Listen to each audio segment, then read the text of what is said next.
You won't withstand a single blow. The 4 paragons in the suns were the quickest. One of them was a crimson-haired, middle-aged man with a cold smile. As he strode forward, he waved his hand, resulting in Xianxia and the others coughing up mouthfuls of blood as they spun backward beyond control. A few of them even directly exploded. It took only a moment for it to be apparent that there was nothing the mountain and sea cultivators could do to block the advance. It was simply impossible to compare the mountain and sea realm and the butterfly to the immortal god continent. The crimson-haired man strode forward and stepped onto the butterfly itself, causing a tremor to run through it. He instantly headed toward the unconscious Meng Hao, and a flicker of scorn could be seen in his eyes as he reached his hand out to grab the top of his head. At the same time, the other sons and other cultivators of the immortal god continent were closing in. In only a moment, they would burst into the world which contained the survivors of the mountain and sea realm, and put them all to death. In the moment in which the crimson-haired man was about to grab Meng Hao, the butterfly's wings shivered, and Meng Hao's parents suddenly appeared to block his way. "You think a bit too much of yourselves," the man said, smiling. His energy surged, transforming into a powerful attack which headed directly toward Meng Hao's parents, to wipe them out of existence. The destructive power in his hand was enough to eradicate anything and everything, and it was now only moments away from slamming into Meng Hao. It was absolutely a moment of incredible danger. The crisis Meng Hao faced was being shared by his parents, by Xianxia and the others, and by everyone living inside the world of the butterfly. Meanwhile, in the world inside Meng Hao's mind, lightning and thunder crashed. At the same time, countless copies of Meng Hao were joining their voices together to shout out in a powerful roar. "Wake up! Wake up! Wake up!"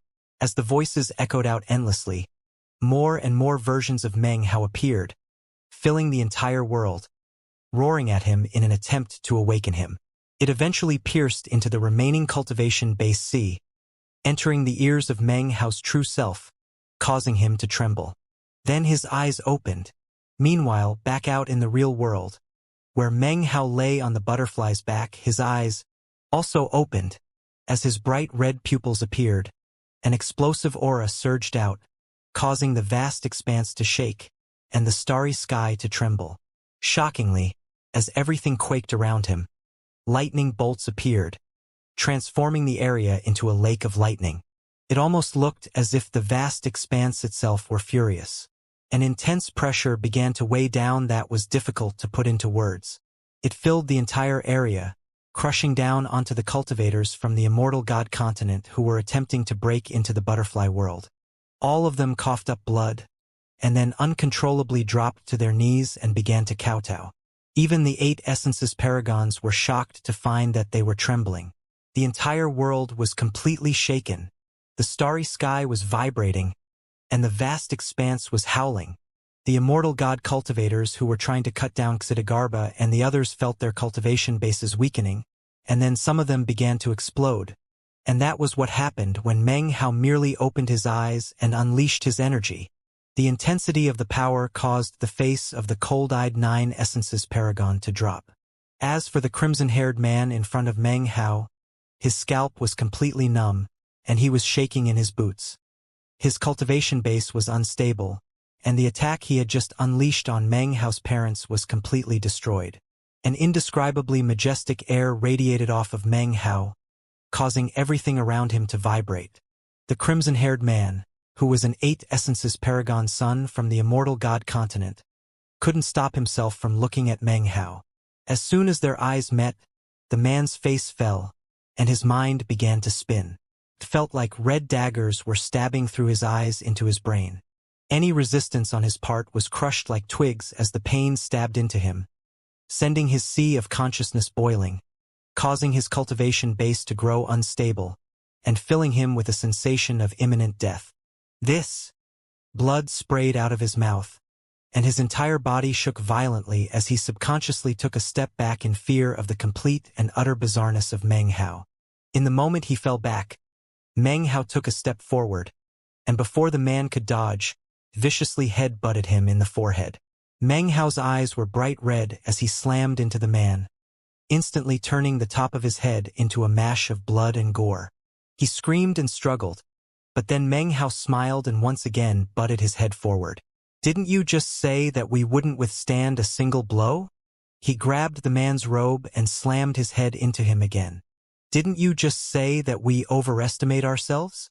Meng Hao grinned, and blood soaked his head as he bashed it into the man over and over again. Finally, the 8 Essences Paragon's head exploded, and his body was destroyed. His nascent divinity flew out, looking at Meng Hao in shock. Meng Hao let the man's nascent divinity fly away, and turned to look at the other forces who had already landed on the butterfly, then waved his hand furiously. "Screw off," he growled. Rumbling sounds erupted out as the lightning surrounding him sent the midst of the vast expanse seething. Incredible pressure radiated out from Meng Hao, and shocking power filled his voice. Instantly, the cultivators from the Immortal God continent who were on the butterfly coughed up blood, and then began to explode one after another. In the end, not a single one could remain on the butterfly's back. The Immortal God continent was buzzing as countless cultivators flew out, eyes filled with disbelief as they stared at Meng Hao. In addition to the original 9 Essences female paragon, there was also the white-robed, white-eyebrowed old man who had fought Taoist Immortal Ancient, and who was now looking at Meng Hao with a very serious expression. "He's 9 Essences." Those were the words coming out of the mouths of the bedraggled cultivators who had survived their brush with Meng Hao's power. That 9 Essences power. How is that even possible? How could he be 9 Essences?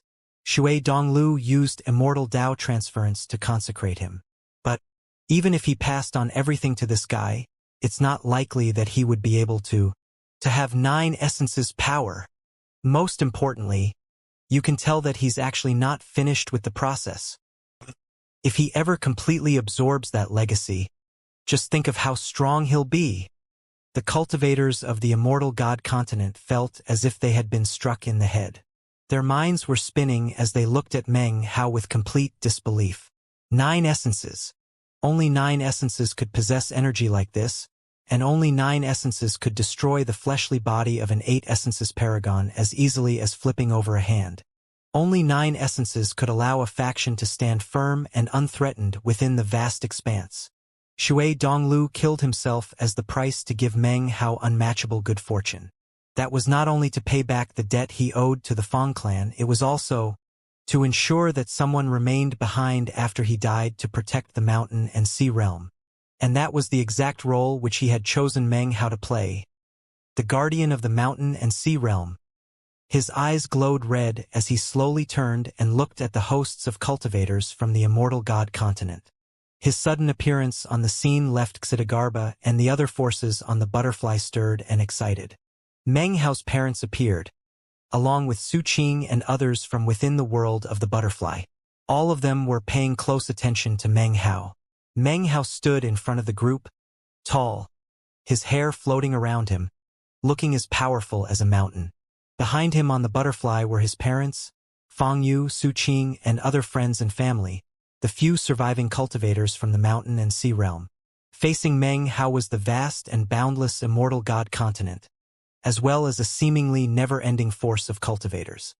There were multiple 8 Essences paragons, countless imperial lords, as well as 2 paramount figures who were the pillars of their army. The 2 9 Essences paragons.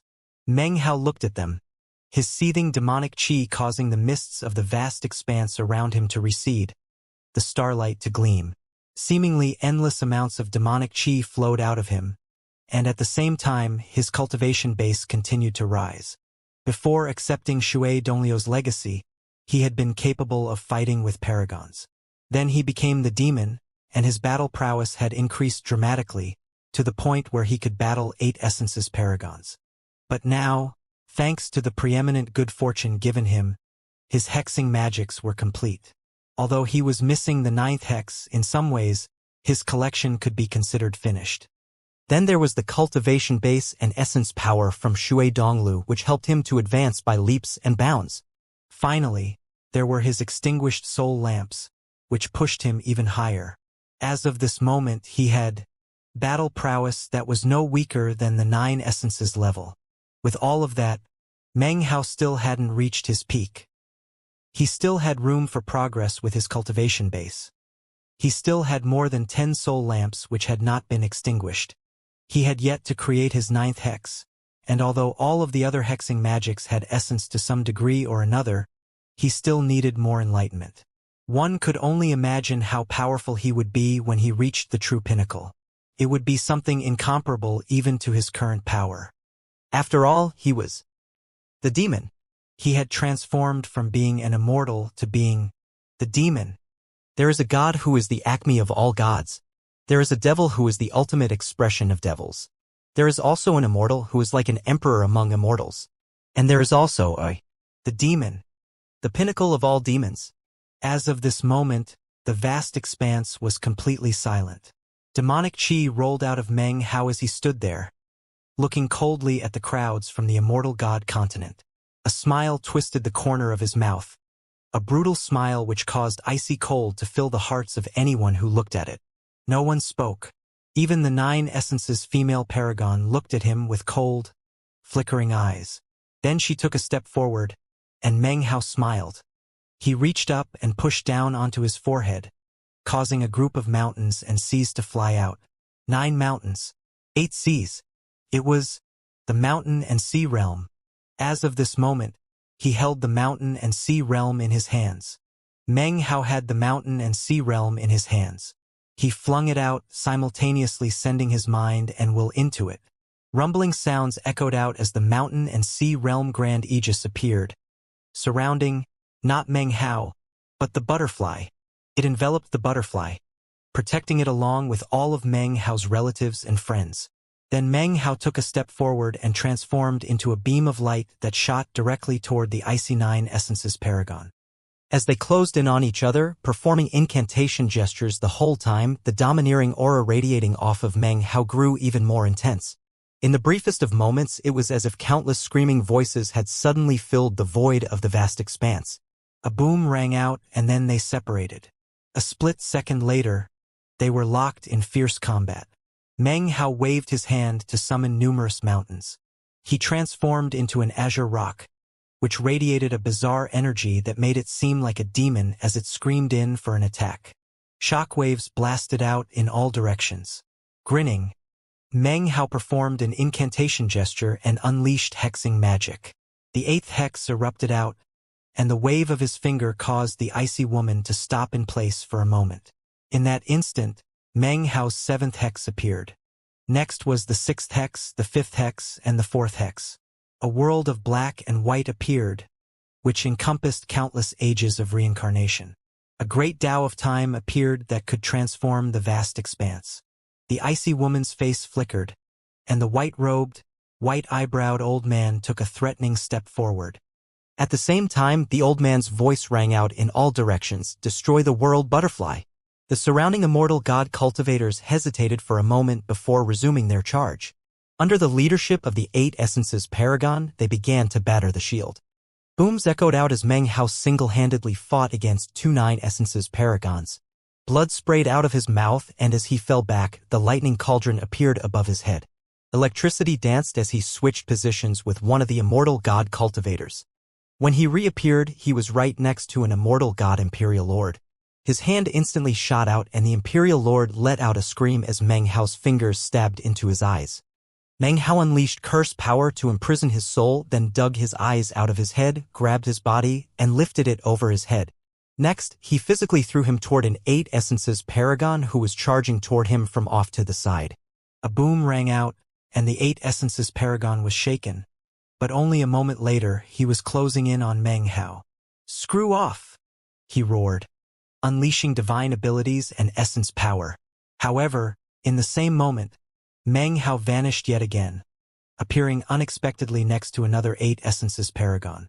His aura was different this time, brutally violent, and as he pounced on the paragon, black fog roiled out, covering the 2 of them.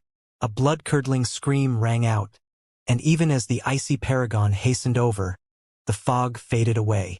Meng Hao was nowhere to be seen, but the 8 essences paragon's remains were left behind, mangled and ripped apart as if by a wild animal. Meng Hao appeared off in the distance, holding the man's nascent divinity in his hand. Eyes flickering with crimson light, he popped it into his mouth and began to chew slowly. Then he reached out with his right hand, and the vast expanse trembled as the battle weapon suddenly appeared. It was not pitch black this time, but rather bright red. In fact, if you looked closely, you would see that Meng Hao's hair was no longer black, but violet. Furthermore, the roots of his hair were actually red.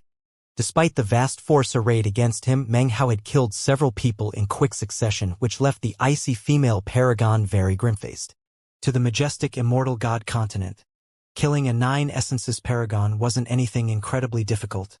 And yet Meng Hao was so bizarre and multifarious that it was impossible to lock him down.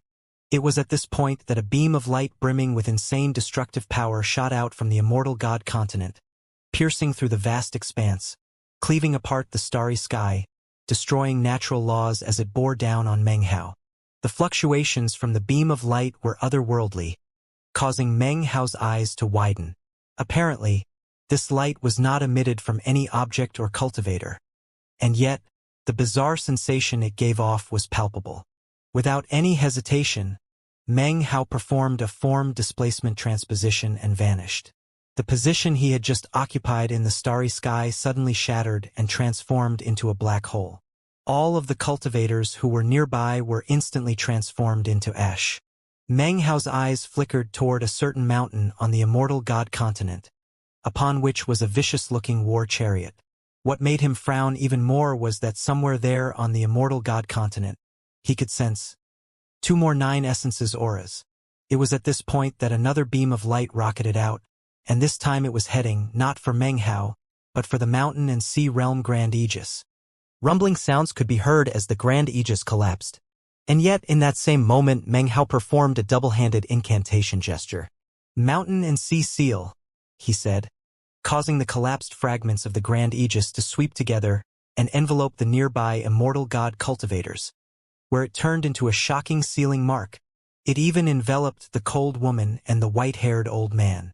In the moment the seal formed, Meng Hao flashed into motion, returning to the butterfly. "Let's go," he said. The butterfly's wings flapped, and as they sped along, Meng Hao looked back coldly at the immortal god continent and the group stuck in the sealing mark. Flicking his sleeve, he sent the mountains and seas out in front of him in formation. "When someone hits you," he growled, "you hit back." A mysterious, incisive light appeared in his blood-colored pupils as he said, "The Tao is in my heart." A light shone out like an icy blade. He raised his hands into the air and splayed them wide. A strange resonance could be heard in his voice, which caused the 9 mountains and 8 seas to suddenly increase dramatically in size. The mountains grew larger and the seas churned. In the blink of an eye, the 9 mountains in front of him were completely and utterly shocking, the ultimate depictions of any type of mountain. Each and every one of those mountains was a world unto itself, and radiated a sharp and incisive will. Years and years ago, Paragon 9 seals used this same precious treasure to destroy the heaven-trampling bridge, to fend off the immortal god continent and the devil realm and prevent those 2 powers from harming the survivors from the Paragon immortal realm. Now, in Meng Hao's hands, the mountain and sea realm erupted with the true power which it held within. 9 majestic mountains were like 9 swords that could shake heaven and earth. As the power of those mountains radiated out, the faces of the crowds from the immortal god continent fell. The cold woman trapped in the mountain and sea seal looked on with constricting pupils, and the white-robed old man was clearly shocked. Immediately, they began to confer. "I can't believe that Shui Donglio's legacy contains the secret to controlling the mountain and sea realm. Impossible. Back when 9 seals died, he managed to send out a discarnate soul. His death completely rocked us, shaking our foundation to the point where we couldn't destroy the mountain and sea realm. However, even at that time, we were able to join forces to destroy the magic he used to control the mountain and sea realm. There isn't anyone who can truly control the mountain and sea realm, that terrifying conglomeration of the fury of the immortals. Not even 9 seals' discarnate soul within Shui Donglu was able to do anything other than exercise basic control." Even as these 2 paragons were reeling in shock, Meng Hao waved his hands, and his eyes flickered with intense focus, with a deep longing for the mountain and sea realm, and with a deep hatred for the enemy. The will is in my eyes. His cultivation base erupted with power as the second sentence left his mouth. Simultaneously, the 8 seas began to churn and seethe, and in the blink of an eye, they had become seas of stars which shook the vast expanse. They merged with the 9 mountains to erupt with indescribable pressure. The instant that pressure appeared, the hosts from the immortal god continent coughed up mouthfuls of blood, and even the land mass itself began to quiver. Mountains fell into ruin, and the courses of rivers altered. One city after another on the land mass collapsed into rubble. It was like the end of days. This was the true power of the precious treasure that was the mountain and sea realm. Meng Hao had not acquired this magical control method from the legacy of Shui Donglu. That legacy had given him ordinary magical techniques from the mountain and sea realm, and nothing that could help him exceed Shui Donglu. But what he did have was the Seal the Heavens incantation. When he had unleashed that incantation within the mountains and seas, it led to incredible power. However, at that time, the mountain and sea realm had still been under the general control of Shui Donglu, which made it difficult for Meng Hao to use it. In fact, back then it was almost useless. It was only later that he came to understand that the true Seal the Heavens incantation could only be used properly after the mountains and seas had returned to the form of a magical item. Like now. This was the Seal the Heavens incantation. It had been created by his master in the 8th mountain and sea, a divine ability or Tao that was the laughingstock of the masses. And yet, that magical technique was no simple divine ability. It was actually a control method for the entire mountain and sea realm. The correct way to use it was not to a cultivator, but the mountain and sea realm itself, to unleash its truly deadly aspects as a precious treasure. No one knew what experiences the noble Ran had gone through to create this particular divine ability. After its creation, he had spent the rest of his life extolling its virtues.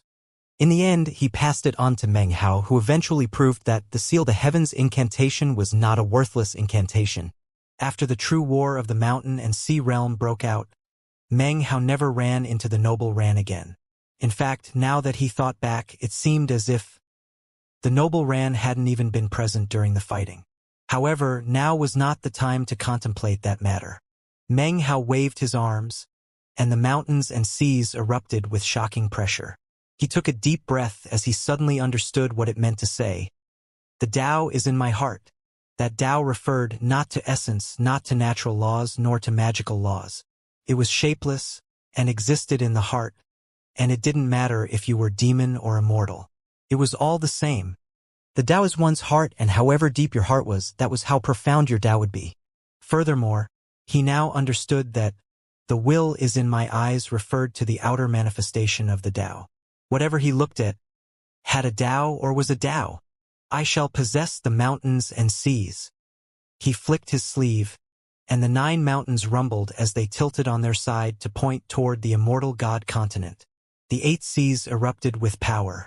Although they were clearly seas, the shocking power seemed like flames of madness that spread out in all directions. The mist of the vast expanse shied away as a huge whirlwind sprang up. In the moment that the whirlwind appeared, a terrifying aura began to spread out, causing all living beings who sensed it to tremble inwardly. At the same time, 2 figures emerged from the immortal god continent. They were 2 old men, both of whom radiated the demeanors of celestial beings. The entire immortal god continent was astir now. Countless cultivators were meditating to build up energy, and the entire land mass was like a giant awakening from slumber. Countless shield layers sprang up. In almost an instant, incredible defenses were in place. At the same time, the eyes of the enormous statue in the middle of the landmass suddenly began to shine brightly. It was at this point that Meng Hao stretched his hands out and spoke out the final words of his incantation. "Seal the Heavens incantation." He roared the words at the top of his lungs, and at the same time, his cultivation base erupted. His demonic chi flowed out to merge with the mountains and seas, causing a shocking development to occur. As the 9 mountains and 8 seas hovered there in the vast expanse, an enormous figure took shape, a figure whose face was Meng Hao's. However, that figure also sported a wicked horn protruding from the top of his head. making him completely shocking to behold. He seemed to be both laughing and not laughing, crying and not crying. Anyone who saw him would feel coldness rising up from deep within the heart. Even the mist of the vast expanse shot away in all directions, not willing to come into contact with him. Explosive rage and bizarre evil filled the aura that emanated off of the illusory figure to an extent which vastly exceeded Meng Hao's own aura. Meng Hao then viciously shoved out with both hands, sending the astonishing 9 mountains toward the immortal god continent. The 8 seas rumbled as they spun in the form of a vortex. As that vortex grew in size, it was possible to see the images of countless souls within the seas, vicious and thirsty for blood. As for the enormous figure which existed above all of them, he seemed to be wielding the mountains and seas themselves in a powerful attack. The sight was completely shocking, and if someone could paint the image, it would be something people assumed was a myth from primordial times. It was almost as if that figure were treating the mountains as a mount, and the seas as his demon weapon, to slaughter the starry sky. The immortal god continent trembled, and the sealed cultivators had looks of astonishment written on their faces as they let out shouts of shock. In the blink of an eye, one of the mountains, the 5th mountain, actually stabbed into the sealed area, leaving behind a trail of blood as it shot toward the immortal god continent. Next were the 4th and 6th mountains, then the 3rd and 7th mountains. Amidst the rumbling, the 9 mountains looked like 9 spikes that pierced through everything. The immortal god continent's 4 9 essences paragons managed to stop 1 mountain each, but that left 3 mountains which smashed into the structure of the immortal god continent. The vast expanse shook as a massive roaring sound ripped out. The defensive shields twisted and distorted as all power was called upon to aid the defense. Countless people were shrieking, and miserable screams rang out everywhere. The land mass trembled as if Judgment Day had arrived. The cultivators there were now experiencing the same madness that had been unleashed countless years ago by 9 seals when he wielded the mountain and sea realm. As the 9 mountains blasted forward, the 8 seas, in the form of a demon weapon, hurtled toward the landmass. When the last mountain pierced the defensive shields, the immortal god continent's defenses were broken. The lands quaked and rifts spread out everywhere across the landmass. But then the eyes of the statue in the middle of the entire landmass flickered. A terrifying pressure erupted out, unleashing a shockwave that instantly filled the entire area. When it passed over the 9 mountains, they shattered. The 8 seas were destroyed, and yet, they didn't vanish, but instead transformed into countless bits of rubble which rained down onto the immortal god continent. The cultivators on the immortal god continent began to cry out with furious roars. Meng Hao watched all of this happening from his position on the butterfly, and could see the flickering light in the eyes of the statue. "These gods are half immortal, huh?" he murmured. His heart was filled with vigilance as the butterfly flew away urgently. His connection to the mountain and sea realm remained. He was the one and only owner of the precious treasure, and that could not be wrested away from him. As such, the mountains and seas did not truly vanish.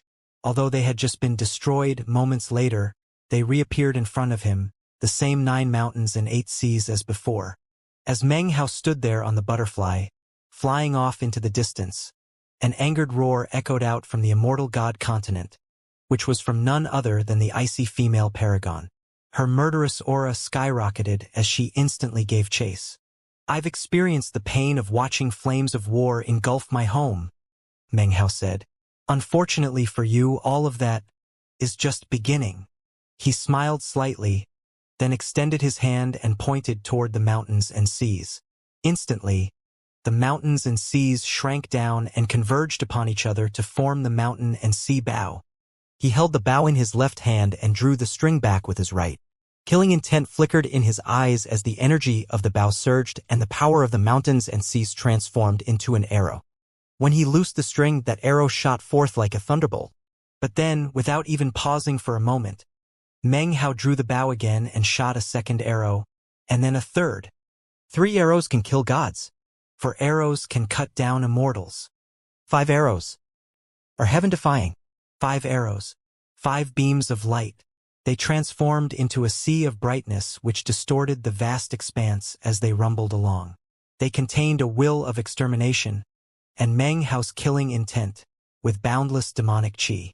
Instantly, they appeared in front of the cold female paragon, and were moving with such speed that it was difficult to put into words, so fast that she was incapable of evading.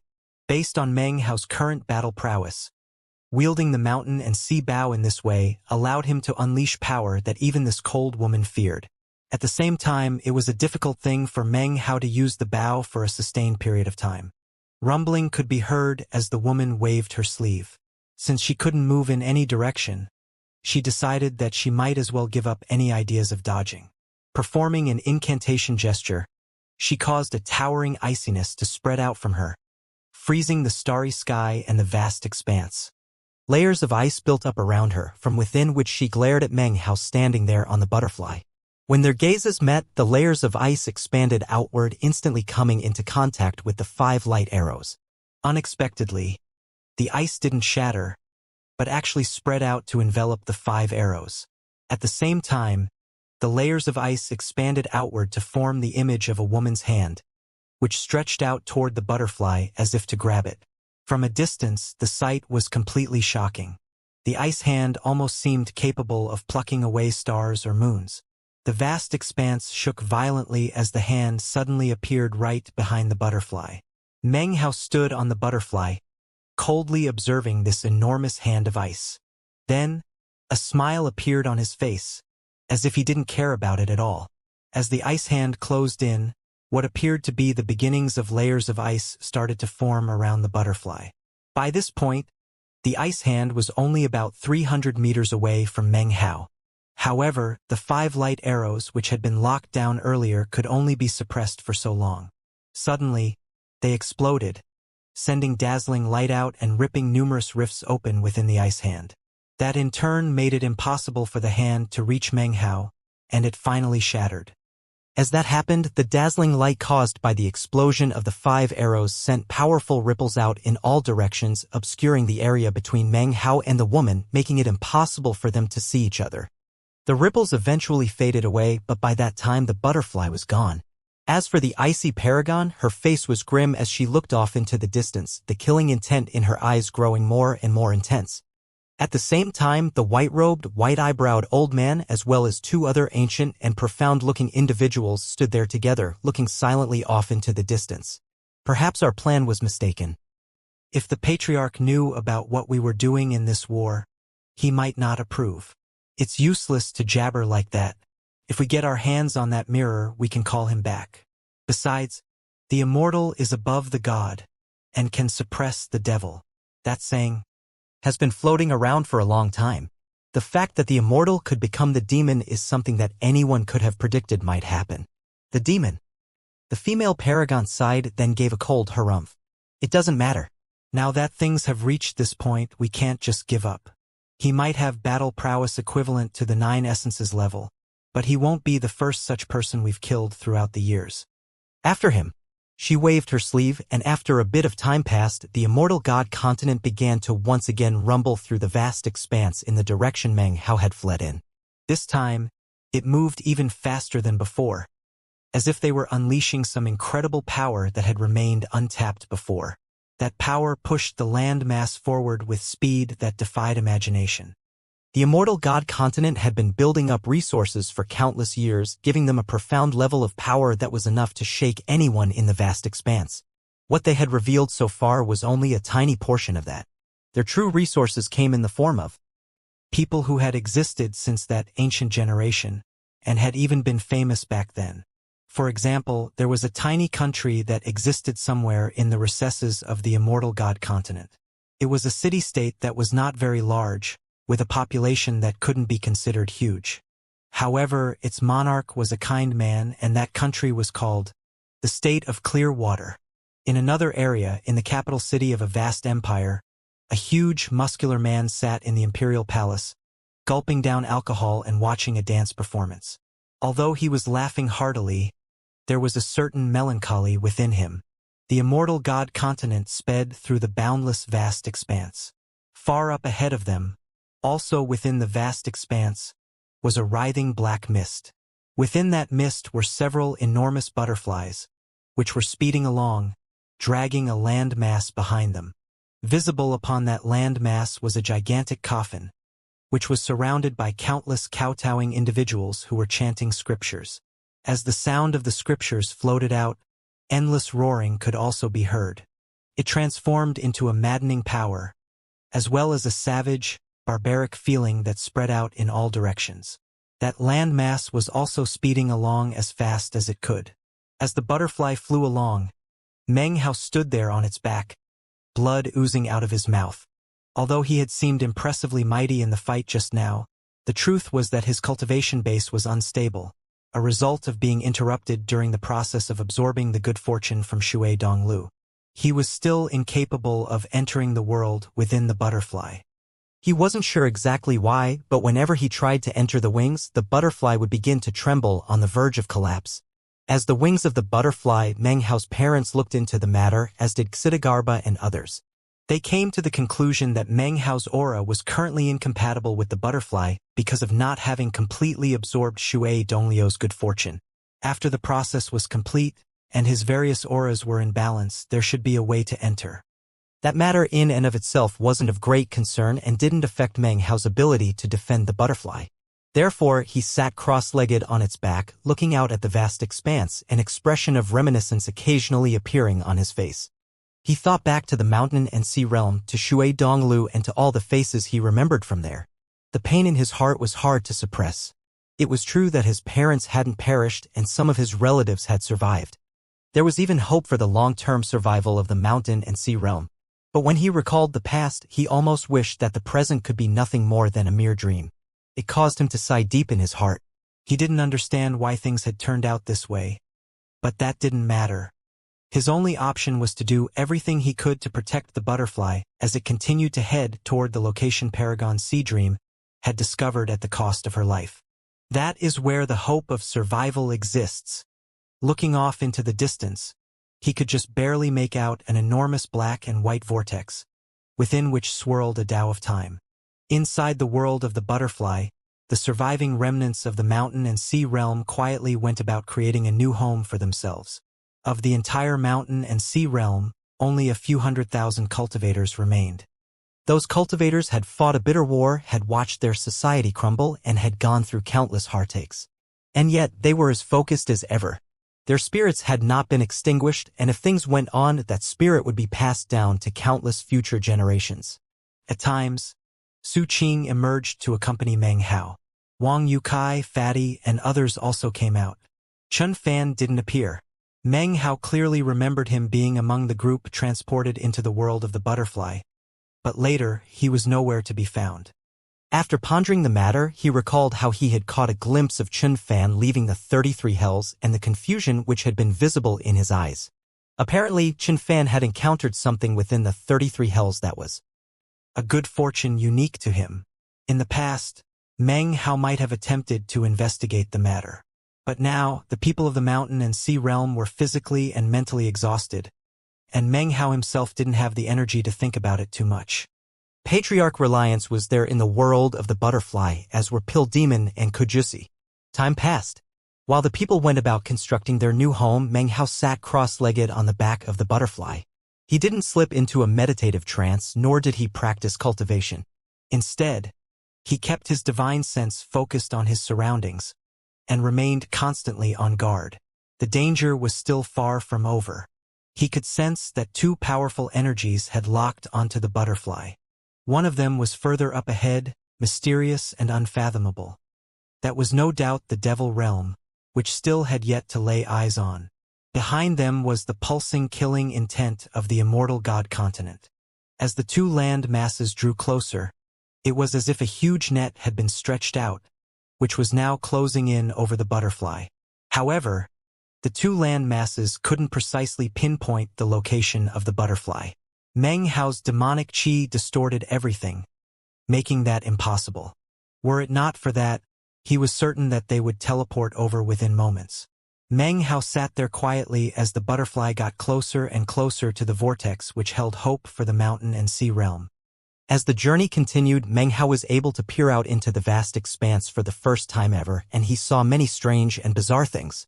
At one point, he saw what appeared to be a swarm of broken statues whose faces were impossible to make out flying along. It was only at first glance that they looked like statues. Upon closer examination, it became clear that they were some sort of strange life form. Thankfully, they didn't appear to be malicious and didn't even spare a glance for Meng Hao and the butterfly as they flew off into the distance. Another time, Meng Hao's eyes snapped open when he sensed something completely shocking.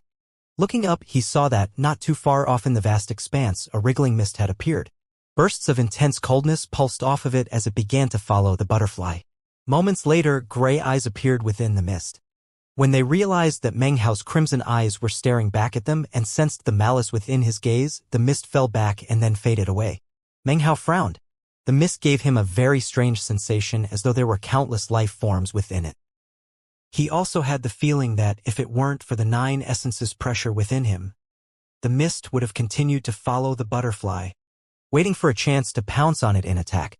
Those were only some of the bizarre entities which Meng Hao saw in the vast expanse as they traveled along. He also saw a pack of wolves. They were real wolves, just like wolves from the mortal world, except that they lurked within the vast expanse. To them, the vast expanse was a forest that made up their habitat. He saw the corpse of a giant which had long since begun to rot and was being slowly eaten by a horde of countless disembodied heads. Among those heads were men and women, young and old, all of whom were slowly gnawing away at the corpse. This giant was different from the three-eyed god, or the god tribe of the immortal god continent. It had 2 heads and a long tail. More than half of it had been consumed, but by looking at its bones, it was possible to tell that in life it had been comparable to an 8 essences expert. When Meng Hao neared, the head stopped chewing and slowly looked over at the butterfly with cold, detached eyes. However, as soon as they caught sight of Meng Hao, strange expressions could be seen, and they quickly turned back to eating. Some things were quite fear-inspiring, but there were other things which Meng Hao simply didn't understand. At one point, he saw a stone palace floating out in the vast expanse. Upon passing it, eyes popped open on the stones which made up the palace. They looked curiously at Meng Hao, and at the same time, the sound of countless shouting voices could be heard. "Damn it, you're squishing me. That hurts. Ow! Shut up. I've always been on top of you. It's not like I want it that way. There's somebody on top of me who's squishing me too. Hey, I've been turned into a stone. This is so weird." Apparently, the arguing voices came from the stones themselves, which continued to squabble as the palace floated off into the distance. Eventually, the butterfly got so close to the vortex that it was possible to say that it had actually arrived at its final destination. It was then that a person suddenly appeared. This was the first time a human had appeared within the vast expanse. It was an old man in a woven rush raincoat, who sat cross-legged on a boulder, floating there in the vast expanse. That boulder had eyes, and it was currently shouting out in a rage. "You damned old codger! Get off me! You're not allowed to sit on me. Affa! This is a disgrace. This is a humiliation. I don't even have a husband yet. That's it. We're fighting to the death, you and I." As the boulder screamed, the old man snorted coldly and continued to dangle his fishing pole out into the vast expanse. As the butterfly passed by, Meng Hao assumed that this entity would be like all the others, that it would merely look over and then ignore him. However, it was in that moment that the butterfly trembled and changed course to head toward the hook dangling from the old man's fishing line. Meng Hao's eyes flickered and he shot to his feet. Even as he sent his divine sense out, he heard his parents' voices echoing in his mind. "However, we've lost control of the butterfly." The redness of Meng Hao's eyes increased in intensity and his demonic chi roiled as he stared at the old man. The old man looked up at Meng Hao and smiled. It was a strange smile, and even as it touched his face, his forehead split open, and a black horn jutted out. His body continued to split, and soon his whole body was covered with cracks. Then his body exploded, revealing a green figure with a solitary horn. He pulsed with a chaotic aura, and as he looked at Meng Hao, he began to laugh uproariously. When the vast expanse is thrown into chaos, heaven and earth will once again be at hand. When the universe collapses, the great Tao will reappear. Who will be above the god and the devil to seal the heavens? So this is what it was all leading up to. So that's how it was. The green-colored entity laughed, then abruptly pointed out at the butterfly. Ah well, since this moment is upon us, I might as well help you and sow a bit of goodwill. Laughing, he waved his finger, and the butterfly trembled. Unexpectedly, ripples spread out from its wings into the starry sky, and a time-shift magic appeared. The trembling of the butterfly seemed to push the starry sky to the point where it might shatter, as if it had been building up with power that was about to explode, and if it did, would unleash shocking speed that could break free of all obstructions. A time-shift magic appeared around the green-colored entity, and it seemed to Meng how that from the moment he had looked at him, time had been flowing differently around him. Apparently, he did not come from this time period, and had in fact used the strange fluctuations of time in the area to come to this point. As the figure grew more and more blurry, Meng Hao suddenly asked, "Who are you? You don't know me, and maybe you never will." Laughter continued to ring out as the green-colored entity vanished without a trace. The only thing that remained behind was his voice, which seemed to contain a tone of relief as it echoed out into the vast expanse. Who created the white pearl? Who created the black pearl? Who carved out the 4 great realms? Who turned the starry sky into the vast expanse? And who created that mirror? Who gave up the immortal to become the ghost? He was the beginning. You were the end. So that's how it is. Immortal, God, devil, demon, ghost. I get it now. As the sound of his voice faded away, Meng Hao's heart trembled. At the same time, the butterfly exploded out from within the time-shift magic. It was as if enormous energy had built up, the eruption of which destroyed the whole area in exchange for a blessing of time, resulting in an incredible burst of speed. Rumbling sounds echoed out as the butterfly shot forward with indescribable speed, speeding across the starry sky to appear directly above the vortex that Paragon's sea dream had determined contained hope for the realm. The butterfly was right there over the very center of the vortex, at the source of all its power. The power of the vortex caused Meng Hao's demonic chi to scatter, instantly revealing the butterfly to the tracking magics of the immortal god continent and the devil realm. Because of that sudden surge of energy, the immortal god continent and the devil realm both began to vibrate, and ghost images popped up around them as teleportation power was unleashed. Then they vanished. Meng Hao's mind trembled as the time-shift magic raged around the butterfly, pushing it inexorably downward toward the wild tempest that was the vortex. When you compared the butterfly to the vortex itself, it was completely minuscule. The sight caused Meng Hao's pupils to constrict. As he stood there on the butterfly's back, he couldn't stop thinking about the words spoken just now by the green-colored entity. However, there was little time to contemplate the matter deeply. Lightning crackled endlessly within the mad tempest of the vortex that drew ever nearer. Down below, at the center of the vortex, was what appeared to be a black hole filled with infinite rifts, within each of which was another world. At the most inward depths of the black hole was a green-colored coffin. When added to the black and white color that made up the vortex, that green made the entire thing 3 colors. Although it seemed as though the coffin wasn't very far off, the truth was that after entering the vortex, it was still an incredible, even immeasurable distance away. The enemy forces will be here at any moment. Meng Hao thought, eyes flickering. He poured his cultivation base into the butterfly, and as its wings flapped, it headed into the vortex. It was in that very moment that, not too far off in the distance, the void rippled, and then a huge rift silently opened up. What came out was not the immortal god continent, but instead, a roiling black fog. As the fog spread out, a landmass that was just as large as the immortal god continent appeared, emanating a tremendous pressure. Leading the landmass were several brightly colored butterflies.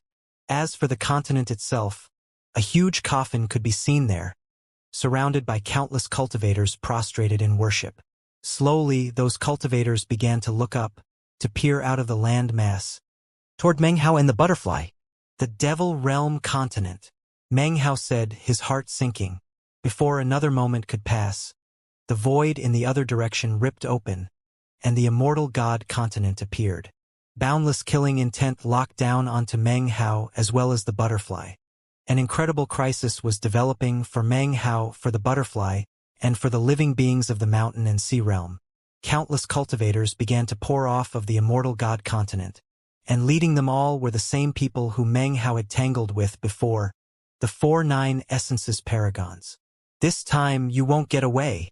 As that happened, a cold snort echoed out from the Devil Realm continent as a rugged-looking man appeared, leading a vast, endless group of Devil Realm continent cultivators.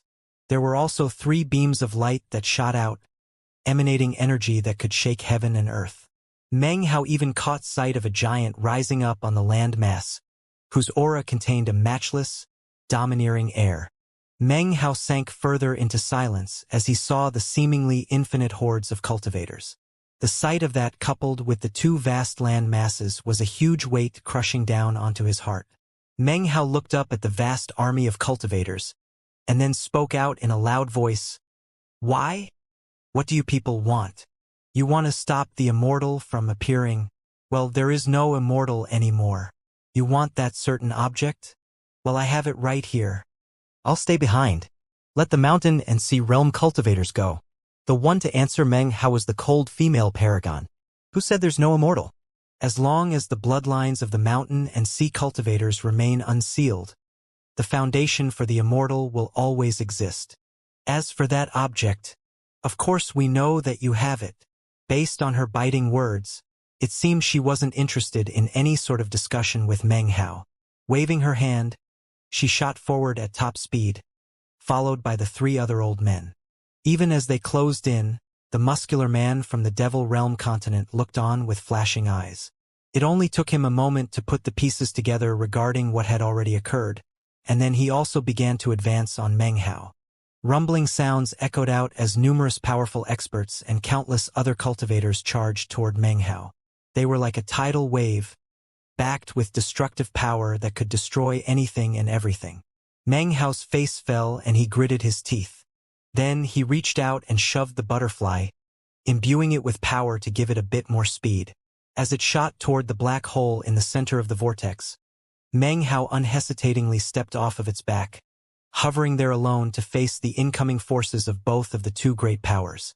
Back on the butterfly, Su Qing wept, and Xidagarba stood there with hands clenched into fists. Fatty cried out in anger, and everyone else was trembling. These were people who had watched Shui Donglu die, had watched Paragon Sea Dream die, and now they were watching Meng Hao do the same thing that Shui Donglu had. He was standing there alone to protect them. "Stay alive," Meng Hao said. "I'm not going to die. And one day, I'll come back for all of you. My family, my beloved, my clan, my friends, my mountain and sea realm." Roaring, Meng Hao lifted his right hand up and then hit the top of his head. Instantly, the precious treasure that was the mountain and sea realm appeared. Rumbling echoed out as the mountain and sea realm grand aegis appeared, covering the entire area. Meng Hao's hair whipped about him as his energy rocketed up. Demonic chi swirled around him as he single-handedly began to fight against the enemy. It was all to buy time for the butterfly which bore the weight of all the cultivators of the mountain and sea realm into the black hole that Paragon Sea Dream had indicated. Was where hope lay. "Die!" Meng Hao threw his head back and roared. His eyes were bright red, and directly behind him could be seen the enormous image of a demon, also roaring. In the blink of an eye, Meng Hao slammed into the cold woman from the Immortal God continent. A boom could be heard as blood sprayed out of Meng Hao's mouth, and yet he lunged out in a headbutt. The cold woman's face fell, and she fell back, yet in that very same moment Meng Hao's right hand made a grasping motion and the battle weapon appeared. Within was the parrot, silent and taciturn. Although the parrot hadn't spoken out loud for a long time, there it was in the battle weapon, looking almost berserk. The meat jelly appeared and transformed into a suit of armor. At the same time, the mastiff roared, becoming a bright red cape. The armor was white, and the battle weapon radiated madness. The image of the demon had bright red eyes, and as Meng Hao hovered there with hair whipping around him, a murderous air swirled around him.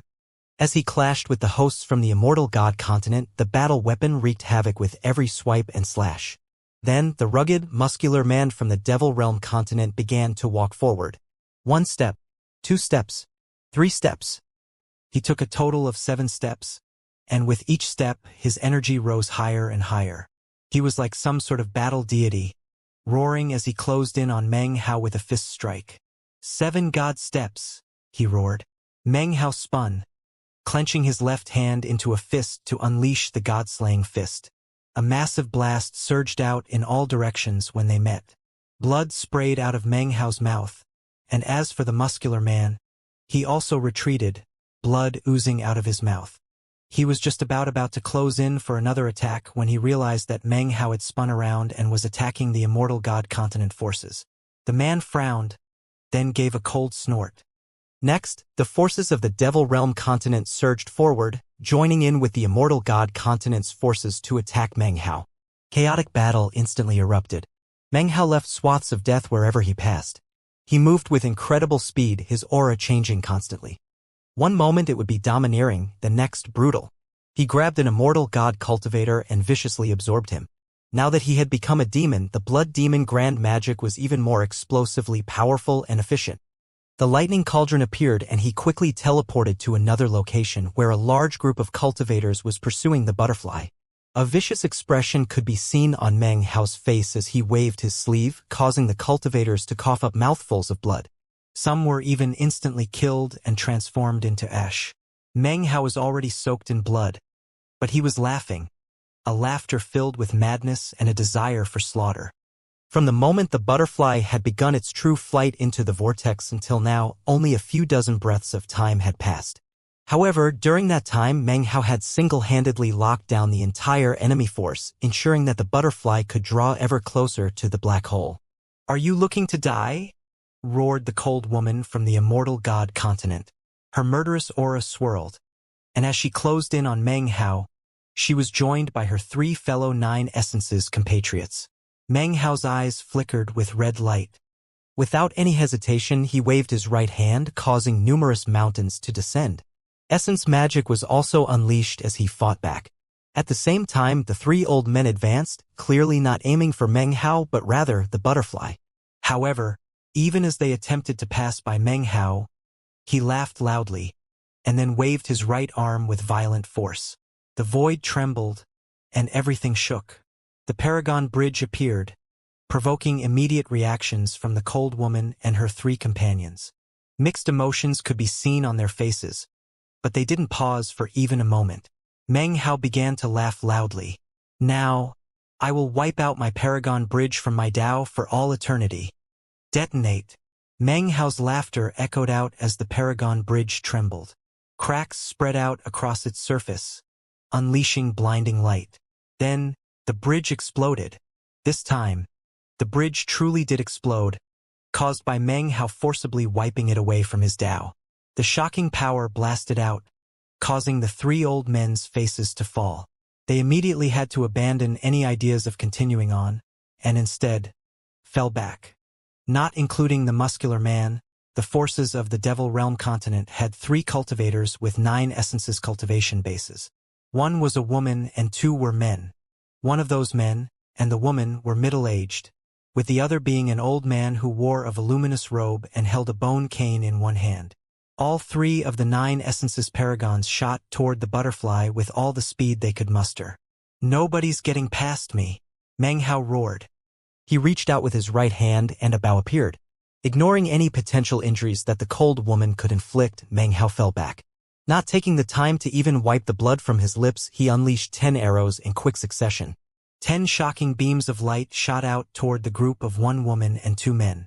Massive booms rang out. Those 10 arrows were backed by Meng Hao's life force, and when they exploded, the powerful blast forced the group of 3 to fall back in retreat just like the 3 old men from the Immortal God Continent had. At the same time, a beam of light shot out from the Immortal God Continent, speeding toward Meng Hao in blinding fashion. The attack had been timed just as he had just unleashed 10 arrows, which gave him literally no time to prepare or dodge. Rumbling sounds echoed out as the light enveloped Meng Hao within it. Blood spurted out of wounds all over his body, and he was flung backward like a kite with its string cut.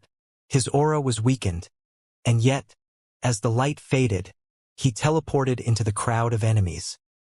His hair was disheveled, and his chest was a mangled mass, but as he staggered to a stop he began to laugh, a shrill laughter that almost seemed like wailing.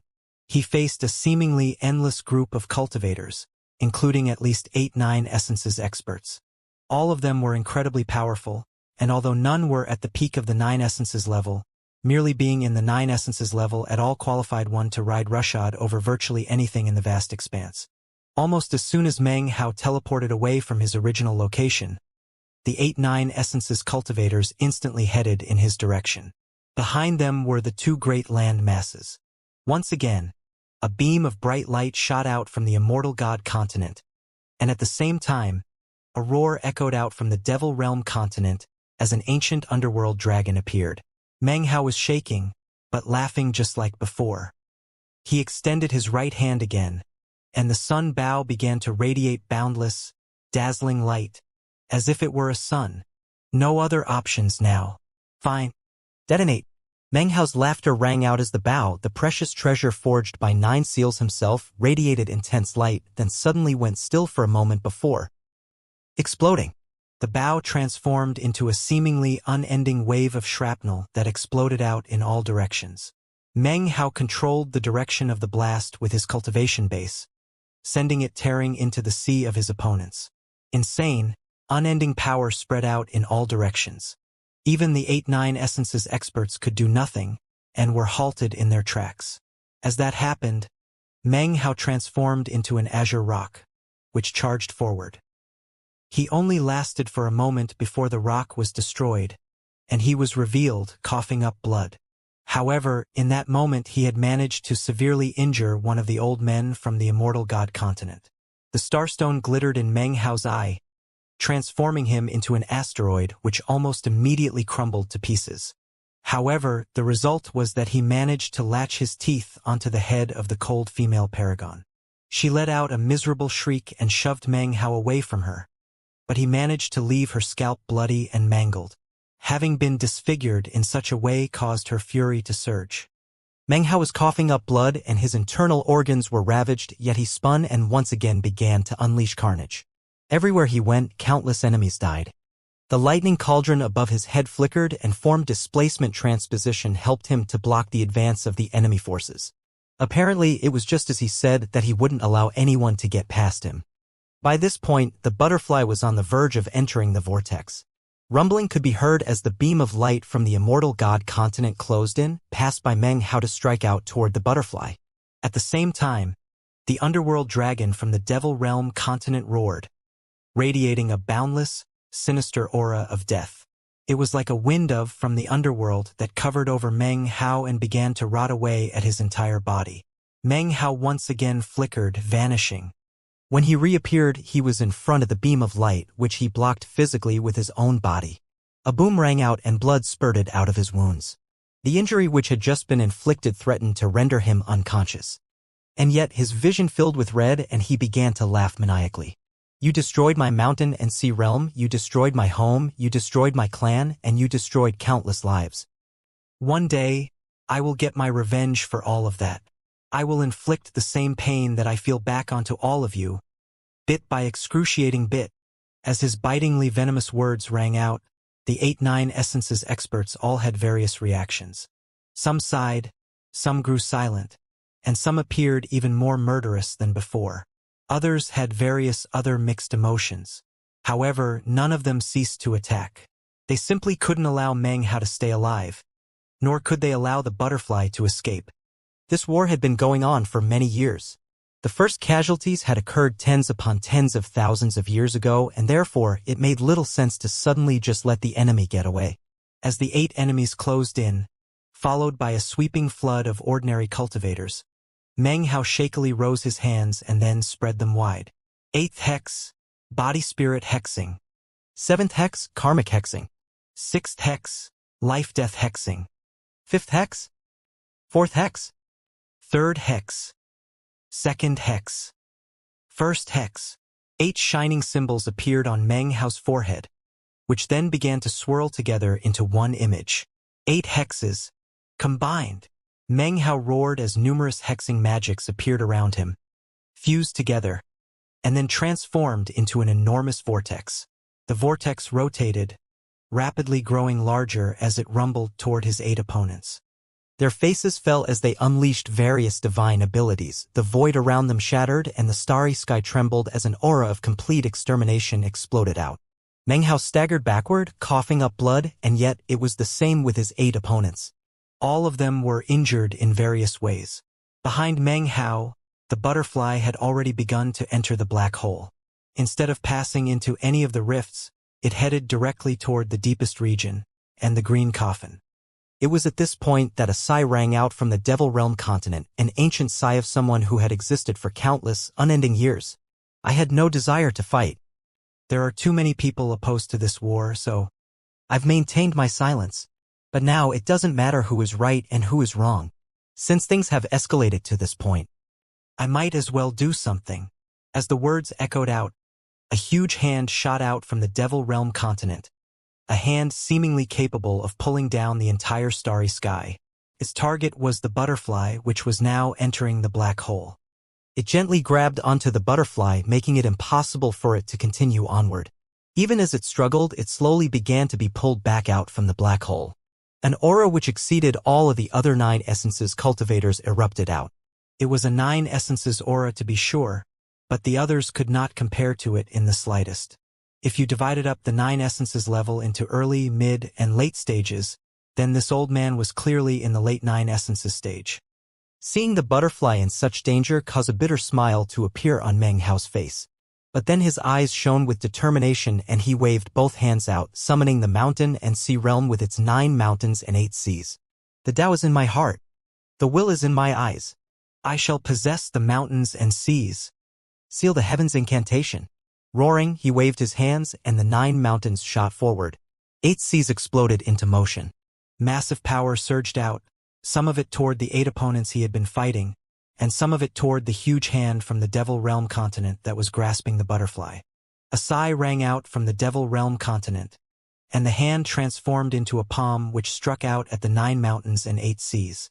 As it closed in, the hand grew immeasurably larger, until it was just as large as the entire mountain and sea realm. When it landed, the mountains and seas rumbled, then were summarily destroyed. A huge shockwave blasted out that even the 8-9 essences experts feared, and yet, without the slightest pause, they continued to fly toward Meng Hao, who was coughing up mouthfuls of blood. The mountain and sea realm had been destroyed by a single palm strike. That was not because the mountain and sea realm itself was not powerful, but rather because Meng Hao's cultivation base was insufficient to unleash its full power. My mountain and sea realm, Meng Hao said. If I, Meng Hao, can live long enough, then the day will come when I will reforge the mountains and seas. If I can't make enough mountains, then I'll take mountains from the immortal god and devil realms. If I can't make enough seas, then I'll use your blood as a substitute. So, mountain and sea realm detonate. Blood sprayed out of Meng Hao's mouth as his bitter words echoed out. At the same time, tears welled up in his eyes. The mountain and sea realm was a precious treasure to be sure, but it was also his home. He was destroying his home to bury his enemies, all to make sure that his loved ones could stay alive. Boom! A sound echoed out that was difficult to put into words. It was as if the entire world were roaring in fury as it fell into death. The mountains of the mountain and sea realm were destroyed. The seas of the mountain and sea realm shattered. This was a true collapse in every sense of the term, a true explosion. The starry sky and the vortex fell apart, and the vortex itself even seemed to stop rotating momentarily. The destruction of the mountains and seas unleashed a deadly power that swept out through the vast expanse. The old man who had just spoken out from the Devil Realm continent shouted in fury and shock. But then, the voice was simply overwhelmed into nothing. Countless cultivators from the Immortal God continent and the Devil Realm were instantly transformed into ash. Even the 8-9 essences experts coughed up blood and unleashed life-saving divine abilities to protect themselves. As for the butterfly, as the mountain and sea realm exploded, it flapped its wings and shot through the black hole, carrying the mountain and sea cultivators toward the source of hope, the green coffin. The area around the vortex in the vast expanse was in complete chaos. Numerous auras from the Immortal God continent and the Devil Realm continent spread out in all directions. The forces which had revealed themselves earlier from those 2 land masses had seemed strong, but were actually only a portion of the full strength of either force.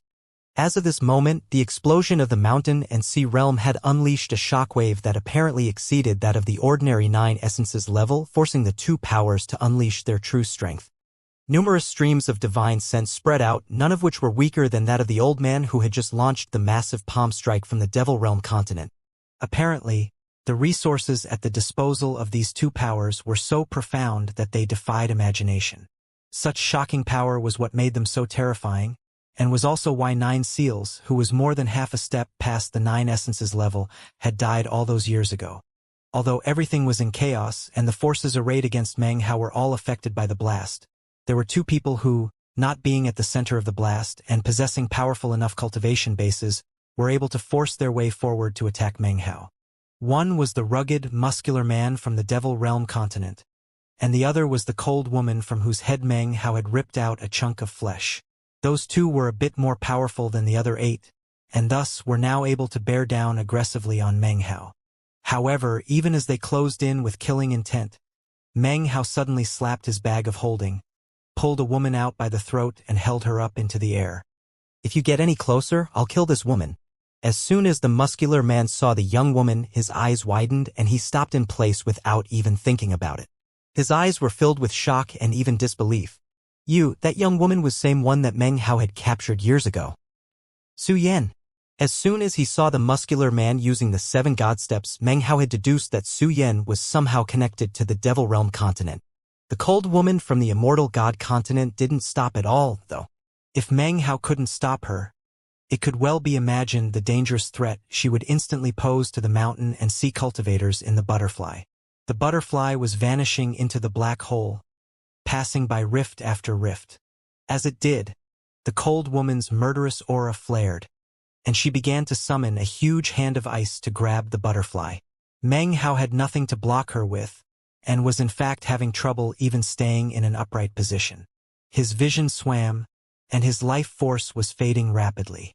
Without the last scrap of demonic chi within him, he would already have been destroyed. In this moment of great danger, Meng Hao chuckled and shot backward. A wild light of madness flickered in his eyes as, without any prelude or warning, all of his soul lamps suddenly appeared. 20 extinguished, 13 lit. As of this moment, what he was planning to do, though, was not to extinguish lamps, but to detonate them. "Detonate!" he cried hoarsely, voice still filled with ferocity despite his current state of weakness. Fighting up to this point had left Meng Hao drained and lacking in energy.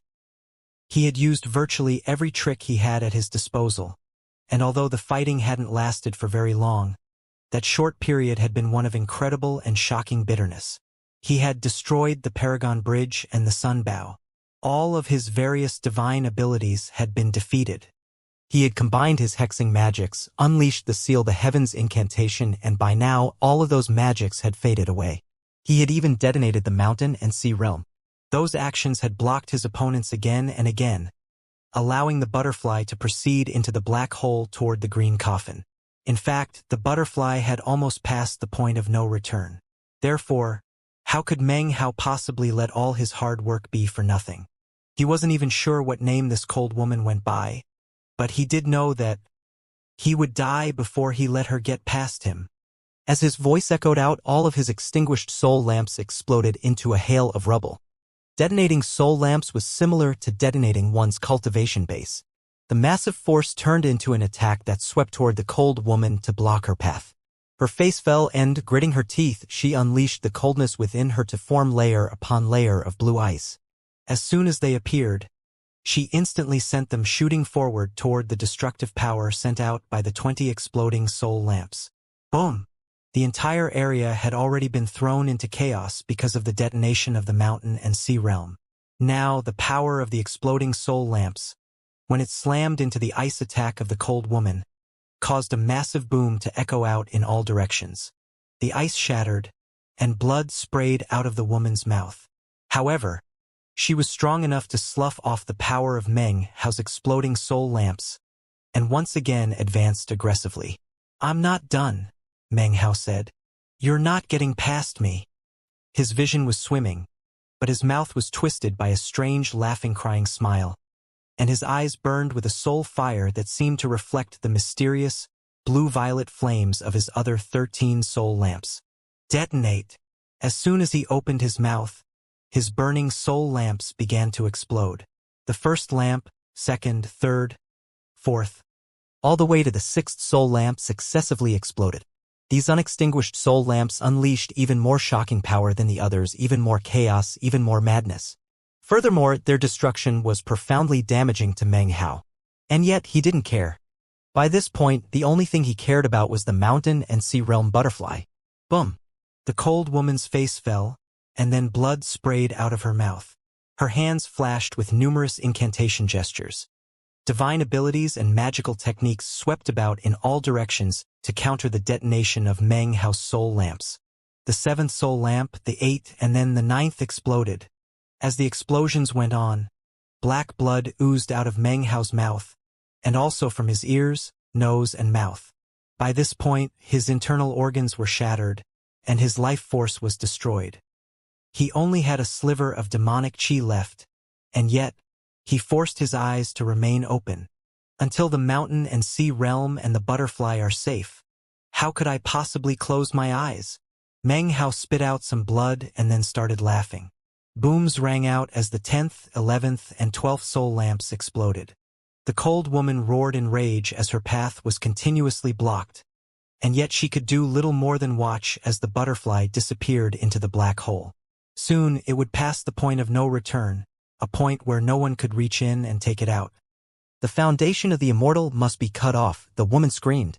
Blood surged through her veins and her face turned scarlet as she drew upon all her power to suppress the power of Meng Hao's exploding soul lamps and take another step forward. Meng Hao was still laughing. As of this moment, he only had one soul lamp left. That was his prime lamp, the most important of all the soul lamps. The prime lamp was a soul lamp which could not be treated lightly. If a cultivator took a wrong step with it, the result could be a deadly catastrophe. In fact, it was even said that as long as the prime lamp remained, it wouldn't matter if all of the other lamps were destroyed. After all, the prime lamp was both the root and the seed of everything. Meng Hao's laughter rang out, and the cold woman's laughter rang out as she pushed forward. Then, a vicious flicker appeared in Meng Hao's eyes as he chose to destroy his prime lamp. He detonated his prime lamp. The resulting explosion dwarfed the explosions of the other soul lamps. A massive force ripped at the void, creating a heaven-destroying, earth-extinguishing power that completely engulfed the cold woman. An agonized scream rang out as her body was shredded into oblivion. Her soul flew out and also seemed to be on the verge of being destroyed when a beam of light shot out from the immortal god continent and swirled around it protectively. Now that she was safe, the woman's soul glared back at Meng Hao. She found herself looking into eyes as murderous as ever despite the fact that they were sinking into death. Blood flowed out of Meng Hao's mouth. His soul lamps had all been destroyed, indicating that his cultivation base and his life force had been eradicated. And yet, he was still smiling, the reason being that the butterfly had already passed the point of no return in the black hole. He wasn't sure if what he was seeing was real or not, but he felt as if he were watching as the butterfly alighted atop the green coffin, with all of his friends and family with it. Then, a force of time spread out to cover it and brilliant colors flashed. Meng Hao's smile finally turned soft and warm. He was tired, so tired that he didn't even have the energy to keep his eyes open. Gradually, they began to shut. The rumbling around him, the shouts of rage, gradually faded away into the distance. But then he heard a shrill cry, desperate and angry, echoing in his ears, and within the vast expanse around him. It was at that point that he realized that it was the parrot. A tremor ran through Meng Hao. There was a grief within that cry that caused him to shake, and even as his vision swam, he saw the parrot actually come into view. As far as he could remember, he had never seen the parrot act this way, act so grieved. All of its feathers were standing on end, and its expression was one of sadness. Tears of blood flowed out of its eyes, and its cry of pain echoed out clearly within the starry sky. It seemed to be in a state of despair, in a madness wrought from sorrow. It was hard to say when the parrot had flown out, but there it was, along with the copper mirror, right in the middle of the starry sky. Almost immediately, the powerful experts from the Immortal God continent and the Devil Realm continent noticed. When they saw the copper mirror and the parrot, their eyes began to gleam with strange light. At the same time, the meat jelly appeared. Weeping, it transformed into armor which surrounded Meng Hao. Without hesitation, it began to send its life force into him. Don't die, Meng Hao. Don't you die. I still have a lot of things to tell you, lots of things to say. You can't die, it's wrong. It's immoral. It's incorrect. The mastiff was seriously injured, but it also appeared, using its body to prop up Meng Hao. Although its life force was also fading, its eyes were completely focused. Even if it died, it wouldn't permit its master to be hurt anymore. The mastiff felt that way. The meat jelly felt that way. And the parrot felt that way. As of this moment, the war was truly over. The mountain and sea realm belonged to Meng Hao but was destroyed. The hope of the realm was with the butterfly, which had now reached the green coffin within the black hole of the vortex. Upon its fluttering wings, countless faces could be seen, looking disconsolately toward the vast expanse outside of the black hole, almost as if they hoped to see Meng Hao off in the distance, even though they couldn't. For the moment, the vast expanse was very quiet. Meng Hao's vision was blurred, and he was on the brink of completely losing consciousness. By now, the voices and sounds in his ear seemed distorted and stretched out, as if they were reaching him from long ago or far away. If the parrot hadn't just called out in its shrill voice, he would already have closed his eyes completely. Instead, he forced them open. He could sense the madness of the mastiff, the sorrow of the meat jelly, and the pain of the parrot. A weak smile appeared on Meng Hao's face, although it was a smile of regret and apology. Don't mind me. You are all free now. The instant he spoke those words, the mastiff trembled, threw its head back, and roared. Then it latched its teeth onto his garment, as if it knew that releasing Meng Hao would mean parting from him for all time. The meat jelly was in a similar frenzy. It was pouring all of its life force, all of its being, into Meng Hao. Although its body was rapidly turning a dull gray, it refused to give up in its attempt to keep Meng Hao alive. Laughing bitterly, the parrot looked around at the vast expanse, and then its eyes gradually filled with determination. Meng Hao was now surrounded by countless cultivators from the Immortal God continent and the Devil Realm continent. The destruction of the mountain and sea realm had affected these two forces in a profound way. The land masses were riddled with cracks, and were it not for the deeply profound resources they had at their disposal, they would have likely collapsed. As the Nine Essences experts approached, the parrot flew out, eyes gleaming with decisiveness. It was not fleeing or hiding like it usually did. As it flew out, dazzling, multicolored light began to shine out from it. The copper mirror appeared behind it, ancient and primitive in appearance. It radiated a feeling of profound mystery, as though it contained innumerable secrets, secrets which could drive people mad, and make the mirror the focus of all creation. At the same time, the parrot let out a shrill cry as it glared at the surrounding cultivators. Then it glanced out at the Immortal God continent and the Devil Realm continent. The parrot's cry caused the surrounding cultivators' faces to flicker, especially the Nine Essences experts. Their faces fell completely as they sensed that, because of the parrot's shrill cry, the copper mirror was cracking. After watching the mountain and sea realm be destroyed and seeing the choices that Meng Hao had made, the parrot was filled with mixed emotions. In fact, it almost couldn't even face Meng Hao now because, as far as it was concerned, the reason all of these calamities had occurred was itself. If it weren't for me, the mountain and sea realm wouldn't have been destroyed. If it weren't for me, Howie wouldn't be dying. If it weren't for me, none of this would have happened. The meat jelly was right. I'm the reason for all of this. I'm immoral. I'm wrong. I shouldn't even exist. The parrot laughed bitterly and the mirror crumbled. The surrounding cultivators were flabbergasted and the Nine Essences experts immediately began to rush toward the parrot. They weren't the only ones. Ancient auras which existed on the Immortal God continent and the Devil Realm continent immediately shot out to fill the area around the copper mirror in an attempt to prevent it from exploding. And yet, their cultivation levels seemed insufficient to prevent that from happening. No matter what any of them did to attempt to stop the process, the self-detonation which had been initiated by the parrot and the copper mirror could not be halted. As the parrot drew everyone's attention, The meat jelly, who was still covering Meng Hao and delivering its life force to him, was staring at the parrot and trembling. But then, it suddenly seemed to hear words being spoken to it, a message from the parrot. "What are you doing? Get out of here." The message was not transmitted by divine sense, nor was it spoken audibly. It was a feeling, a sensation that came from the connection formed between the meat jelly and parrot after all their years together. The meat jelly smiled bitterly but didn't hesitate for even a moment. It understood that the parrot, which it had pestered and argued with throughout so many lives, had chosen to die. It was dying, sacrificing itself to buy time so that the meat jelly could protect Meng Hao and take him away. "Howie, you've treated me so well," the meat jelly said, smiling. Many chaotic memories flashed through the meat jelly's mind, and there were even images that didn't seem to be its own memories. Usually, it chose to suppress such memories, to ignore them.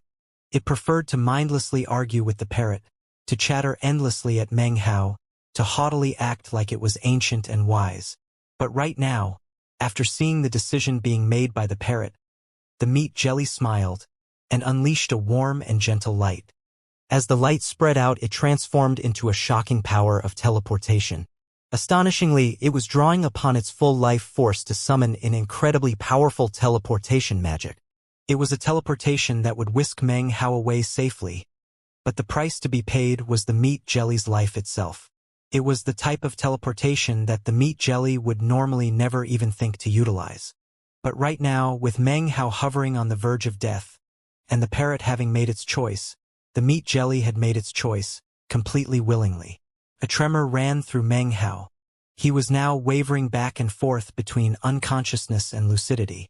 He could see the anguish of the parrot, and could sense what the meat jelly was doing. He couldn't stop the shaking which racked him. He wanted to stop them, but couldn't open his mouth. His injuries were too severe, and he could do absolutely nothing to prevent any of it from happening. Tears welled up in his eyes, and his crimson pupils were seas of anguish. "My friends," he muttered, and yet only he could hear those words. A boom could be heard as the meat jelly's teleportation light exploded out. The cultivators of the Immortal God continent and the Devil Realm continent could both sense what was happening and sent one stream of will to stop the parrot and copper mirror and another to prevent the meat jelly from completing the teleportation. The mastiff howled and leaped forward to intervene, but was completely incapable of fighting the incoming stream of will.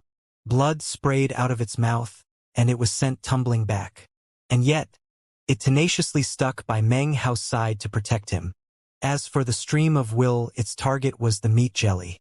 It was at this point that the parrot's self-detonation process paused momentarily, and it cried out in a shrill that shook heaven and earth. "Let him go! Let him go! Let him leave this place. Lord Fifth is willing. Perform the mind erasure. I know you people want the copper mirror. Lord Fifth also knows that none of you can separate me from it. So today, I'm willing to be erased." Even in this moment, the parrot still didn't forget to call itself Lord Fifth. "If you people don't want Lord Fifth to destroy the mirror, let him go, otherwise, I'll blow it up, and none of you will ever lay a hand on it." The parrot's shrill squawk caused the hearts of all the surrounding cultivators to tremble. The parrot almost seemed worried that they wouldn't believe him. In that moment, it began to crumble into pieces. Its spirit and its mind fell apart. Just as it said, it was willing to allow its mind and thoughts to be erased, willing to no longer be a sentient entity. Instead, its mind would become a spirit automaton. When that happened, the stream of will which was attempting to grab the meat jelly and Meng Hao suddenly stopped in place. That was when the unleashing of the meat jelly's teleportation power reached its climax. The meat jelly itself turned completely gray as it lost all of its life force. It, together with Meng Hao, began to grow blurry. Then, rumbling sounds echoed out as the process of teleportation began. It was then that, all of a sudden, the rugged, muscular man from the Devil Realm shot toward Meng Hao, his eyes flashing. His target was not Meng Hao, though, but his bag of holding. Earlier, Meng Hao had pulled Su Yan out to threaten him, and she was still inside. That muscular man's hatred toward Meng Hao for his treatment of Su Yan had turned into profound killing intent. At this moment, he neared the teleportation perimeter, then reached his hand out. "Stop them!" a voice cried out. The approaching stream of will began to emanate ripples. But at the same time, the parrot's entire body burst into flame. Even as the muscular man reached his hand out, the power of teleportation erupted out. Rumbling could be heard, and in almost the exact same instant, Meng Hao and the meat jelly vanished. The muscular man's hand latched down onto nothing but thin air. He stamped his foot angrily and looked up, his eyes completely bloodshot. At the same time, the parrot chuckled. Its mind was fading, and the last thing it saw was Meng Hao vanish. Its eyes glimmered with the reluctance to part ways, with well wishes, and with an emotional sigh. "We'll probably never meet again," it murmured. Then it closed its eyes. A moment later, it opened its eyes again, and within the dazzling, multicolored light that surrounded it, what people saw was no longer a garish parrot, but rather, the copper mirror spirit automaton, emanating a supreme Tao and the aura of a paragon. Its eyes were cold, so cold that they seemed capable of freezing the starry sky of the vast expanse, of burying all memories and thoughts. A shocking pressure radiated out in all directions, causing all hearts to tremble. Even the 9 essences experts were shaken, and the rugged, muscular man felt fear rise up in his heart when the mighty gaze of the parrot fell on him. It was as if that gaze could read all thoughts and see through all hearts. That gaze was above all else like the most supreme of beings. It was like the ruler of the vast expanse that could look down upon all life, which would then prostrate in worship. Behind it was the copper mirror, which radiated a boundless, supreme aura. Ripples spread out into the vast expanse, which then transformed into a vortex. All of the cultivators present couldn't help but feel a sense of complete and utter awe. A profoundly cold and ancient voice then spoke from the parrot's mouth. "I come from the vast expanse society. I have traveled through tens upon tens of thousands of worlds. Tell me your wish. Bear in mind, I can only grant one wish," the parrot said coolly. "After that wish I will sleep. Then I will travel the starry sky, and only after visiting tens upon tens of thousands of worlds will I awaken once more. Only at that time can a second wish be granted." The copper mirror glittered with scintillating light as the parrot's words echoed out into the vast expanse. As of this moment, the pressure radiating from the parrot caused the immortal god continent to tremble, and the devil realm continent to shake. All of the surrounding cultivators were panting, and their hearts were thumping nervously. The 9 essences experts forcibly reigned in their cultivation bases, and as for the most powerful experts of the 2 land masses who had either remained silent this whole time, or sent out streams of will, they too were shaken mentally. They could sense that both the parrot and the copper mirror had a slight trace of the will of the vast expanse upon them. That was a will that they couldn't even attempt to cause to tremble. Only a transcendent cultivator could comprehend it. As for transcending, that was something that, throughout countless years, only a few people had ever done in the vast expanse, in the starry sky, in the 4 great realms, or in the countless other realms. Those who failed to transcend could only gaze up for all eternity upon those who had. The words uttered just now by the parrot caused everyone on the immortal god continent and the devil realm continent to suddenly look at each other with hostile expressions. There was only one wish. The parrot had not lied. The most powerful hidden experts among the immortal god continent and the devil realm continent were people who could not be easily fooled. After a moment of silence, the wills from the 2 land masses met and began to confer. As for what conclusion was reached, most people had no way of knowing. All they knew was that 3 days later, the copper mirror transformed into motes of crystalline light which faded away into the vast expanse. Of course, some of the 9 essences paragons were unwilling to allow the butterfly and the remnants of the mountain and sea realm to remain inside the vortex. They tried to enter, but could make no headway and were forced to back out. The devil realm continent even resorted to imitating the mountain and sea realm by using their world butterflies to enter the vortex. However, for some unknown reason, all such attempts failed. Most important was that the black hole which led to the green coffin was filled with a boundless and chaotic flow of time. Upon entering it, time flowed differently than in the outside world. The rugged, muscular man even stepped inside, but when he realized that tens of thousands of years could pass by in a single moment, he was forced to retreat. The most ancient beings from both land masses sent their divine sense inside to investigate and then eventually notified their people that this place was not accessible to anyone who had not transcended. The question of how the world butterfly had managed to enter was something no one could answer. The only explanation that made sense was that someone had granted it entrance. Eventually, the two great land masses gave up on their efforts. They formed 33 land masses, which became the new 33 heavens. Those 33 heavens were then used to form a seal just like the one which had been placed over the mountain and sea realm. Groups of cultivators from the Immortal God continent and the Devil Realm continent stayed behind to stand guard, as well as some of the outsiders who had survived the recent war. Outside of the 33 heavens, Dao Fang sat cross-legged, sighing deeply, mixed emotions visible on his face. Laying his staff down in front of him, he closed his ancient eyes and continued to stand guard. In the future, any cultivators of the mountain and sea realm who attempted to fly out from the 33 heavens would be killed by him. Beyond Dao Fang, the Aeon span was re-established and linked to the vast expanse. Now there was a new mountain and sea realm. Apparently, there was a beginning and an ending in everything, like a never-ending cycle. No one could enter that mountain and sea realm, and its cultivators could not leave. Soon, the Immortal God continent and the Devil Realm continent departed, returning to the places from whence they had originally come. Whether it was the Immortal God realm who got the wish or the Devil Realm, at the moment no one knew. Neither of the two great powers cared very much about where exactly Meng Hao had ended up being teleported to. As far as they were concerned, he was already dead, and was most likely nothing more than a corpse floating somewhere in the vast expanse. Even still, both powers dispatched groups of cultivators out in various directions to search for that corpse. Time passed as it always did in the vast expanse. Apparently, everything that had happened was relatively negligible when it came to the starry sky of the vast expanse as a whole. A realm had been destroyed. A world had changed locations. The vast expanse was still the vast expanse. The vortex still emanated green light, and countless species of living beings went about their daily lives as was dictated by natural law, hunting, gathering, living.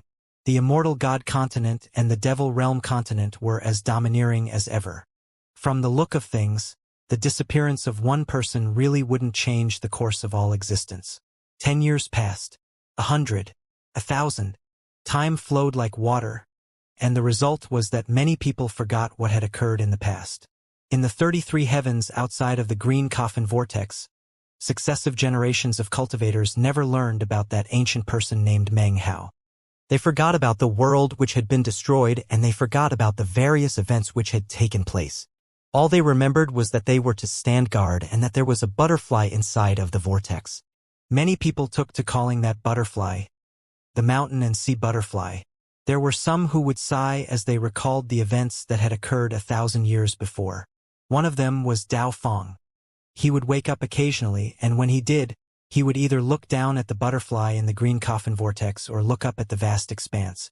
Sometimes, he would recall how the parrot had erased its own mind, how the meat jelly had willingly died, and how the blood-colored mastiff had stood guard relentlessly. He would even think about that certain person who had exploded with madness, all for the sake of a single realm.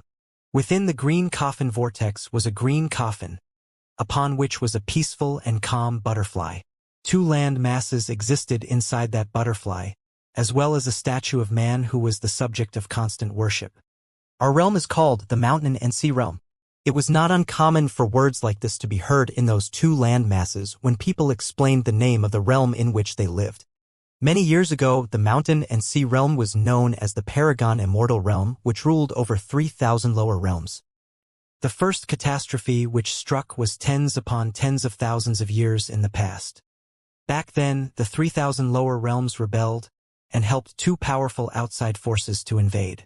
Paragon 9 Seals rose to prominence then, as did Paragon Sea Dream and Paragon Immortal Ancient. There were other powerful experts who joined the resistance to protect our homeland. During that war, the Paragon Immortal Realm was destroyed. Paragon 9 Seals drove the invaders away and created a precious treasure, the Mountain and Sea Realm, which became the home of later generations.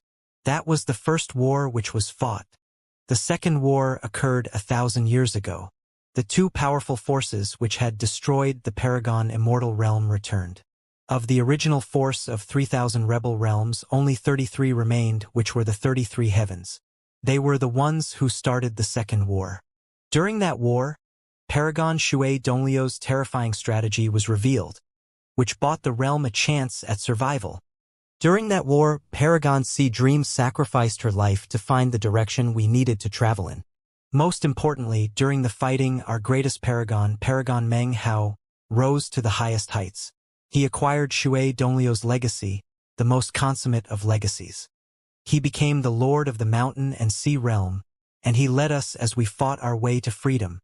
His clan, the Fang clan, is the most powerful and supreme clan among us today. Paragon Meng Hao's father and mother became the wings of the mountain and sea butterfly and flew us to where we are now. During that war, Paragon Meng Hao single-handedly fought both of our powerful enemies. He stood up to all of their cultivators, buying us time so that we could have a chance to survive. During that war, he destroyed his soul lamps and wiped out his Taoist magic. He even detonated the precious treasure that was the mountain and sea realm. During that war, he fought with a parrot, a suit of armor, and a blood mastiff. At the end of the war, he left to parts unknown. But the mountain and sea realm still exists. Our mountain and sea realm will exist forever, and its legacy will never end, not for all eternity. In the past, we were the Paragon Immortal Realm, and then we were the Mountain and Sea Realm. As of now, we are Meng Hao's realm. He is not the Immortal. He is the demon of the Mountain and Sea Realm. Our demon sovereign. One day, our demon sovereign will return in all his madness, just as he promised. He will take us to destroy the new 33 heavens. He will take us to wipe out the homelands of those two enemies of ours.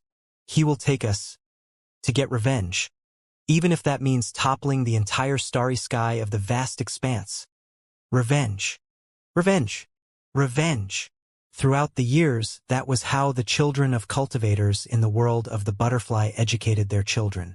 As they told the story, they would clench their jaws, and tears would stream down their faces as they recounted the bloody and violent tales of the past. Fatty rose to prominence during that period of 1,000 years, as did many more of Meng Hao's past acquaintances. Somehow, even Wang Yukai was still alive. The razor-sharp thirst for vengeance bubbled within them. However, they buried their killing intent and focused on building up new resources and on waiting for the moment when they could get their revenge. They were waiting for Meng Hao to return, their demon sovereign. They refused to believe that Meng Hao was dead. There was a certain woman who most certainly did not believe him to be dead. She resided in the Fang clan and had an extremely prominent position there. She was Su Qing, the wife of the demon sovereign. With her and the Fang clan there, the spirits of the mountain and sea cultivators in this world would burn eternally. That spirit was the legacy of an entire people and was something that burned unquenchably within them. Every night, on the highest mountain peak within the mountain and sea butterfly, when the moon which had been created would superimpose with the mountain, Su Qing could be seen standing there. She would look up into the sky, as if she were waiting. Always waiting. After I was reincarnated, you waited for me for hundreds of years. Now I will wait for you until the end of time and space. Meng Hao, wherever you are, you haven't perished, have you? I can sense you. You are out there somewhere, she murmured. A year passed, then another, and another. The vast expanse, endless, immeasurable. Perhaps it had an ending point, but up till now, no one had ever reached it except perhaps someone who had transcended. It was too large and contained too many worlds and realms. There were too many peoples within it, too many dangers. There were vortexes which contained inexplicable, indescribable forms of life, or legends which had long since been reduced to nothing more than ruins. In addition to that, there was dust, which was actually the most common sight in the vast expanse. Within that dust could be found corpses, rubble, even magical items. In fact, anything could be found within the dust, if you searched for it. At this moment, in some indeterminable location within the vast expanse, a corpse could be seen floating there. It was impossible to say how long it had been there. It was completely withered up, although it had not rotted. It wore a suit of armor which was cracked and broken, and completely gray in color. Next to the corpse was a withered-up dog, which, despite appearing to be dead, apparently refused to leave its master's side. Neither the corpse nor the armor showed any signs of life, as if they had been dead for a very, very long time. A hole had been punctured in the corpse's bag of holding, and almost everything which had once been inside had long since scattered out into the vast expanse. Years ago, a woman had escaped from within, only to find that she had no idea where she was. As for exactly how the bag of holding came to be broken open, she didn't know. She only remembered that after it was opened, she was suddenly free on the outside. Then she caught sight of the person she hated more than anyone else, wearing a suit of armor that flickered dully. A moment later, a wind swept through that part of the vast expanse, carrying everything away. Even the woman was swept far off into the distance. As for the corpse, it also floated along within the wind. If you looked closely, you would be able to see a bronze lamp on the corpse's forehead. When the corpse's bag of holding had broken open some time ago, the bronze lamp didn't drift away like most everything else inside, but instead had slowly floated over to the corpse's forehead. In the past, that bronze lamp had changed the fate of the person who was now this corpse. Even Shui Donglu had been unable to fathom or comprehend the details. Back when the corpse was alive and had soul lamps, this bronze lamp had never made an appearance, nor did it even shine. But now that the corpse lacked any soul lamps at all, the bronze lamp finally appeared.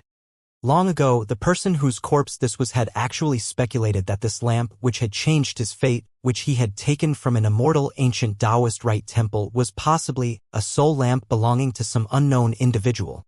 He wasn't sure who, nor did he have the means to speculate. Back when the bronze lamp emerged from the bag of holding, it floated out and began to fuse into the corpse's forehead, which was something that even the corpse would never have been able to predict would happen. Time went by. Every year, the bronze lamp would sink a bit further into the corpse's forehead. 10 years passed, then 100, then 1,000. By that time, the bronze lamp wasn't visible at all, as it had completely sunk into the corpse's forehead. Perhaps it was because of that bronze lamp that, over the course of the 1,000 years which passed, not a single entity of any sort approached the corpse, but instead preferred to avoid it. Not only did the lamp preserve the corpse, it ensured that it had the chance to one day open its eyes again. At some point throughout the years, a minuscule scrap of aura had appeared on the corpse. It seemed like the aura of an immortal, yet also resembled a devil. It was strange, multifarious, and bizarre. Anyone who had fought in the War of the Mountain and Sea Realm would quickly identify it as demonic chi. It was the aura of that legendary entity from the Mountain and Sea Realm, the Demon Sovereign. This corpse was none other than Meng Hao. After being teleported away by the meat jelly, he had lapsed into unconsciousness. However, in the final moment before that had happened, images from throughout his life passed through his mind. In the end, he saw the parrot wiping away its mind. He saw the meat jelly sacrificing its life to teleport him to safety. Those images broke his heart and left him reeling mentally. And yet, there was nothing he could do to stop them. He could only watch. Tears of blood streamed down his face. After being teleported away, and just before passing out, he had smiled, an anguished smile, a smile that contained insanity and an unwillingness to die. He would go to any lengths to recover, although he wasn't sure how to. He thought about the nirvana fruit from his bloodline, and he also thought about the bronze lamp in his bag of holding. Using his last scrap of energy, he managed to pull out the bronze lamp. Then he used a unique secret magic that he had acquired from Shui Donglio's legacy, a technique which made it possible to possess another person's soul lamp. It was an unsettling magic which even Shui Donglu might not have remembered, and wouldn't have trusted to work. Actually, it didn't come from 9 seals, but from the other part of the soul that made up Shui Donglu. In the moment that Meng Hao unleashed the magic, he lost consciousness. After that, everything was a blank. Over the course of the 1,000 years, his body had withered continuously. His life force had long since faded away, and everything about him had dispersed. The only thing that remained was the bronze soul lamp, which continued to fuse with him. One day, when the bronze lamp was fused fully into his forehead, a heaven-shaking, earth-toppling change occurred within him. Rumbling sounds filled him as the bronze lamp gradually took over the position of his lost prime lamp. As the prime lamp, it then began to remold his chi passageways and reconstruct his cultivation base. With each day that passed, his atrophied flesh would pulse with a bit more chi and blood. His internal organs had once been completely desiccated, but now they were recovering. A few days later, his heart thumped for the first time in 1,000 years. Around him in the vast expanse, the starry sky vibrated, causing countless life forms hidden in the area to flee in terror. The sound of the heartbeat continued to echo out as blood flowed through his body. Gradually, that ruined blood began to recover. Soon, his body wasn't withered anymore, and he even seemed to be breathing. His blood flowed, and the bronze lamp slowly began to burn, sending boundless green smoke throughout his body. It eventually reached his cultivation base, which caused life force to ignite within him. A powerful aura suddenly spread out which caused the vast expanse in the area to shake. Meng Hao had built up so much power that his eyelids fluttered, as if he would soon open his eyes. As he grew stronger and stronger, the aura within him became more terrifying. A vortex rose up around him, a vortex that might not match up to the chaos unleashed upon the vast expanse by the Copper Mirror and Parrot all those years ago, and yet was still shocking. However, after a few breaths of time, the aura faded into weakness. Meng Hao's body gradually grew still, and the strength faded from his eyes. He became peaceful and unmoving. Apparently, that burst of power wasn't enough to awaken him. He needed more strength to open his eyes, more life force. At the moment, he simply didn't have enough. Therefore, he needed to wait a bit longer. Gradually, his body withered up again and his heart stopped beating. His blood dried up and his aura faded. He now looked no different from the corpse he had been earlier. However, there was a spark of life within him that hadn't been there before, flickering and burning ever so slowly. Time passed. 10 years later, Meng Hao was still floating out in the vast expanse. One day, a flying shuttle suddenly appeared. A pile of miscellaneous items could be seen piled up in the back of the shuttle, and a closer look made it obvious that most of them had been collected from within the dust that filled the vast expanse. There were even a few desiccated corpses among the random objects. A pretty young woman sat cross-legged in the flying shuttle, although she was dressed up in a way that made her seem older than she was. Apparently, she didn't want people to guess her true age. Her cultivation base was not weak, though. Only powerful people would ever dare to fly around alone in the vast expanse. Based on the fluctuations which rippled out from her, she was in the Tao realm. Behind her sat a young man, who seemed much weaker than her, and was acting very subserviently. He would occasionally look out at the vast expanse, his expression both curious and nervous.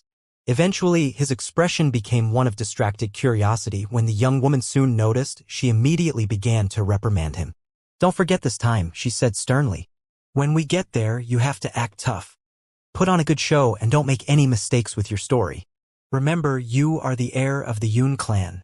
You are a legitimate descendant of what was once the most glorious clan in this part of the vast expanse. The Great Vast Expanse School is looking for a son-in-law for their holy daughter, and she'll definitely pick you. They are a powerful force that can even tangle with the immortal god continent and the devil realm. Supposedly, they know the secret of how to access the teleportation portal that leads out of the vast expanse." The young woman's eyes gleamed with anticipation. The young man glanced downward. Voice somewhat feeble, he said, "But the Yun clan is just a small clan. They were famous years and years ago, not now. Plus, I'm not really a legitimate descendant." "Shut up," the young woman barked, glaring at the young man, who quickly bowed his head deferentially. "So what?" The first-generation patriarch of the Yun clan had a marriage agreement in place with the Vast Expanse School. It doesn't matter what year or what generation. The heir of the Yun clan can become the beloved partner of one of the holy daughters of the Great Vast Expanse School. The Yun clan fell into decline years ago, and only exists in the mortal world now, so there's no way they can fulfill their end of the marriage agreement. But who cares? I managed to buy a copy of the agreement, and I also have our clan's precious treasure that lets me wield 2 essences power. We'll definitely succeed. Besides, we won't be dealing with the upper ranks of the Vast Expanse School. Whoever we meet with, they'll have to maintain face, so as long as the marriage agreement stands, I can just wait until a lot of people are around, then pull it out for everyone to see. The Vast Expanse School might be strong, but they also have to be reasonable. Even if they don't abide by the agreement, they'll still be sure to compensate us in some way. Even as the young woman spoke, she continued to scan their surroundings. Suddenly, she turned her head to look off into the distance, where she saw a corpse floating within the dust, not too far from the flight path of the flying shuttle. That ancient corpse is fully intact, plus it has a dog with it. With that, she reached out and made a grasping motion, pulling Meng Hao over to her. After looking him over, her eyes glittered. Not bad. Not bad at all. With all these corpses and other random things to help pay for expenses, this trip won't have been a waste after all. Smiling, she quickly threw Meng Hao and the Mastiff into the back of the flying shuttle to join the other random objects and corpses she had collected from the dust of the vast expanse. Proceeding onward, she continued to rebuke the young man. The young woman was so focused on rebuking the young man that she didn't notice what happened when she threw Meng Hao into the back of her flying shuttle.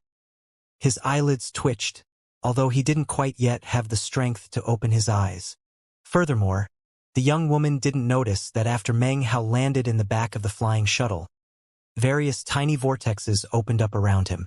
Then, the mist which surrounded them formed into strands which began to seep into the flying shuttle. The strands of mist circulated inside of the shuttle and then began to enter into Meng Hao. More and more of the mist vanished into him, like a river pouring into a dry channel. Apparently, Meng Hao's injuries were so severe that he lacked the power to even absorb the mist of the vast expanse on his own. However, there was something about the flying shuttle that helped him to gradually begin building up the power he lacked to open his eyes. Time passed, and for some reason the flying shuttle seemed to be going faster and faster. Eventually, the young woman, despite being so involved in berating the young man, finally noticed the increase in speed. At first, her jaw dropped, but then she began to laugh heartily. See, little brother? It's no wonder the Great Vast Expanse School has such a reputation. The starry sky in their territory is obviously blessed with some sort of essence that has increased our speed. I bet that essence can even identify hostile forces. The more hostile you are toward them, the slower you'll move. The less hostile, the faster. Having reached this conclusion, the young woman laughed again. Behind her, the young man stared in shock. In his estimation, that wasn't what was happening at all. And yet, he didn't dare to open his mouth. Instead, he nodded and pretended to be in awe of the young woman. He knew that his sister wasn't the sharpest tool in the shed, but he also knew that deep down, she was a good person. Not only did she enjoy it when people looked at her fawningly, more importantly, when she was happy, she spent less time rebuking him. Burying his reservations, the young man began to think about everything that had happened on their journey. They had encountered other flying shuttles along the way, and although his sister had never paid any attention to any of them, he had. Eventually, his attention was drawn to the collection of corpses and other objects in the back of the flying shuttle. He looked at the corpse of Meng Hao, and suddenly realized that their flying shuttle had begun to move faster at almost the exactly same time that his sister picked up that very corpse. However, considering the level of his cultivation base, he didn't notice anything out of the ordinary about it. No matter how he studied it, it didn't look like anything other than a corpse. A few days later, the young man stopped worrying about it so much, although he would still cast occasional cautious glances back at Meng Hao. Meng Hao was already awake. However, what had awoken was not his body, but his soul. After being pulled onto the flying shuttle and absorbing some of the power of the vast expanse, he reached a state in which he felt almost as if he were observing everything around him in a dream state. His soul hurt. He thought back to the mountain and sea realm, to his father and mother, to his sister, to Su Qing, and to so many other familiar faces. He thought back to the butterfly, and how it had eventually landed on that green coffin. He thought back to the parrot, and then the meat jelly, which was now devoid of any traces of life. All of that was in the past now. The only companion he still had to accompany him was the Mastiff. The Mastiff wasn't dead. It had been asleep the entire time, hibernating. Even in its sleep, it still stood watch over him. It had paid a heavy price and was even now only capable of sleeping. This enmity must be avenged. Mountain and Sea Realm. I will return to you. Mom and Dad, Sister Qinger, wait for me. Meng Hao's soul stared out of the flying shuttle into the distance. He had no idea where the mountain and sea butterfly was, not even in which direction it lay.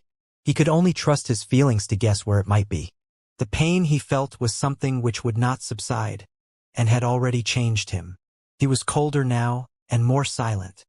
He could tell that the only reason he was alive right now was because the mastiff had protected him, and the meat jelly had sacrificed everything for him. Most importantly, though, was what he had done just before losing consciousness. He had taken out the bronze lamp. The mysteries surrounding that lamp were unfathomable. It had replaced all of his soul lamps. Instead of having 33, he had only one. However, after the lamp's aura had melded with his demonic chi, and the resulting pressure was even more terrifying than all of his other 33 soul lamps added together. This bronze lamp, just who exactly did it belong to? During the process of studying the changes and transformations inside of him, Meng Hao eventually noticed the brother and sister duo on the flying shuttle. The older sister was thick-headed, and the younger brother was weak but shrewd. Meng Hao looked them over, then ignored them. The young man occasionally glanced back at him, but Meng Hao chose to remain still and silent. However, were it not for this brother and sister and the help of their flying shuttle, a random coincidence that allowed him to absorb the mist of the vast expanse, then it would have taken far, far longer for his soul to awaken. That was something Meng Hao wouldn't forget. His injuries were so numerous that even after 1,000 years of absorbing the bronze lamp, more time was required to restore his cultivation base. For now, he could only bury his thoughts of spilling a sea of blood to gain vengeance. But he knew that the day would come when he would get his revenge. Months went by in which he maintained silence. Normally, the trip taken by the flying shuttle would have gone on longer, but now it was rapidly coming to an end. Up ahead could be seen an astonishingly large heavenly body. It was not a landmass like the Immortal God continent or the Devil Realm continent. It was a planet. This planet could definitely be listed among the astonishing heavenly bodies like the Immortal God continent. However, if the lands on the planet were unwrapped and laid out flat, they would definitely dwarf that very landmass. It was simply gargantuan, so large that it could only be taken in fully from a distance. In fact, it was so big that it almost seemed to be propping up the starry sky of the vast expanse. If you compared the mountain and sea realm to this planet, it would be like comparing an ant to an elephant. Surrounding the planet was a dark yellow ring. Shockingly, if you studied that ring closely, you would find it was made up of countless asteroids, large and small. Simply looking at the planet was terrifying, and would leave one completely shaken. Innumerable beams of light could be seen flying into and out from the planet, making it look even more dazzling. See that? That's planet vast expanse. Heavens! How could there be a planet so big? Compared to the landmass that we come from, it's simply enormous. You could fit our home inside of it 10,000 times over. 100,000. Maybe 1,000,000. The young woman's tone was quite grandiose when she began speaking, but in the end, she trailed off into silence as she stared at the huge planet in front of her. The young man next to her was also staring with wide eyes. Neither of them noticed that behind them, Meng Hao had just stirred. Although he still couldn't open his eyes, his soul was also staring at planet vast expanse. And within the eyes of his soul, a strange fire had begun to burn. The young woman took a deep breath, and her eyes began to shine. No wonder they say that it can vie for a place among the Immortal God continent and the Devil Realm. Wow, the planet vast expanse. This is the home of the legendary Vast Expanse School, which was created at the same time as the Vast Expanse itself, and has the only teleportation portal leading out. Little brother, I've decided. You definitely have to marry that holy daughter. The young woman's eyes shone with determination, and she flicked her sleeve, sending the flying shuttle closer and closer to planet vast expanse. However, as the flying shuttle got closer, a bright shield suddenly sprang up, sweeping out to cover the whole planet and the starry sky which surrounded it. Every cultivator that it passed, regardless of the level of their cultivation base, was instantly locked in place in the starry sky, incapable of moving even an inch. Shocked expressions appeared as everyone wondered what was happening. It was at this point that the sound of an ancient bell began to toll from somewhere on planet vast expanse. The austere, sonorous sound swept out into the starry sky, pushing away the mist of the vast expanse and causing intense pressure to weigh down. Dong! Dong! Dong! As the sound of the bell rang out, cultivators of the Vast Expanse School on planet Vast Expanse were all completely shaken. The tolling continued. It soon wasn't just the ordinary cultivators who were surprised. The powerful experts who made up the inner strength of the Vast Expanse School also looked up. When the bell tolled for the 4th time, numerous faces flickered in shock.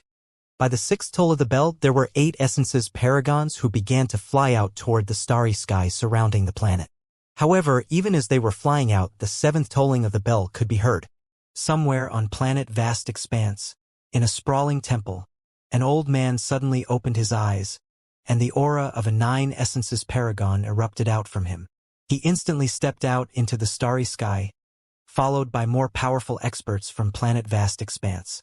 There were countless beams of light that flew out with incredible speed. More than 1 million cultivators had been locked down in the starry sky outside of planet Vast Expanse, and all of them were shocked and unable to move. And yet, the tolling continued. Of the group of people frozen in place, most didn't understand what the tolling of the bell indicated, and therefore, took things mostly in stride. However, the people who did know the meaning of the bell couldn't stop their eyes from widening in shock and terror. That bell, it's the Vast Expanse bell. When a paragon who isn't a member of the Vast Expanse School arrives, the Vast Expanse bell will toll. 3 tolls means a 7 essences paragon. 6 tolls indicate 8 essences. More than that means a 9 essences paragon. The bell tolled 7 times. That means that a 9 essences paragon is here. The people outside of planet Vast Expanse who understood the significance of the tolling bell were completely shocked. They began to look around, and soon, all eyes came to fall on the flying shuttle, which was the only object in the starry sky that hadn't been locked in place. Upon that very flying shuttle, the young man's eyes were wide, and he was looking around in astonishment at all of the cultivators locked in place. His sister also looked around in shock, but then began to laugh. "Little brother, it's time to act tough. It seems the marriage agreement with the Yun clan is still in effect. I haven't even brought out the jade slip yet, and the Vast Expanse School has already noticed and started ringing the bells to welcome us." Although the young woman's eyes were open wide with delight, the young man's legs were trembling. "Sister, I don't think that's what's." Before the young man could finish speaking, they caught sight of the numerous beams of light shooting out from planet Vast Expanse, and could sense the terrifying levels of their cultivation bases. The young woman only got more excited. "Little brother, look, they're coming to receive us," she said excitedly, taking a deep breath as the crowd of people drew nearer. The young man behind her was flummoxed. He was weak, but very intelligent, and could tell that something strange was going on. Moments ago, when the shield sprang up around planet Vast Expanse, the thick-headed young woman quickly gathered up all of the items and corpses, including Meng Hao, and put them into her bag of holding. She did it so quickly her younger brother had no time to intervene. In her simplistic way of thinking, everything she had collected was worth keeping. And yet, she feared that people might look down on them for collecting so many miscellaneous items, which could eventually cause problems when it came to the marriage agreement. Seeing the numerous incoming beams of light, the young woman got very excited. She quickly straightened her garments and put on a very haughty expression. Then she looked back at her nervous younger brother. Glaring, she said, "Look tough. Remember, you're the heir of the Yun clan." There was no time to say anything else as the beams of light flew at top speed and came to a stop in front of their flying shuttle. In the lead was a man wearing a violet gold robe. His hair was long and white, and he bore the semblance of a celestial being, with eyes that sparkled as if with lightning. He looked the brother and sister duo over, only glancing briefly at the young man before focusing his attention on the young woman. Then his eyes widened slightly. Behind him were tens of thousands of other cultivators, all of them wearing very serious expressions, almost as if they had come to meet a powerful enemy. The pressure weighing down from all of these powerful experts was incredible. Although they kept their power in check, the starry sky was still trembling, and everyone nearby could feel the weight of the pressure. The young man on the flying shuttle was shaking and could barely stand up straight. His blood was boiling, and he almost felt as if it were about to explode. From the look of it, if these people let much more of their aura out, this young man's body, and those of many of the other cultivators in the area, would be shredded to pieces, killing them instantly. His older sister had it a bit better off, but was still gritting her teeth and trembling in body and mind. However, she didn't seem to have lost any of her enthusiasm. Apparently, she couldn't see the fierce gleams in the eyes of these powerful experts from the vast expanse school. Clasping hands and bowing deeply, she said, "I am Yun Shan of the Yun clan. This is our clan's current heir, Yunfeng. Senior members of the vast expanse school, greetings." Then she quickly pulled out her Yun clan identity medallion and held it high above her head. Behind her, Yunfeng nervously clasped hands and bowed his head, cursing inwardly. In response to Yun Shan's words, the eyes of the experts from the vast expanse school glittered. The old man in the leadership position frowned. He looked closer at this girl who called herself Yun Shan, gaze lingering on her bag of holding as he completely ignored the identity medallion. After a long moment, he said, "Yun clan." The entire time, his eyes were focused on her bag of holding, as if his gaze could actually pierce inside and see Meng Hao. After a moment, his eyes glittered, and he suddenly shook his head and laughed. "Unlock vast expanse. Extend the star path. Summon the million disciples. Unveil the vast expanse skyway. Welcome the honored guests." Apparently, when this man spoke, his words were followed like law. The other powerful experts of the vast expanse school bowed their heads as rumbling sounds suddenly emanated out from planet vast expanse.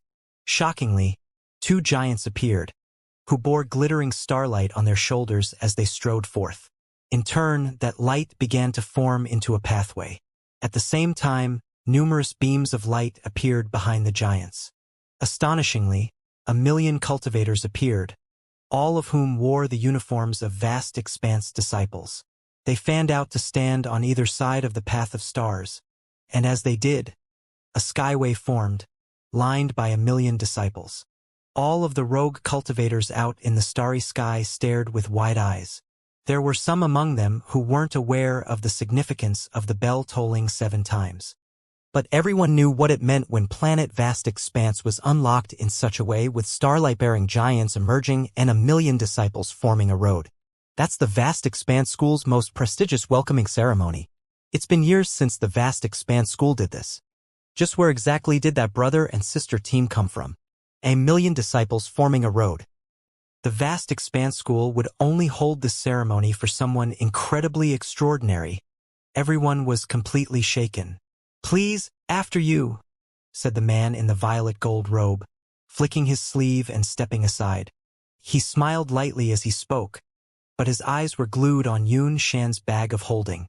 The other experts from the vast expanse school looked on with thoughtful expressions for a moment before they also stepped aside, leaving the entire path of starry light stretching out unhindered in front of the flying shuttle. Yun Shan's eyes were wide as saucers as she stared at the scene. It was something she couldn't have imagined happening, not even in her dreams, and yet it was playing out right here in front of her. Despite her usual thick-headed personality, even she couldn't help but feel a bit suspicious. Was the Yun clan really that incredible in the past? She said to her brother. "I can't believe a down-and-out clan like them would actually cause the vast expanse school to hold a ceremony like this. I guess the Yun clan must have a lot of big secrets that I never found out about. Later on, I'll have to spend a few spirit stones to run a more thorough investigation into them." Of course, her train of thought led her to a strange conclusion, like it usually did. Looking very excited, she immediately stepped onto the path. She walked along as arrogantly as ever, occasionally chattering to her younger brother. "Come on, follow me. Keep your head up. Don't forget, we're from the Yun clan and you're the heir. See how seriously they take us, little brother? The vast expanse school. Ha ha ha." Although Yun Shan was nervous, her eyes sparkled brightly, and as she walked along, the disciples of the vast expanse school bowed respectfully. As for all of the rogue cultivators who had been locked in place earlier, they could do nothing but watch jealously as she entered planet vast expanse. Her brother walked along behind her, more nervous than ever. Something very strange seemed to be going on, especially when he realized that the vast expanse school hadn't even checked their Yun clan identification medallions. The reason for that most likely had nothing at all to do with the conclusion his sister had reached. However, there was nothing to be done about the situation now. The old man in the violet gold robe followed not too far back, and behind him were the tens of thousands of other powerful experts of the vast expanse school. Yunfeng's scalp tingled as he walked nervously behind his sister, following closely by the forces from planet Vast Expanse. This isn't a welcoming party, he thought, this is a security escort. As they proceeded through the starry sky, they eventually reached Planet Vast Expanse itself. Planet Vast Expanse was gargantuan, so big that you couldn't see from one end to the other. The location in which they arrived featured a boundless land filled with mountains, more than 1,000,000 of them, with even more hidden beneath the fog and clouds which spread out everywhere.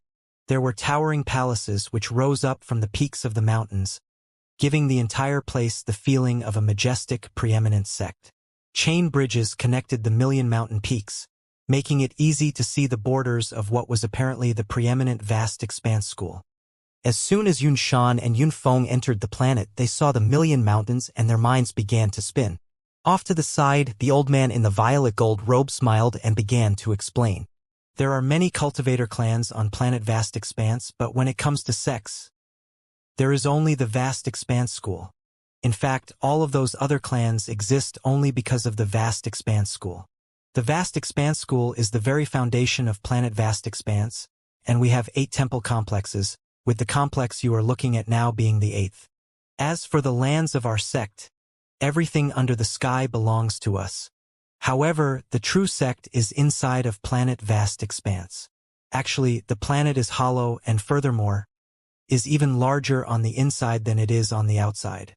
That is the true core of the Vast Expanse school. The brother and sister duo couldn't help but gasp as the old man's voice echoed out. They saw the boundless mountains. They saw the numerous pagodas and palaces. They saw the countless cultivators flying to and fro. At first, they had assumed that what they were looking at was the entirety of the Vast Expanse school, but now they realized that it was only a small portion. This was one of only 8 outer temple complexes. If the outer temple complexes are like this, thought Yun Feng, then I can only imagine how astonishing the inner core is beneath the surface of the ground. He was left panting, and for the first time, a gleam of desire appeared in his eyes. Even as the young man was shaken, his sister suddenly began to laugh. Not bad at all, she said. The Vast Expanse school truly deserves its reputation as the ultimate Taoist society. The Yun clan definitely falls short, although only by a bit. Although her face was a bit ashen, she tried to look unimpressed. The sound of her brother's rapidly increasing heart rate was turning into quite a headache, though. The old man in the violet gold robe laughed lightly. Then he spoke a single sentence. A sentence that contained such power that the air in the area suddenly locked everything in place, motionless. The ceremony has been completed, the sect has been assembled, and the formalities have been spoken. Fellow Taoist, the time has come for you to show your face. The old man's eyes glowed as they came to stare fixedly at Yun Shan's bag of holding. At the same time, rumbling could be heard, and a powerful wind kicked up as numerous spell formations formed. The 1,000,000 disciples swirled through the air, lining up to form an even larger grand spell formation. The tens of thousands of powerful experts flanking the man in the violet gold robe all unleashed explosive energy which cased the sky to dim and everything to shake. Down below, countless auras erupted out from the 1,000,000 mountains, making the entire place seem like the underworld. The eruption of energy caused blood to spray out of Yun Feng's mouth as he teetered on the brink of unconsciousness. His sister stared in shock, and also coughed up blood, her face turning pale white and filling with confusion and shock. She looked around at all the surrounding cultivators radiating powerful energy and realized that she had never seen so many powerful experts gathered together in one place. "Seniors, you?" she said, forcing the words out of her mouth. Of course, the old man in the violet gold robe was being careful not to push things too far. After all, he could kill this brother and sister team with a single thought. After a moment, he frowned. Considering the level of his cultivation base and his age, he was adept at judging character and at detecting when people were putting on an act. From the look of things, this brother and sister duo had no idea what was actually going on. The old man's heart thumped. Reaching out with his right hand, he made a grasping gesture, causing Yunshan's bag of holding to fly out toward him. Instead of grabbing it, though, he simply waved his sleeve. A bang rang out as the bag of holding burst open, causing countless random objects to spill out everywhere, including corpses. The old man's eyes flickered, ignoring the miscellaneous objects. His mind trembled as his eyes came to focus on one corpse in particular. As soon as he saw it, his eyes began to shine with unprecedented brightness. In the moment that all the corpses spilled out, shocking ripples began to spread in all directions from that one corpse in particular. As a result, the faces of the 1,000,000 vast expanse school disciples turned deathly white, and blood sprayed out of their mouths. Shocked, they began to back up. At the same time, their cultivation bases were thrown into complete chaos, something they had absolutely no control over. The faces of the tens of thousands of powerful experts flickered, and their minds spun, as if they were suddenly facing a powerful foe. It was as if, all of a sudden, they were surrounded by mountains of corpses and seas of blood, from within which countless howls emanated out to completely inundate them. It was a thoroughly shocking development which caused everything to vibrate and shake. The indescribable energy coming from the corpse swept over everyone, becoming an intense pressure that caused even the 1,000,000 mighty mountains down below to tremble. The lands quaked as dust and dirt first floated up into the air, and then were slammed back down again. The chain bridges which connected the mountain peaks were swaying back and forth, and countless disciples felt as if their minds were being struck by lightning. The energy which had previously been emanating out from the 1,000,000 mountains was, as of this moment, being crushed down as if by a huge hand, completely disintegrated. Everyone in the area gasped in shock. Only the brother and sister team didn't feel any pressure. However, they could see what was happening, and the thick-headed sister turned to look at that one particular corpse, the blood draining from her face in the process as she recalled how she had picked it up along the way. What kind of corpse did I pick up?" she murmured inwardly. She saw the 1,000,000 disciples coughing up blood. She saw the lands trembling. She saw the mountain peaks shaking. She saw the astonishment of the tens of thousands of powerful experts. And she saw the blinding light shining from the eyes of the old man in the violet gold robe. One thing she didn't notice was that the mastiff which she had picked up along with the corpse was nowhere to be seen. As all of this happened, countless gasps and cries of shock and alarm could be heard. That's a paragon corpse. That's the corpse of a paragon. Heavens, a 9 essences paragon corpse. No wonder the vast expanse bell tolled. There aren't many 9 essences paragons to begin with in the vast expanse, and yet somehow these 2 people from the Yun clan happen to have the corpse of one in their bag of holding. That corpse is a precious treasure. In the midst of all the commotion, the old man in the violet gold robe suddenly flicked his sleeve, causing numerous sealing marks to appear and float down onto Meng Hao's corpse. As they settled onto him, everything in the area slowly returned to normal. However, everyone in the area was still in an uproar. The old man eyed Meng Hao's corpse, then looked over at the young woman who called herself Yun Shan. "From whence cometh this corpse?" he asked. I found it," she stammered. Her words caused everyone to stare wide-eyed with shock, as if what she were saying was unimaginably outrageous. Soon, strange expressions appeared on the faces of the cultivators in the area. As for the old man, he felt as if a lightning bolt had just struck his mind. After staring in shock for a moment, he smiled wryly. Although he had appeared to remain calm earlier, his heart had actually been surging with tsunamis of astonishment. There weren't a large number of 9 essences paragons in the vast expanse. Each and every one was a consummately powerful expert, people who ordinary folk would be lucky to simply catch a glimpse of. And that was when they were alive. After they died, it would be easier to find a phoenix feather or a Qilin horn than to see such a corpse. 9 essences experts had a longevity that was virtually unending. They would never just pass away into meditation. Either they would try to transcend into the Tao Source realm, or they would fail in their attempt and be destroyed in body and spirit. In the latter case, they wouldn't leave a corpse behind. Another possibility was that they might be killed in battle. However, when 9 essences paragons fought, it would be unlikely that the defeated party would be behind as an intact body. Most of the time, the final result was a smashed and mangled corpse. Because of all of that, the intact corpse of a 9 essences paragon was something exceedingly rare. The old man in the violet gold robe spent a moment in thought. He recognized the sequence of cause and effect here. Obviously, this brother and sister team had found this corpse in their journeys. After arriving at planet Vast Expanse, it attracted the attention of the spell formation and caused the bell to ring. His previous assumption that someone was hiding in the young woman's bag of holding was simply a mistake. Everything made sense now, except for one thing. A dead person shouldn't have attracted the attention of the spell formation and caused the Vast Expanse bell to ring.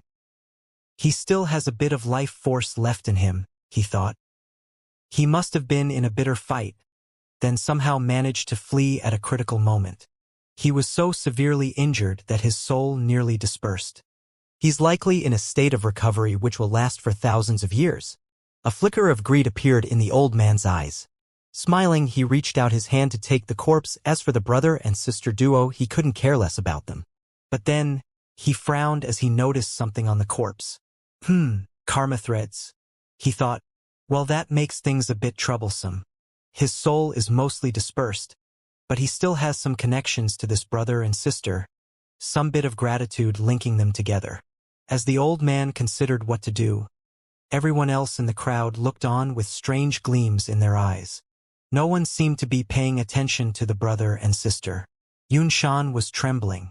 As of this point, she was terrified and filled with regret. She wished she had never picked up that corpse, and wished that she had never brought her little brother here to try to con their way into a wedding. However, even as she trembled in fear, her younger brother sighed and clasped her hand. Normally, his grip was weak, but right now it was firm. She looked over in shock at her brother, who forced himself to ignore his fear as he nodded back at her. A moment later, the old man in the violet gold robe looked at them with glittering eyes. Smiling, he said, "So, are you going to sell this corpse?" "I want to buy it." Yunshan gaped in shock at the man's request. She was just about to reply when her brother took a step forward. Standing in front of her, he clasped hands and bowed to the old man. "Senior, I am Yun Feng. I've come to the Vast Expanse School today to ask for the hand of the Vast Expanse Holy Daughter in marriage. This corpse isn't for sale. It's a betrothal gift." Yunshan was in complete and utter shock. The words spoken by her younger brother just now and the way he carried himself seemed completely out of character. The old man looked at Yun Feng, eyes flickering with amusement at his words. "Well, you've got guts. Fine. Join the Vast Expanse School and I'll send you directly to the intersect. As for the marriage, I'll give you a chance at that. If you can reach the Tao realm within 2,000 years, then I'll arrange for you to marry the Vast Expanse Holy Daughter of the current generation at that time." Yun Feng hesitated, but his sister was clearly elated. Their entire purpose in coming to the Vast Expanse School was to profit in some way. If her younger brother could become a Vast Expanse School disciple, then that would be the hugest profit imaginable.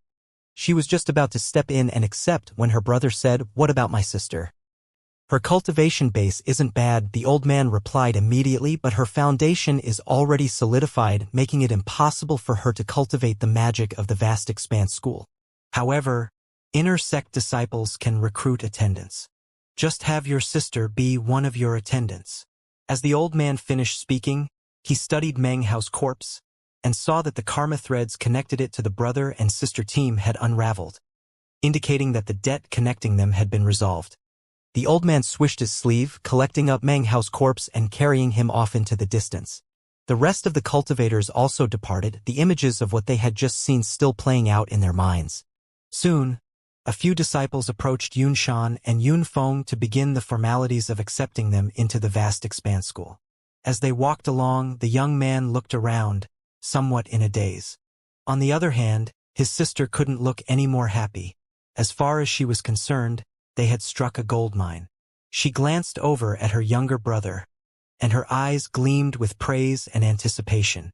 In her eyes, her brother had just grown up quite a bit, as was evidenced by the clever and decisive way he had just spoken up. It was only Yun Feng himself who knew the truth. Moments ago, a voice had spoken in his ear and told him exactly what to say. That voice which told me what to do. Could it have been that corpse? A blank look could be seen in his eyes as he nervously followed the vast expanse school disciples off into the distance. Meanwhile, on one of the million mountains that made up the 8th temple complex, the old man in the violet gold robe strode along, unable to conceal the delight in his eyes. Soon, he was in a location deep within the million mountains in front of a teleportation portal. Without the slightest hesitation, he stepped into the portal. It rumbled and then shone with brilliant light, after which the man disappeared. When he reappeared, he was beneath the surface of planet Vast Expanse, in the core of the Vast Expanse School. The inside of planet Vast Expanse had its own starry sky, complete with a sun and moon as well as planets. Each one of those planets emanated the aura of a powerful expert, all of whom were apparently in secluded meditation. Also located in the inner core of the planet was a sea of flames, buried within which was half of a planet. That half-planet was mostly broken and shattered, and emanated a sensation of time and rot. Numerous pagodas and temples adorned its surface, and it emanated an ancient air. The old man in the violet gold robe immediately sped in the direction of the sea of flames, and the half-planet therein. As he neared, his voice echoed out, "Fellow Taoists, please have a look at what I've brought for you." Laughing, he waved his hand, sending Meng Hao's corpse floating out to hover above the buildings down below. As soon as it appeared, the ceiling marks which had been placed on him vanished, allowing shocking fluctuations to surge out and cover the entire half-planet. Countless people down below were astonished, and 6 streams of 9 essences aura suddenly swirled out to surround Meng Hao, accompanied by 6 people. The corpse of a paragon. Old Fifth, where did you get your hands on this? It's not completely dead. There's still the remnant of a discarnate soul. A paragon corpse like this is something incredibly rare. Unfortunately, although the corpse is intact, its innards are withered into almost nothing. It doesn't matter if it's withered. With the resources at the disposal of our Vast Expanse School, we can restore this corpse to peak power in no time. With this corpse, we can carry out the plan to receive the 9th paragon earlier than expected. The old man in the violet gold robe laughed excitedly. It was at this point that a stream of divine sense that was terrifying even to these 7 people suddenly exploded out from the half-planet. As it filled the area, the old man and the other 6 paragons clasped hands and bowed, serious expressions on their faces. "Greetings, sect leader." That terrifying divine sense was similar to the one from the archaic old man from the Devil Realm continent. It was in the 9 essences level, but was at its very peak. That peak level qualified one to attempt a breakthrough to the Tao Source realm. Of course, powerful souls like that were very rare. For countless years, very few people had ever been able to reach the peak of 9 essences. In fact, even in an enormous sect like the Vast Expanse School had only ever produced 4. However, those 4 had all reached a position only 1 step away from the Tao Source. Unfortunately, from ancient times until the current day, people who could take that final step were as rare as phoenix feathers or Qilin horns. In all of the vast expanse, there had only ever been 2 or 3 who had completed that step. All of the others died. Those who chose not to take that final step and remained at the peak of 9 essences had virtually limitless longevity. Although it wasn't correct to say that they would exist for as long as all heaven and earth, they were close to such a level. They had shockingly profound levels of knowledge, and the longer they practiced cultivation, the more powerful they became. However, the vast expanse tribulation came for them once every 10,000 years, and each time it came, it was more terrifying than the last time until it managed to destroy them. Because this was so, when it came to comparing those at the peak of 9 essences, unless someone had a rare, unique essence, then strength would be determined by who had practiced cultivation in that level for the longest time. The powerful divine sense enveloped Meng Hao, boring inside of him, inspecting every inch of his being.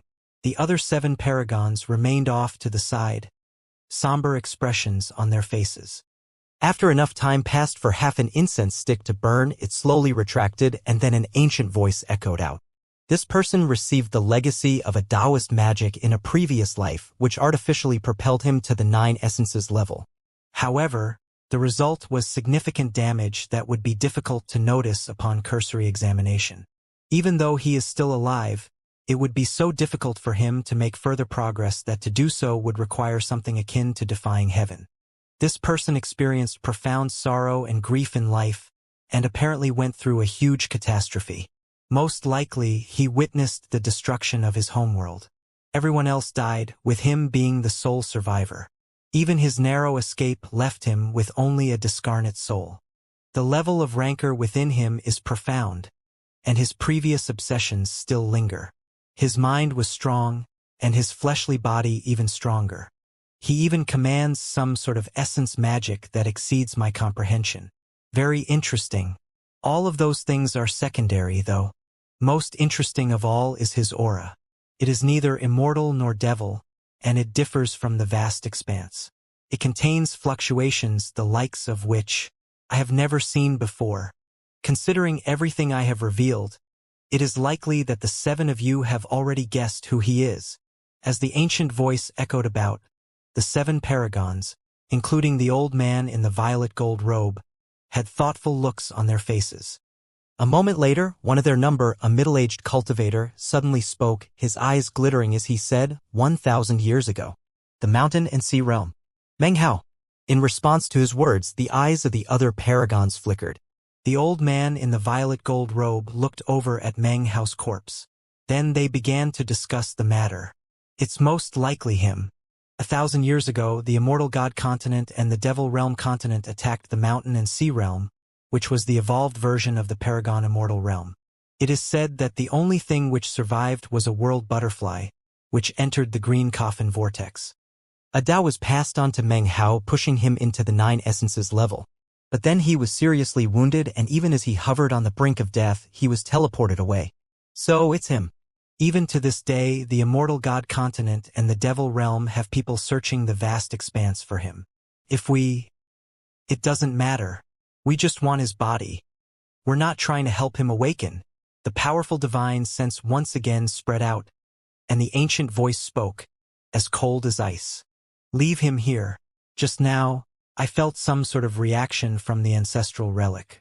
Keeping it under control makes it difficult for me to divide my attention. Once it has stabilized, I'll come back to wipe the discarnate soul out of the corpse. Then we can refine the body using the resources of the vast expanse school. After all of its injuries have been healed and the body is stabilized, then the fleshly body vessel will be prepared and we can summon the 9th paragon.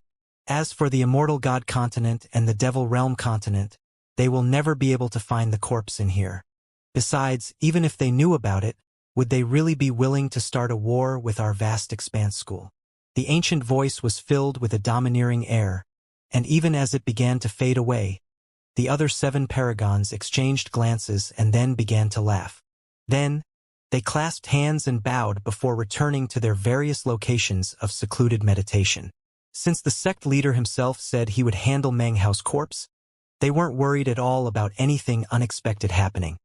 After they all left, Meng Hao's corpse remained there hanging there in midair, still and unmoving.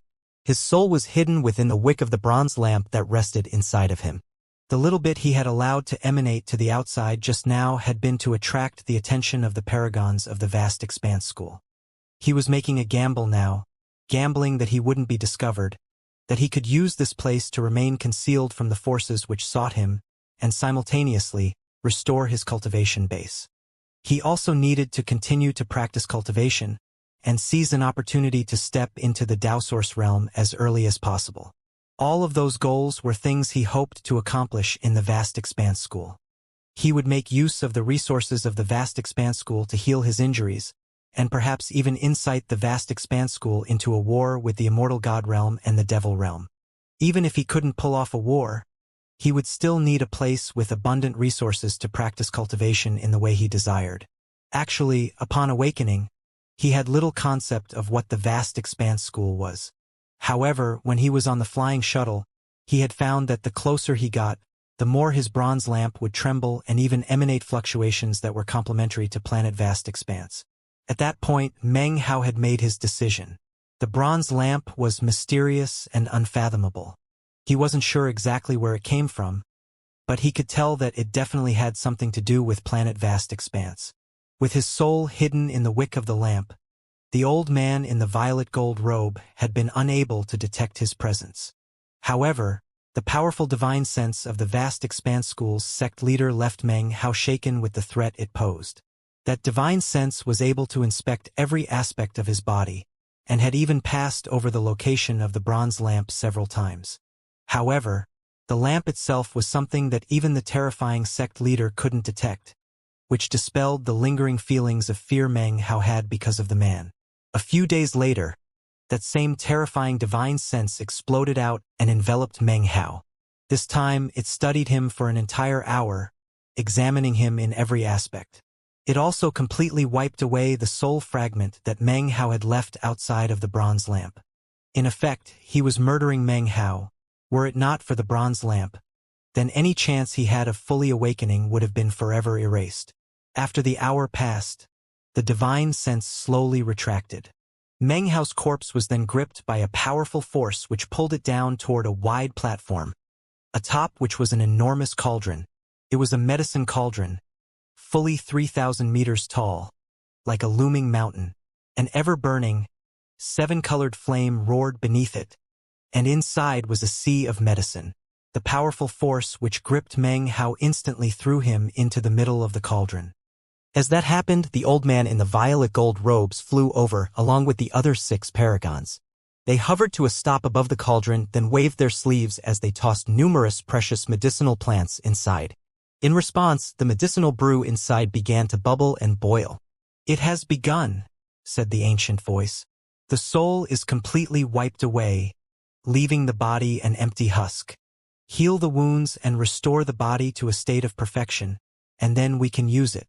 The 7 paragons had very serious expressions on their faces as they sent out the power of their cultivation base, causing the pores all over Meng Hao's skin to open and begin to absorb the medicinal ingredient extracts. Rumbling sounds echoed out. Inside the bronze lamp, Meng Hao's soul couldn't feel the burning sensation that existed outside of his body, but he could sense his wounds rapidly healing. His spirits instantly lifted, and yet he maintained full vigilance. Time passed. 19 days later, so much of the medicinal brew within the huge cauldron had drained away that the cauldron was almost empty. Meng Hao was like a black hole. Despite the vast quantity of pure medicinal plants he had absorbed, his injuries were only healed by about 30%. Simply extraordinary. Not even all those medicinal plants could heal him. It doesn't matter. The resources of the vast expanse school are profound, virtually limitless. However much he needs to absorb, that's how much we'll provide. It just goes to show the incredible potential in this corpse. The paragons laughed heartily. Not concerned at all about this development, they went to find more medicinal plants to throw into the cauldron. Rumbling could be heard as the medicinal brew rose higher within the cauldron once again. Meng Hao was completely submerged. His fleshly body was growing stronger, and the dangerous instabilities caused by being prematurely awoken from the process of absorbing Shui Donglio's legacy were slowly being neutralized. As he remained hidden within the bronze lamp, Meng Hao licked his lips. Although he wasn't aware of it, a bashful expression had appeared on his face, and he seemed a bit embarrassed. Another month passed. Still not recovered? It's fine. Keep providing him materials to absorb. I grew this heaven rose grass for 30,000 years. I'll give it to him, all for the benefit of the 9th paragon. Years ago I fought a desperate battle to gain this cloud dragon bone. Whatever. The arrival of the 9th paragon is critical for our vast expanse school. The 7 paragons didn't seem very happy, but they gritted their teeth and began to produce all sorts of various precious materials from their collections, which they threw into the cauldron to continue the refinement process. Meng Hao's body was now almost completely recovered. The dangerous instabilities had been mostly neutralized. However, the bronze lamp, which no one could see, was like a ravenous black hole when it came to absorbing resources. In fact, it had absorbed more than half of the various precious materials so far. That caused its flame to grow brighter, and gradually Meng Hao could sense that the bronze lamp itself was awakening. More and more materials were absorbed until finally the entire cauldron was rumbling and the energy of heaven and earth in the area was also sucked in. The process is almost complete. The energy of heaven and earth is being absorbed. Things will be over soon. We paid a high price, but the result is an incredibly powerful paragon corpse. It will all be worth it when the 9th paragon arrives. The 7 paragons were laughing heartily and looked very much at ease.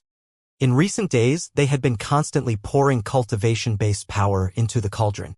To finally see an end in sight to all the wastage caused them to sigh in relief. Time passed. 1 month. 2 months. 3 months. The starry sky which stretched out over the half-planet trembled as boundless energy of heaven and earth surged into the enormous cauldron. All 7 patriarchs, including the one in the violet gold robe, had extremely unsightly expressions on their faces. There was no need to even mention the wastage to their cultivation bases which had occurred over the past 3 months.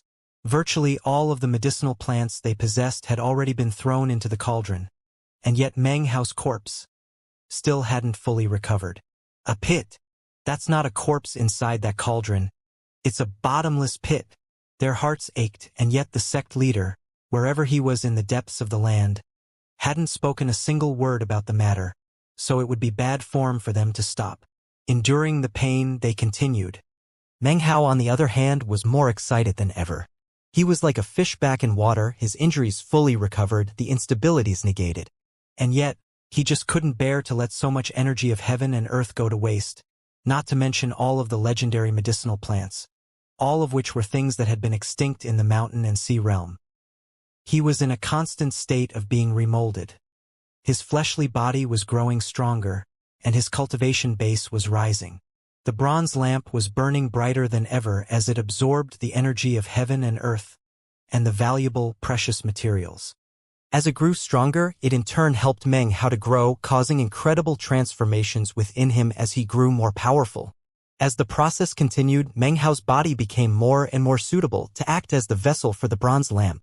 Before, his body had been most suited to the 33 soul lamps, but now it was transforming in a way that would allow it to wield the power of that one bronze lamp. That rebuilding process required that his chi passageways be broken down and then reconstructed. Light from the bronze lamp forged new chi passageways, which spread out to fill him. New blood vessels stretched out, and the pumping of his heart grew stronger. Every part of him was affected until his body began to shine like a precious gem. There was even a certain ancient feeling that appeared, as though Meng Hao's body had become a valuable, precious stone from ancient times. There was a chaotic, primeval Tao that seemed to fill him, to permeate every aspect of his flesh and blood, and to swirl around him. His body seemed more ancient, its aura more primeval, and at the same time he looked younger. Even as Meng Hao was being transformed by the bronze lamp, something was happening in the lands below, where the half-planet existed. There could be seen a crimson sea. It was not blood, but was made from something that contained a powerful fire element. Within that crimson sea of fire was a huge turtle shell, upon which an old man sat cross-legged. The turtle shell was like a sealing mark, which was apparently suppressing something that existed underneath the crimson sea of flames. The flames churned, and occasional beams of light would seep up from down below, as though whatever was being sealed underneath was attempting to break free. The old man's face was pale white as he expended all possible effort to maintain the suppression of the seal. Because of the intensity of his work, he was unable to sense what was happening in the outside world. He had no idea what had happened recently. The ancestral relic beneath the sea of flames had become active to a degree that far exceeded its activity in the past. In the past, it would occasionally become very animated every once in a while, but such events would only last for a few days. In contrast, this time it had remained active for several months. Up above, Meng Hao continued the absorption process. The ancient air about him grew more prominent and caused the starry sky above him to rumble with such intensity that the fluctuations spread out into the rest of planet vast expanse. The heavens trembled, and clouds roiled. From a distance, it even looked as if a layer of distorted vortexes had appeared atop planet vast expanse. The brother-sister duo of Yun Shan and Yun Feng couldn't see these things. But if they could, Yun Feng would likely be reminded of what he had seen back on the flying shuttle. The only difference was that the flying shuttle was small, whereas planet vast expanse was huge. Over the course of the passing months, visiting cultivators on planet vast expanse couldn't help but sense that something strange was happening. That was especially true of the last half-month, during which the distorted vortexes appeared outside of the planet. Any who neared them would find their bodies being withered away rapidly. That terrifying fact ensured that few people dared to get close to them. Even the mist of the vast expanse in the area seemed to have been affected, and began to flow ceaselessly. Eventually, the effect stretched out even farther. If it were possible to look down at the vast expanse from an extremely high vantage point, then planet vast expanse would look every bit like a black hole. That black hole was surrounded by a slowly spinning vortex which affected the entire area around it and grew larger and larger as time went by.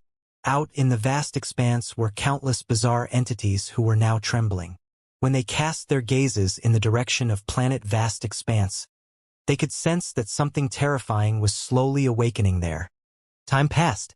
2 months later, the 7-9 Essence's paragons were on the verge of losing their tempers. They had fully unleashed their cultivation bases and had produced virtually all of the precious materials they possessed. They were now empty and drained, and yet Meng Hao's body in the cauldron was still withered, although it seemed to have improved slightly.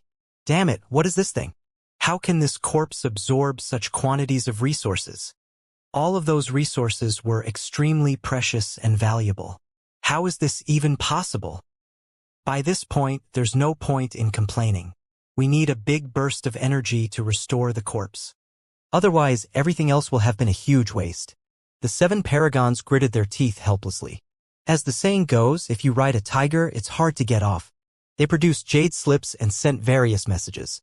Soon, numerous beams of light appeared from the main areas of the sect as cultivators brought more precious materials to feed into the huge cauldron. This is dragonleaf shoot. We only have 350 grams of it in the entire sect. Why did you even bring this pine god cone here? It's alright, fine.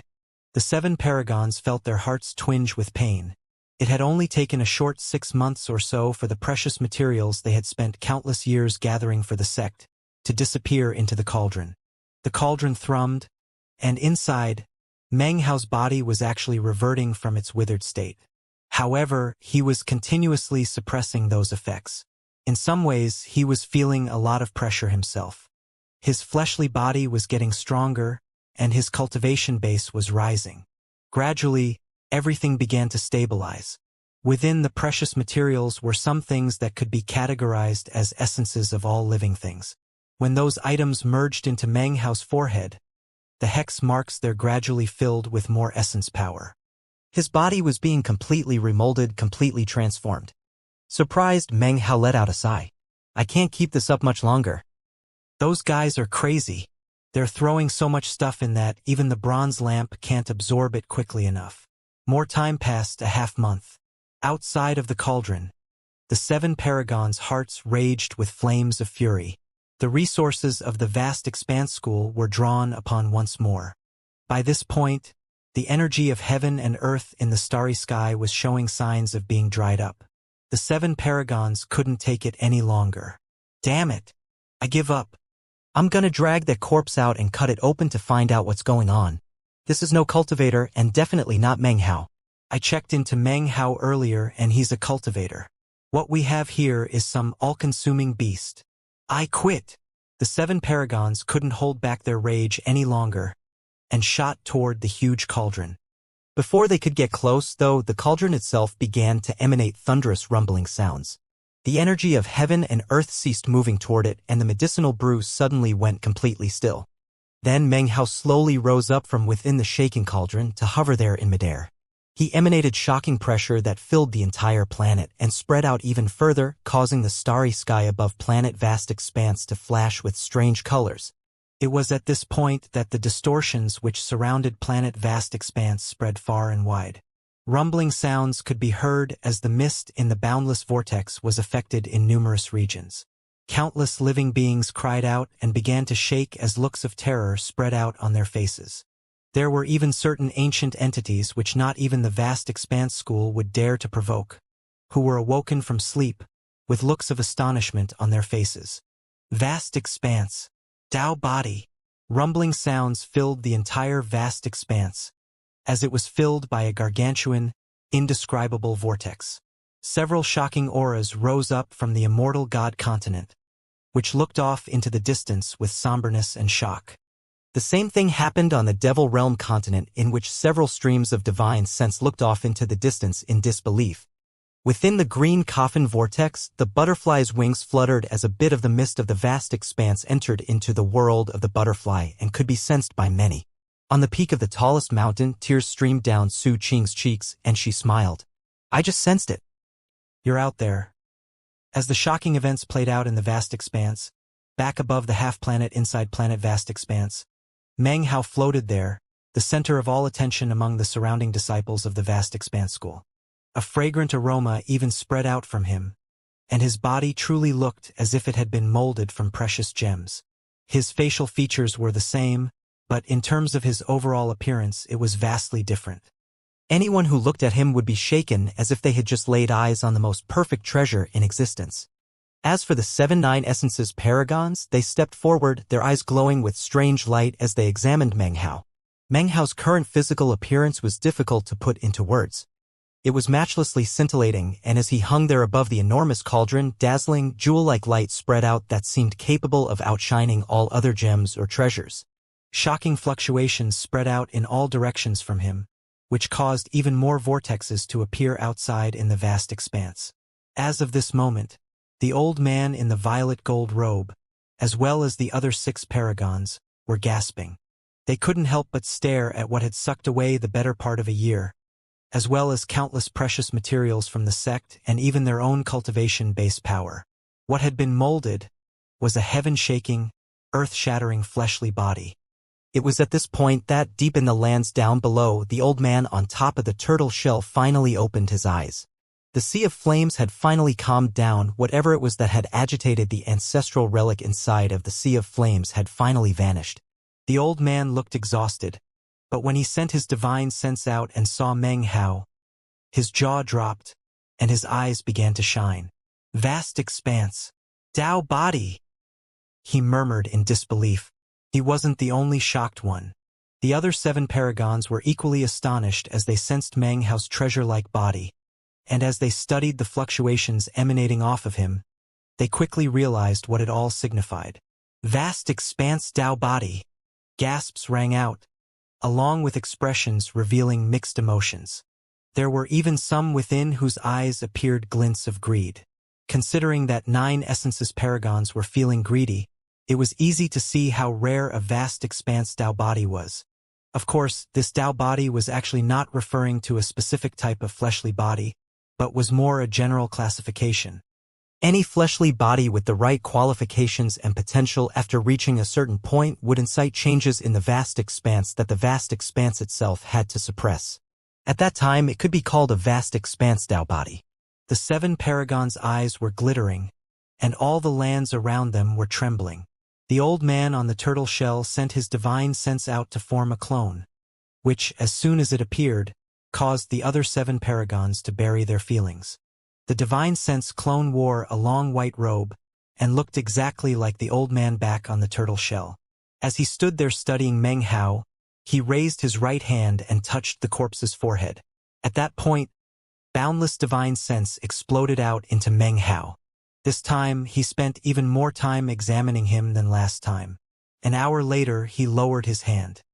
He had just used all of the divine sense power he could muster to thoroughly inspect Meng Hao inside and out, to confirm that there was no trace of a soul inside. Feeling a bit more relaxed, he turned to look at the other 7 paragons. "You people don't want to transcend?" he asked, a stern gleam in his eyes. His voice wasn't loud, but it contained a shocking pressure that spread out in all directions, causing the other paragons to sink further into silence. "Even I can't help but covet this vast expanse Tao body. I might not be able to possess it, but I could turn it into a puppet that would be an extremely helpful asset, to say the least. But would that be worth forsaking transcendence? Our Vast Expanse School is an offshoot of the Vast Expanse Society. And what is our purpose in this starry sky? Have you forgotten? Within the necropolis of the first-generation patriarch of the Vast Expanse is the method for transcendence. That is the mission of the Vast Expanse School. After all of these years and years of searching, we've finally found hope. Now all we need is for the main sect on the outside to send Paragon Heaven Eye down to us. Supposedly, he only recently stepped into the 9 Essences level, but he has a Tao Eye. This vast expanse Dao body was prepared expressly for him and will play a vital function in the overall plan. If we can find the secret of transcendence inside the Patriarch's necropolis, then all of us will have the same hope to transcend. The vast expanse society on the outside, the main sect, is not easy to get into, but if we transcend, then we will be able to leave the vast expanse at any time. When that happens, we will definitely have extremely high positions within the vast expanse society. When you compare transcendence to a piddling vast expanse Dao body, I don't even need to explain which is more important. He swished his sleeve, causing Meng Hao's body to fly out to the central region of the half-planet, where 9 primitive-looking altars rose high into the sky. Meng Hao's corpse came to rest on the 9th of those altars, where it lay unmoving. Make preparations. Contact the vast expanse society on the outside. In 3 days, we will prepare to receive the 9th paragon. With that, the old man's clone body vanished. Everything was very quiet, and the old man in the violet gold robe took a deep breath. The sect leader is right. After all these years of preparations, and all of the waiting, when hope for transcendence is finally right in front of us, a vast expanse Dao body is not even worth thinking about. Sighing, he clasped hands to the others and then walked away. The others remained silent for a moment, but soon wry smiles appeared on their faces. Shaking their heads, they suppressed the greed they felt for the vast expanse Dao body, and returned one by one to their secluded meditation, where they had 3 days to restore their cultivation bases back to their peak. Those 3 days passed by in a flash. The starry sky outside of planet Vast Expanse had returned to normal, the majestic vortexes had faded away, and the visiting cultivators returned to their normal affairs. However, the strange signs and portents which had occurred were firmly fixed into the minds of all. For those people, no amount of investigation or inquiry revealed any clues about what had happened. After the 3rd day, 8 beams of light shot through the air of the half-planet toward the 9 altars. In the lead was the Vast Expanse School's sect leader. Usually, his time was occupied suppressing what was underneath the sea of flames, and he rarely came out. But now he was here with his true self, which sat down cross-legged on the first altar. The other 7 patriarchs, including the old man in the violet gold robe, landed on the various platforms, then performed double-handed incantation gestures as they rotated their cultivation bases. Simultaneously, innumerable Vast Expanse School disciples appeared in their location on the half-planet. As they sat down cross-legged, they appeared to be organized into an enormous spell formation. Furthermore, countless asteroids outside of the planet itself were also meticulously organized, causing flickering light to radiate out, and the starlight to fill with dense energy of heaven and earth. Even more Vast Expanse School disciples were visible elsewhere on planet Vast Expanse, sitting in meditation at the behest of the sect itself. Gradually, the auras of all of the disciples merged together into a whole. On this day, all cultivators on planet Vast Expanse who were not members of the Vast Expanse School were prohibited from flying in the air. Any violators would be executed immediately without question. On this day, planet Vast Expanse was locked down. No one was allowed to enter. On this day, all of planet Vast Expanse thrummed with energy, and rumbling sounds emanated out from it into the starry sky. Furthermore, a beam of light shot out from the inner part of planet Vast Expanse, from the turtle shell atop the sea of flames in the half-planet. According to rumors, the Vast Expanse School had a teleportation portal which connected to outside of the Vast Expanse. In some ways that was true, and in some ways that was false. What was true was that there really was a spell formation. The false part was that only a transcendent cultivator could use that teleportation portal to leave. However, to do that, a transcendent cultivator wouldn't actually need the aid of such a spell formation. The true purpose of the teleportation portal was to receive people from the outside, to lock down a position for such people to transport souls. This connection between the inside and the outside of the Vast Expanse enabled powerful experts from the outside to send a soul body inside. It was too difficult for a fleshly body to survive the process. It would be destroyed in order to keep the soul body whole and safe as it entered the Vast Expanse. The cost to operate the teleportation portal was astronomical. Furthermore, both the Vast Expanse School on the inside and the Vast Expanse Society on the outside had to pay a huge price. Because of the huge cost, It took eras and eras of preparation. In fact, throughout all the years of the vast expanse school's existence, it had only been used a few times. Amidst rumbling sounds, brilliant light rocketed off of the turtle shell in the sea of flames. It pierced through the lands to appear outside of the half-planet, amongst the 9 altars. The altars absorbed the light, and then 8 of the people atop the altars unleashed their cultivation bases, adding to the teleportation power. Meng Hao lay on the 9th altar. From within the bronze lamp, his soul looked out coldly at what was happening. He knew that this would be the final test. If he could pass it safely, then from now on, he would be the 9th paragon of the vast expanse school. Not only would he have a new identity, he would gain the protection of the vast expanse school. That was critical as far as he was concerned. I'll exterminate this incoming soul, and when I open my eyes, I will be Meng Hao and also the vast expanse school's 9th paragon. He examined the bronze lamp that he was hiding in and smiled. This mysterious and powerful lamp was the main reason why he was so confident in this gamble. I have no deep enmity toward you people. If you want to assign blame, then you should blame yourselves for trying to possess my body. His eyes flickered as he sank further into the bronze lamp and waited for his enemy to arrive. The 9th altar flickered with bright light that converged into a pillar which shot up off of the half-planet and into the inner starry sky. At the same time, the half-planet began to move in rotation, and the asteroids which filled the starry sky began to emanate dazzling light. Countless voices could be heard chanting scriptures which emanated off of the half-planet. At the same time, the pillar of light appeared above the lands of planet vast expanse. The sound of the chanting scriptures bolstered the light, the lands of planet vast expanse were shaking, and the mountains were trembling. The sea of flames became still as the light shot out into the starry sky of the vast expanse, rising higher and higher until no one could see it. At that point, everyone on planet vast expanse began to tremble. Countless life forms bowed their heads, and looks of intense focus appeared in the eyes of the disciples of the vast expanse school. As for all the other cultivators, they were completely shaken. Everyone was now waiting. Meng Hao's soul remained in the bronze lamp, eyes shining with a mysterious, incisive light. The critical moment has arrived. If I succeed, I can settle down in the vast expanse school, and will have a greater hope of getting my revenge.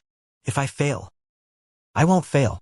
Even though the sect leader of the vast expanse school most likely still has suspicions about my soul, I won't fail. Within Meng Hao's eyes, a red, demonic glow could be seen. In the same moment that the pillar of light rose up off of the planet and out into the vast expanse, there were 3 areas on planet vast expanse itself where heart-pounding fluctuations were emanating out. The first location was a garden that looked like a celestial paradise. In one particular valley was a lake, next to which a young man sat cross-legged, wearing a long golden robe. He looked up, and as he did, his previously ordinary pupils suddenly distorted into oval shapes. Yet again someone descends. Is it really so easy for these kids of the younger generation to find the patriarch's necropolis?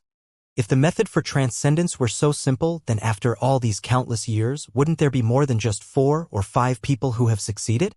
The second location was far, far away from the first. It was an ice cave filled with fluttering snow. A woman stood there silently, looking up into the heavens and the pillar of light. Her eyes seemed to contain reminiscence, as well as other mixed emotions.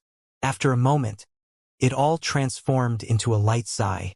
I have no desire to search for the patriarch's necropolis, nor to transcend. I only wish to return home.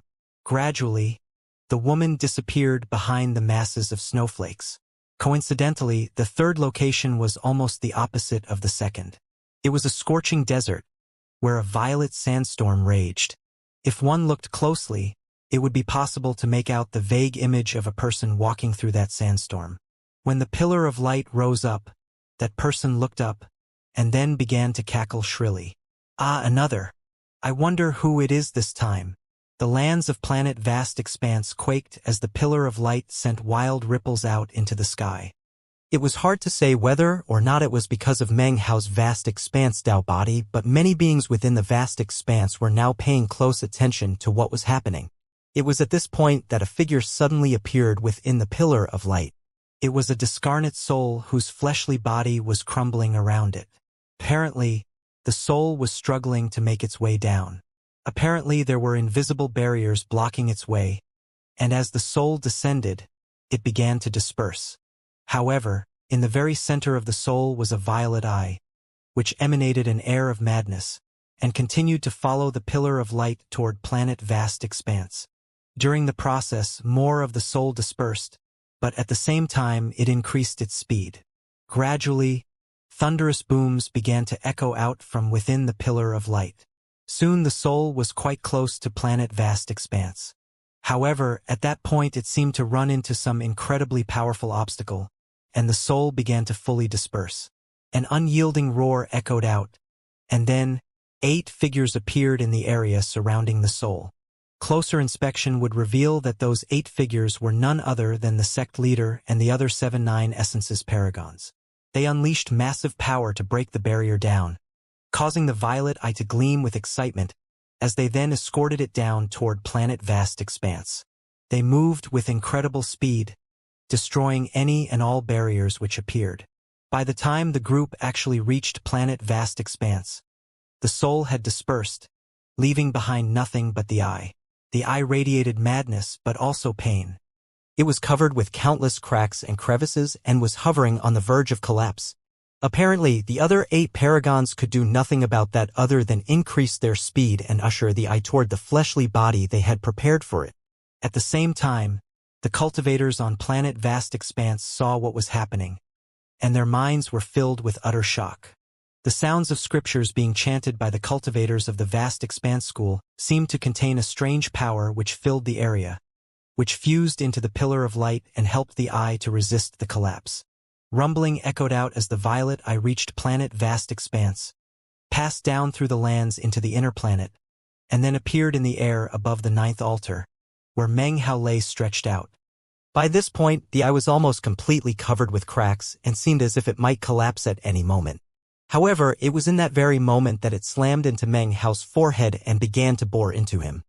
When the eye finally merged into Meng Hao, the paragons on the other 8 altars all reacted in the same way. "Success," they cried, opening their eyes and laughing coldly. The only one who didn't respond in that way was the sect leader, who snorted coldly as his eyes opened. "Fellow Taoists," he said coolly, "activate the soul seal formation. Help the 9th paragon suppress the discarnate soul in that body." He waved his hand and then pointed toward Meng Hao laying there on the 9th altar. The other 7 paragons didn't seem surprised at all by the sect leader's command, almost as if they had been prepared for this. Chuckling coldly, they simultaneously unleashed cultivation-based power, sending ripples out in all directions. With the sect leader taking the lead, they combined their power to form a sealing mark which descended onto Meng Hao. Inside the bronze lamp, Meng Hao's soul had been preparing to attack the violet eye as soon as it entered. But then his face fell, and he looked around to find a barrier trapping his soul and preventing it from emerging. It was at this point that the sect leader began to speak. "Fellow Taoist, I don't care who you are, but it's safe to assume you're Meng Hao from the mountain and sea realm. Although I can't tell where your discarnate soul is hiding, nor do I have any proof of its actual existence, I still believe that your arrival was far too coincidental. You just so happened to come in the exact moment when we needed a corpse? Perhaps it really was a coincidence. Perhaps it was even a coincidence that you consumed a vast amount of precious materials belonging to the vast expanse school. However, it strikes me that there's too little of your soul left, and it put up too little of a struggle. This, of course, might just be a coincidence due to the severe injuries you sustained, which caused you to be so weak.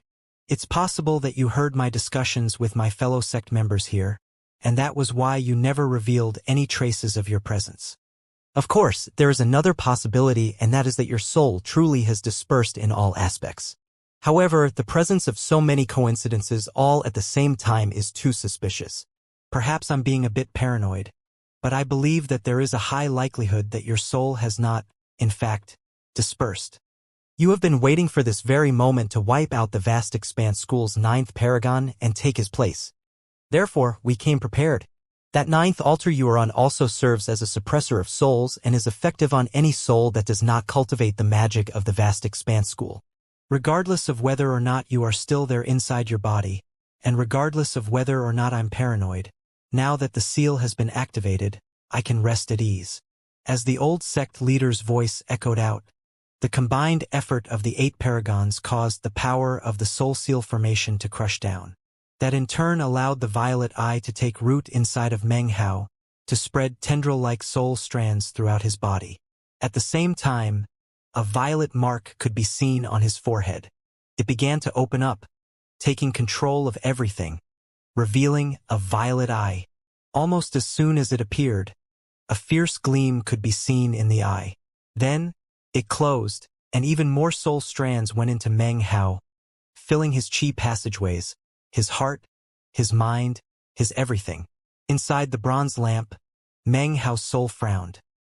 He watched coldly as all of this happened, and could feel the effects of the soul sealing carried out by the sect leader and the others.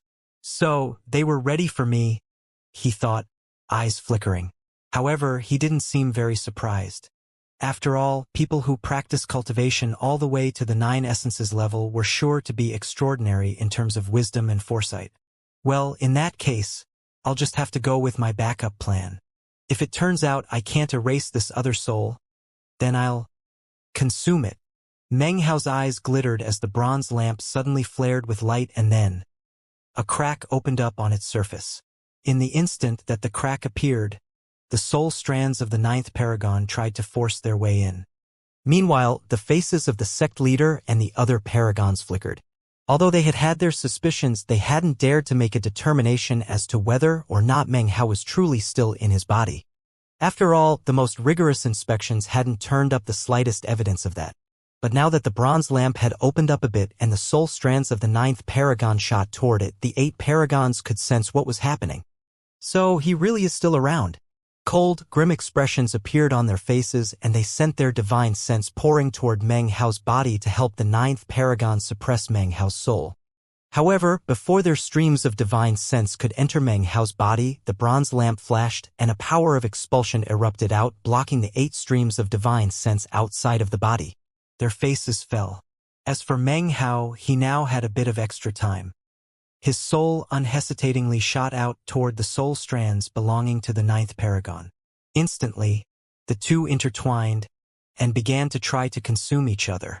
At the same time, Meng Hao's demonic chi erupted out, and his soul transformed. The multifariousness of the demon caused his own soul to be indistinguishably mixed with the soul strands. That in turn caused his ability to consume them to increase dramatically. The soul strands could sense the incredible danger and tried to fight back. However, it was impossible to tell which were which. The sect leader and the other 8 paragons had grim faces as they looked on. They could sense that the souls of Meng Hao and the 9th paragon were intermixed, but there was nothing they could do to intervene. How could this be happening? Damn it! Gleams of rage appeared in their eyes. The sect leader looked extremely grim and yet couldn't help but sigh with a bit of admiration. No wonder this Meng Hao was able to tangle with the immortal god continent and the devil realm. He used his own body as bait for our vast expanse school. He set up a sinister scheme and even anticipated that he would be discovered by us. I was simply too self-confident. This is a battle between souls, and one will end up consuming the other. We cannot interfere. Victory will be decided by which among their souls is the strongest. The sect leader of the vast expanse school, along with the 7 other paragons, were all sitting cross-legged on the altars, looking very grim-faced. Although they couldn't directly help the 9th paragon, the soul seal formation was still in place, exerting pressure onto Meng Hao's soul. Because the formation only targeted cultivators who did not cultivate the magic of the vast expanse school, it was the most effective tool at their disposal.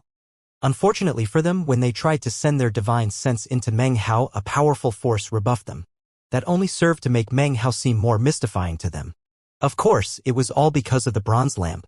Furthermore, it forced them to rely only on the general sensation they felt to understand what was happening. They couldn't directly observe. When you added in Meng Hao's multifarious demonic chi, it meant that what they sensed was often wrong. Plus there was the fact that they couldn't even tell exactly where Meng Hao's soul was hiding, which made it difficult for them to judge exactly how effective the soul seal formation was. It was just as the sect leader had said. Everything would come down to who was stronger, Meng Hao or the ninth paragon. One of them had shocking natural talent, and had relied on his own cultivation base to become a 9 essences paragon in the vast expanse society. He even possessed a Dao Eye, which could cause shocking transformations in heaven and earth. The other had been propelled to the 9 essences level via legacy, and yet regardless of whether it was in terms of his status or his background, he had reached the pinnacle of his home realm. He had experienced countless dangers, had watched his world be destroyed, and had battled with both the immortal god continent and the devil realm continent. As for which one of these two souls was stronger, the sect leader and the other paragons had no way to say for sure. They could only wait. Days passed one by one. Soon half a month had gone by. From the outside, there didn't seem to be anything special about Meng Hao. However, inside, a vicious battle was being fought with the soul of the 9th paragon. The bronze lamp ensured that the effects of the soul seal formation were blocked, allowing Meng Hao to fight with complete viciousness. A viciousness that the 9th paragon couldn't even come close to matching. Even more important was that Meng Hao's soul was backed by his demonic qi. Its maddening, multifarious nature was completely terrifying, and was a constant pressure on the 9th paragon. Damn it! Damn it! The 9th patriarch howled, although the sound was confined within the body. How could he ever have imagined that something like this would happen immediately upon his arrival?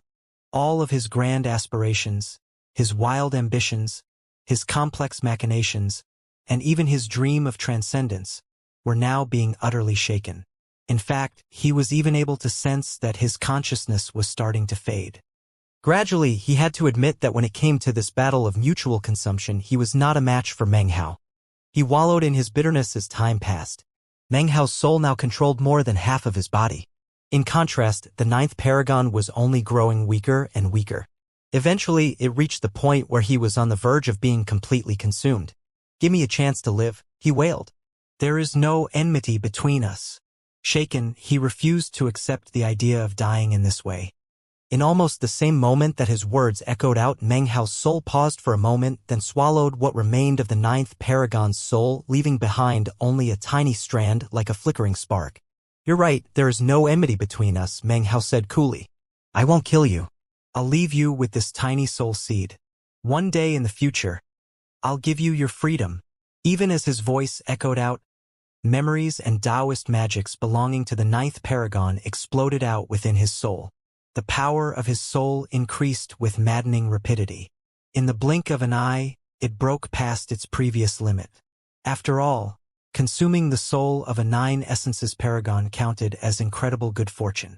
Although it didn't quite match up to what had happened with Shui Donglu, it came close. It was possible to imagine that, once Meng Hao regained complete control over himself, with his vast expanse Dao body and increased soul power, then his battle prowess would exceed that of an ordinary 9 essences paragon. He wouldn't quite be at the peak, but he would definitely be in the mid-9 essences level. Meanwhile, the 8 paragons were still there on the altars, staring at Meng Hao with looks of vigilance and hesitation on their faces. After half a month of observation, they could tell that there was no longer any chaos within Meng Hao. Clearly, one of the souls had consumed the other. Furthermore, the soul which had emerged as the winner was now much more powerful. "Which one of them was victorious?" said the old man in the violet gold robe, his voice soft. The others were unwilling to offer any speculation. "The soul seal formation isn't doing anything now. The 9th paragon must have succeeded. If he did, then the soul seal formation would automatically cease to have any effect. However, if Meng Hao succeeded and absorbed the 9th paragon's soul, then he would also become equipped with the characteristics of vast expanse techniques, and the result could possibly be the same." Even as everyone hesitated, the sect leader's eyes glittered. "We'll know the answer soon enough." Killing intent swirled in his eyes, and deep inside, he sighed. As soon as he had laid eyes on Meng Hao, he had come up with the idea of using his corpse instead of the other 8 essences paragon corpse they had prepared. After all, a 9 essences corpse would ensure that the 9th paragon's Dao I would retain the majority of its power. Then the vast expanse Dao body had appeared, and he was even more convinced to go through with his plan. Even though there was something suspicious about the corpse, he was confident that they could handle the situation. Actually, if it hadn't been for the bronze lamp, the entire sequence of events would have been within his complete control.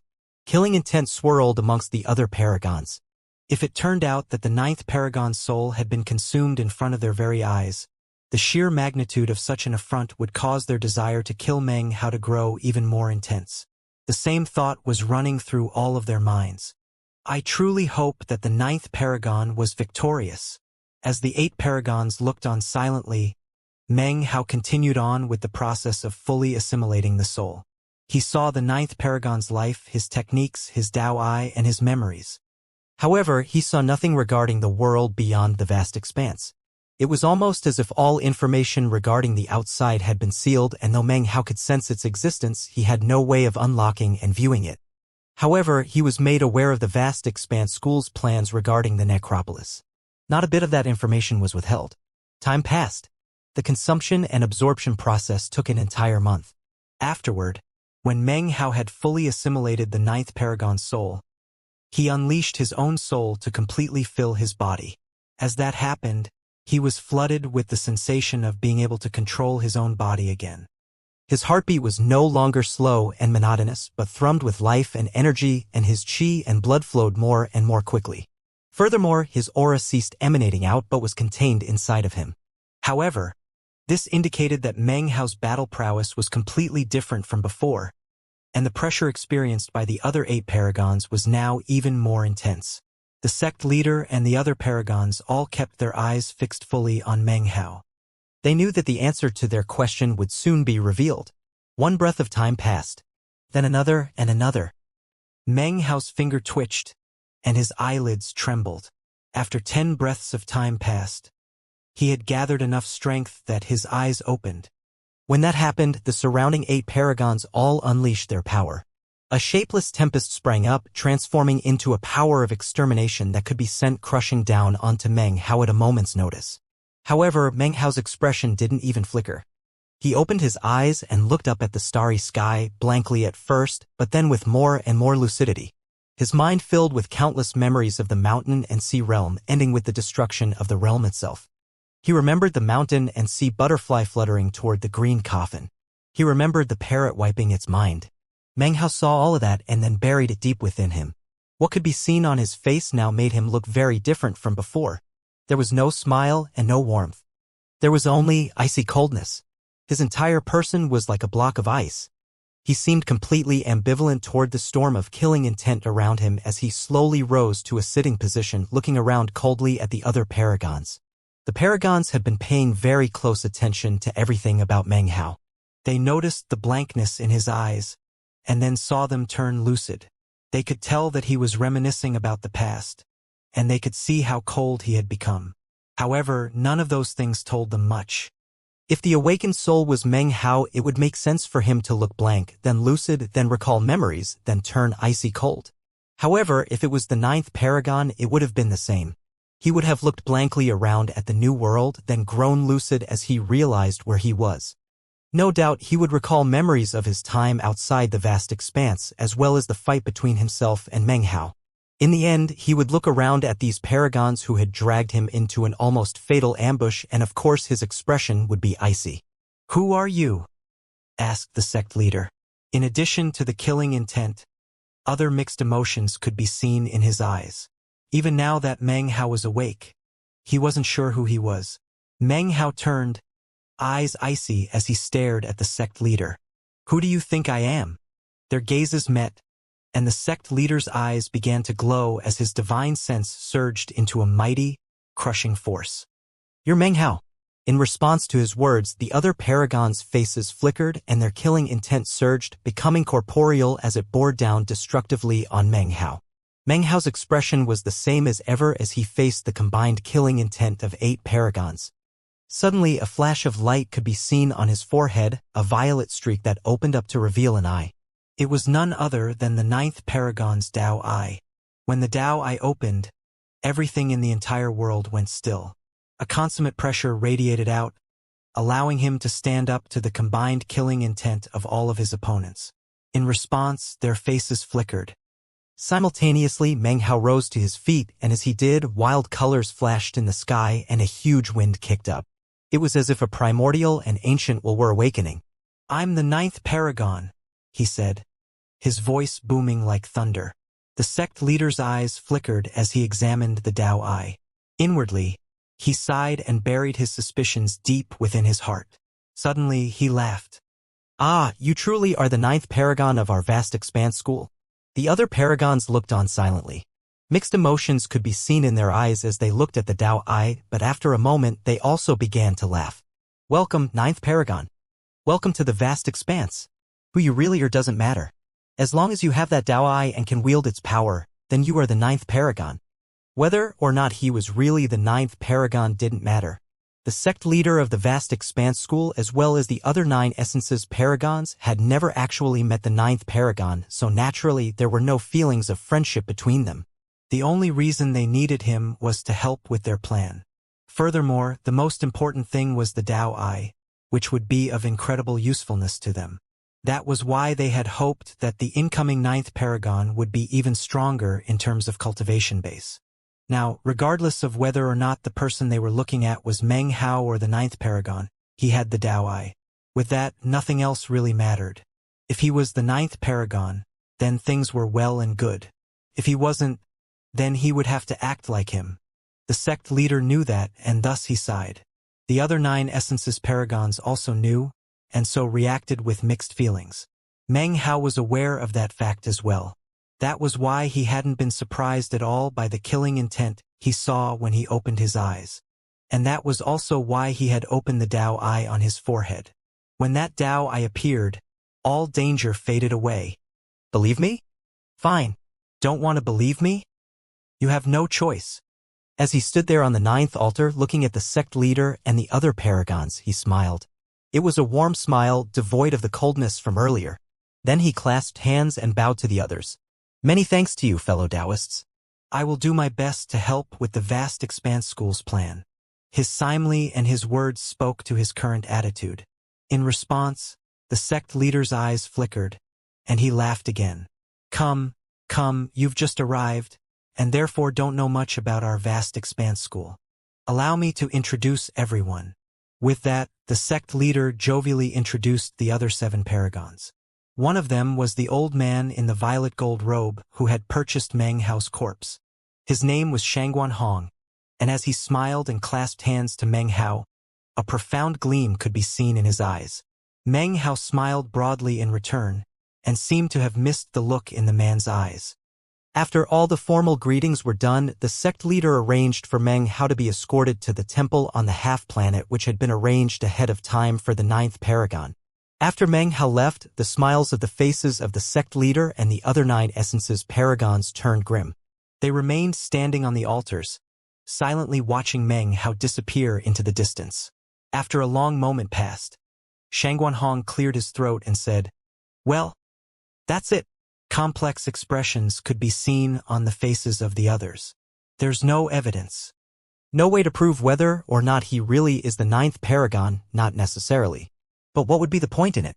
Whether he is or isn't doesn't matter. If he's not, and prefers to maintain a cover, it doesn't hurt us. If we expose him as a fraud, though, it could harm our own interests. I can't believe we wasted all those resources to end up like this. Maybe we should contact the Vast Expanse Society and have someone else sent down. We spent far too many years accumulating all of those resources. It's not possible to rebuild the collection anytime soon. Besides, if the Vast Expanse Society learned of this matter, who knows how they might deal with us. After a bit of discussion, everyone quieted down and looked over at the sect leader. He closed his eyes for a few moments, and when they opened, they were shining brightly. As long as he helps us carry out the plan, then it doesn't matter who he is, he counts as the 9th paragon. Going forward, keep this matter between us. Having finished speaking, he turned and headed back to the turtle shell above the sea of flames to continue his watch. After he left single sentence floating behind him. Notify the sect, spread word, and prepare for the ceremony to officially welcome the 9th paragon. The other 7 paragons exchanged faint smiles. Strange gleams were buried deep in their eyes. Even after meeting Meng Hao and measuring him up, none of them felt any hatred toward him or desire to kill him. In fact, they even admired him a bit.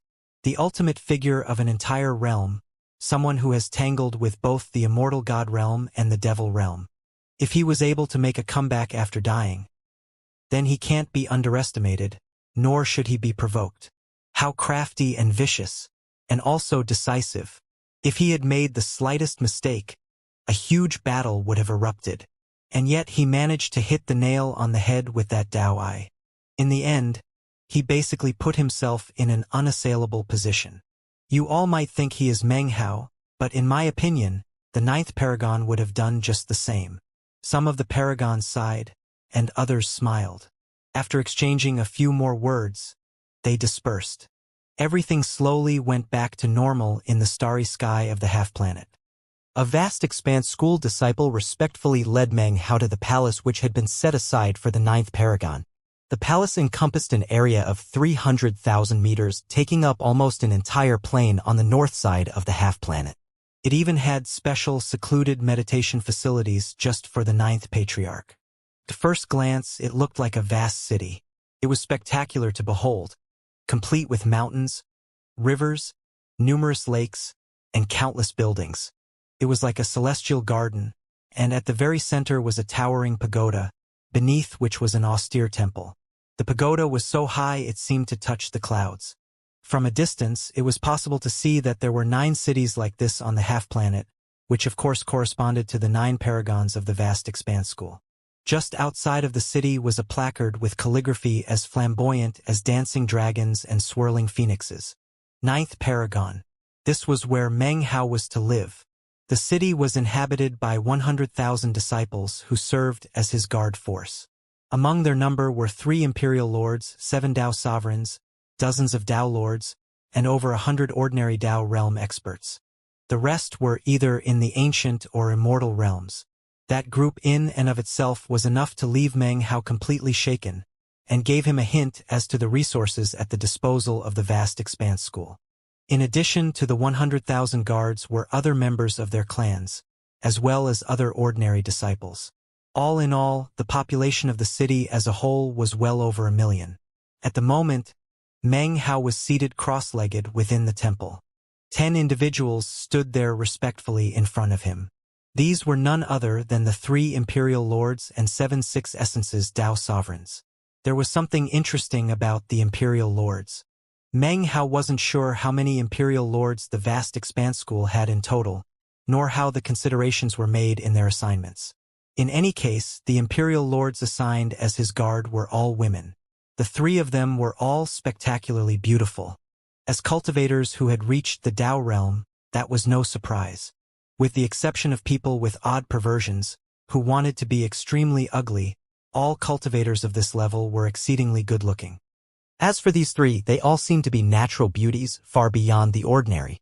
If it were only the imperial lords who were women, it might not have been something unusual. However, all 7 of the 6 Essences Dao sovereigns were also women. Meng Hao couldn't help but be a bit surprised at that. It wasn't until he searched through the memories of the 9th paragon that he found the answer. Back in the vast expanse society, outside of the vast expanse, the 9th paragon had been fond of cultivating magic that required male and female cultivators. The more female vessels he had to drain, and the higher their cultivation bases, the more exciting he found the process. Obviously, the paragons from the vast expanse school were aware of that, and had made special arrangements. However, as of now, all of those special arrangements were somewhat meaningless. Meng Hao's expression was the same as ever as he sat there in the temple, twirling a jade slip through his fingers. Within that jade slip were 100,000 souls, which ensured that Meng Hao had no need to use his cultivation base to keep all of his guards under control. With a single thought, he could kill all 100,000 of them. This vast expanse school is quite interesting, he murmured to himself. He looked up at the 10 women in front of him, and most especially the 3 imperial lords. Of those 3, one seemed cold and icy to an extraordinary degree. Based on what Meng Hao knew about cultivation, he guessed that her personality had been affected by the techniques she cultivated, which were surely based on ice and coldness.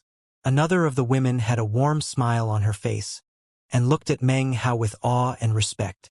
Earlier, She had been the one to explain to Meng how all of his powers within the sect, and also how the sect was organized into its various factions. The third of the Imperial Lords had a stony face and seemed very somber. However, deep within her eyes was a revulsion for Meng Hao. Clearly, she was not happy at all at being assigned this position by the sect. As for the 7-6 Essences Dao sovereigns, most of them looked nervous. To them, he was the 9th paragon, someone far, far above them, and someone whose words were to be taken as commands.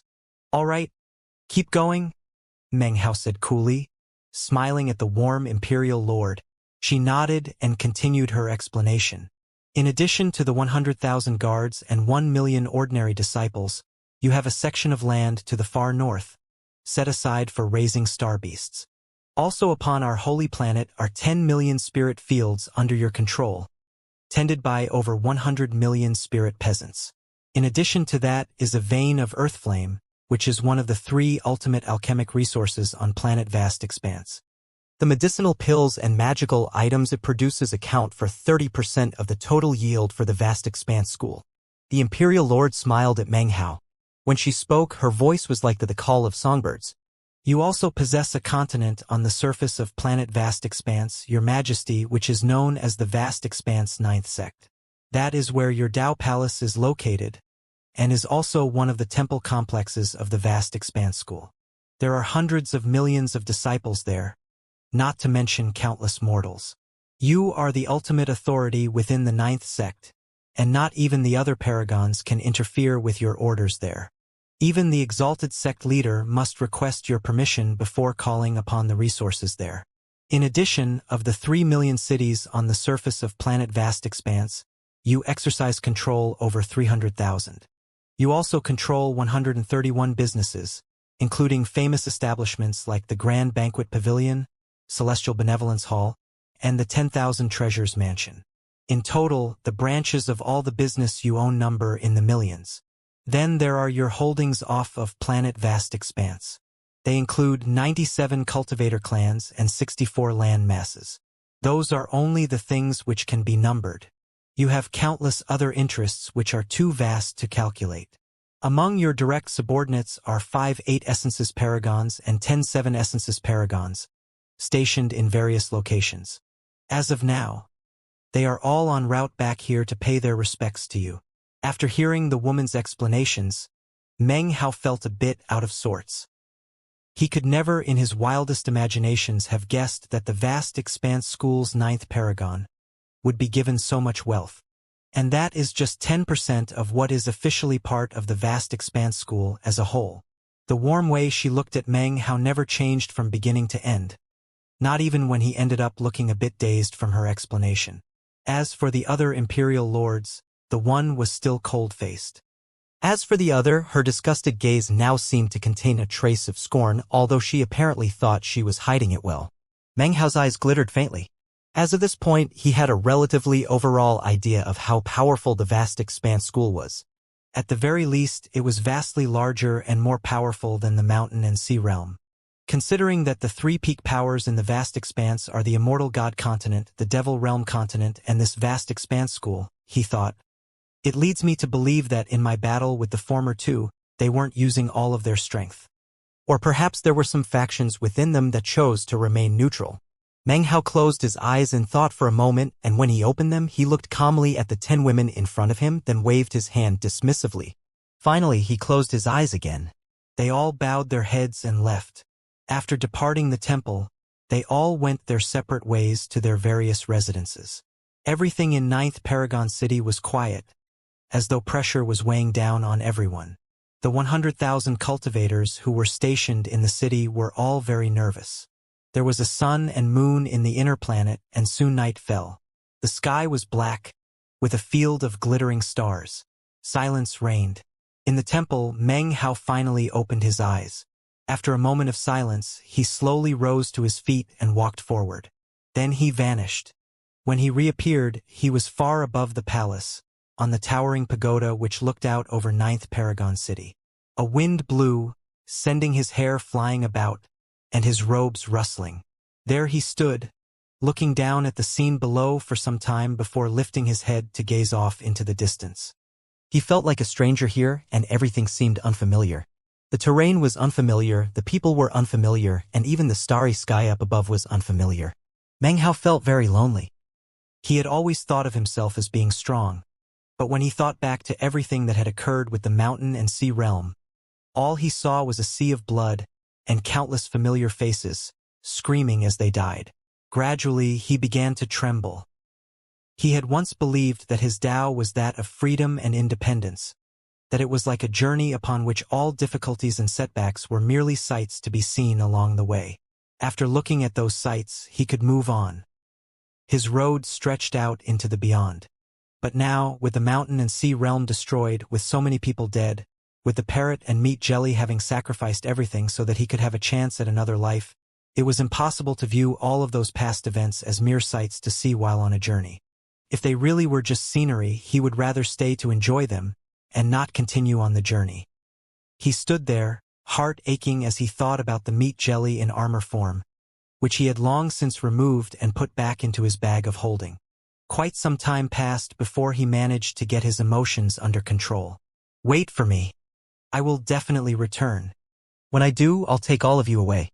We'll leave the green coffin vortex and establish the mountain and sea realm in the starry sky once again. And I will definitely do everything I can to bring back those of you who have been lost." A fierce glint appeared in his eyes, which he eventually buried, returning to a state of calm. Even the redness of his eyes faded. Even close examination would not reveal the bizarre crimson glow in his pupils. "My soul lamps were destroyed," he murmured. "And now this bronze lamp has become my prime lamp." The wave of a hand caused the bronze lamp to appear, radiating its aura of primordial ancientness.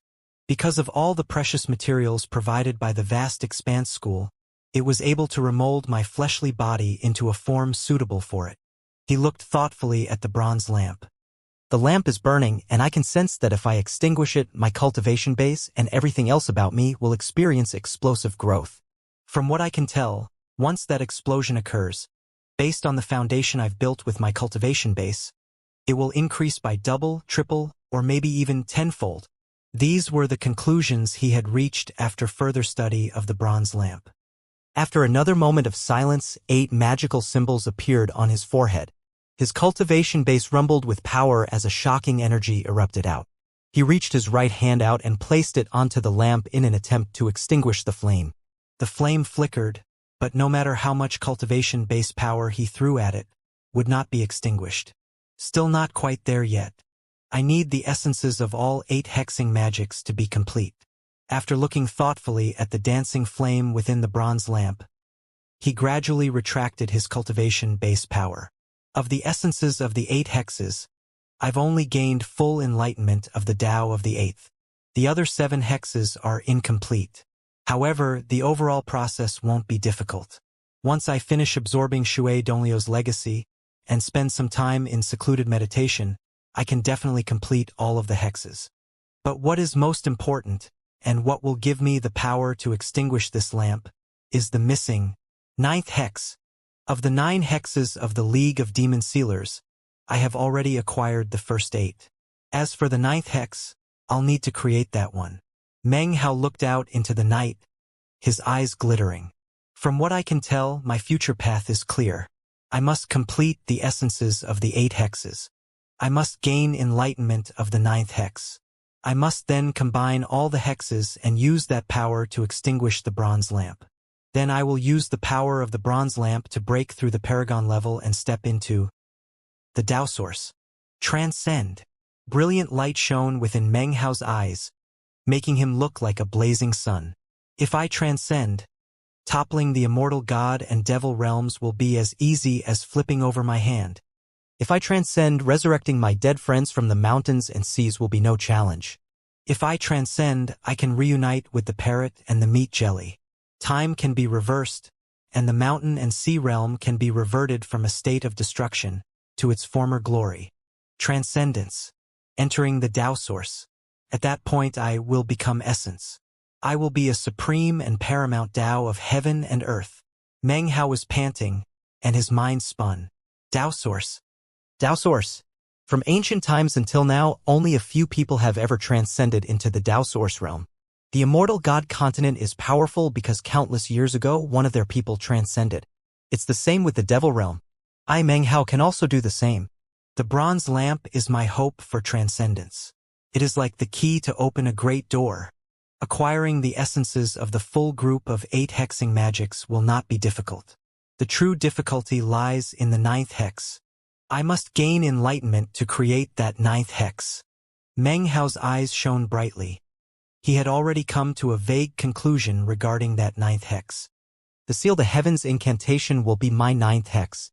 He looked off into the distance as the darkness of night began to give way to the bright glow of day, illuminating his entire person. The arrival of the 9th paragon was a huge matter for the vast expanse school. All of the millions upon millions of disciples in the sect were very excited. Of course, news about the matter rapidly spread throughout planet vast expanse as well as the starry sky. In the following months, many of the powers in the region of the vast expanse school learned of the matter. Endless streams of people came to offer congratulations, ensuring that the whole sect was abuzz with activity. Far more cultivators came and went than usual. As the 9th paragon, Meng Hao actually remained undisturbed. He tasked the 3 female imperial lords with handling all matters. Even when other paragons who were under his command came, he remained in secluded meditation. That only served to make his subordinates more nervous. After all, Meng Hao was one of the 9 most important people in the entire vast expanse school, and also had a terrifying cultivation base. At the same time, all of the outstanding individuals who made up the forces under his command were anxiously trying to determine what he liked and didn't like. That was the only way for them to ensure that matters went smoothly in the days to come. The grand ceremony was held several months later. It was a huge affair that involved all of planet vast expanse, and included all the cultivator clans affiliated with the vast expanse school, as well as the other land masses in the area. The ceremony itself lasted for a month, but Meng Hao only made one appearance in which people actually had the chance to lay eyes on him. Even though he only showed his face once, the coldness and pressure that radiated off of him was enough to give everyone a feeling of being stifled. That was especially true of the paragons under Meng Hao's command. They waited for quite some time in 9th Paragon City before Meng Hao received them individually. After their audience, each and every one had unsightly expressions on their faces, eyes filled with both hesitation but also a sliver of anticipation. What Meng Hao had issued to them was his first order after becoming the 9th Paragon. Use all available resources to expand our influence, beginning immediately. Within 1,000 years, I want my forces to increase by several times at the minimum. The orders were quickly passed down. Whether or not people understood them or even approved within the domain of the 9th Paragon, his words were commands. Whether or not people wanted to comply, they had to. The forces of the 9th Paragon immediately went wild with activity. They began to expand, to invade, to raid, and to multiply. Meng Hao didn't care how they went about it. He only cared about the mountain and sea realm and his revenge. He didn't want to rest all his hopes on his transcendence. Therefore, he would prepare for the possibility that he wouldn't transcend. If that happened, he still needed to possess the wherewithal to get his revenge. He needed more people. He needed more power. He needed to prepare to make his future declaration of war. When Shangguan Hong and the others learned of what Meng Hao was doing, they did nothing to stop him. The sect leader contemplated the matter briefly, then chose to ignore it. As long as Meng Hao's actions didn't affect them or their plans, then he could do as he pleased.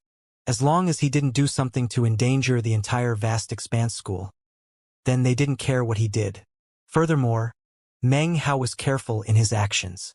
He only used his own forces, and he only expanded into areas that the vast expanse school didn't already control. As his forces began operations, he chose to go into secluded meditation in 9th Paragon City, and would only receive sporadic updates regarding affairs on the outside. Time passed.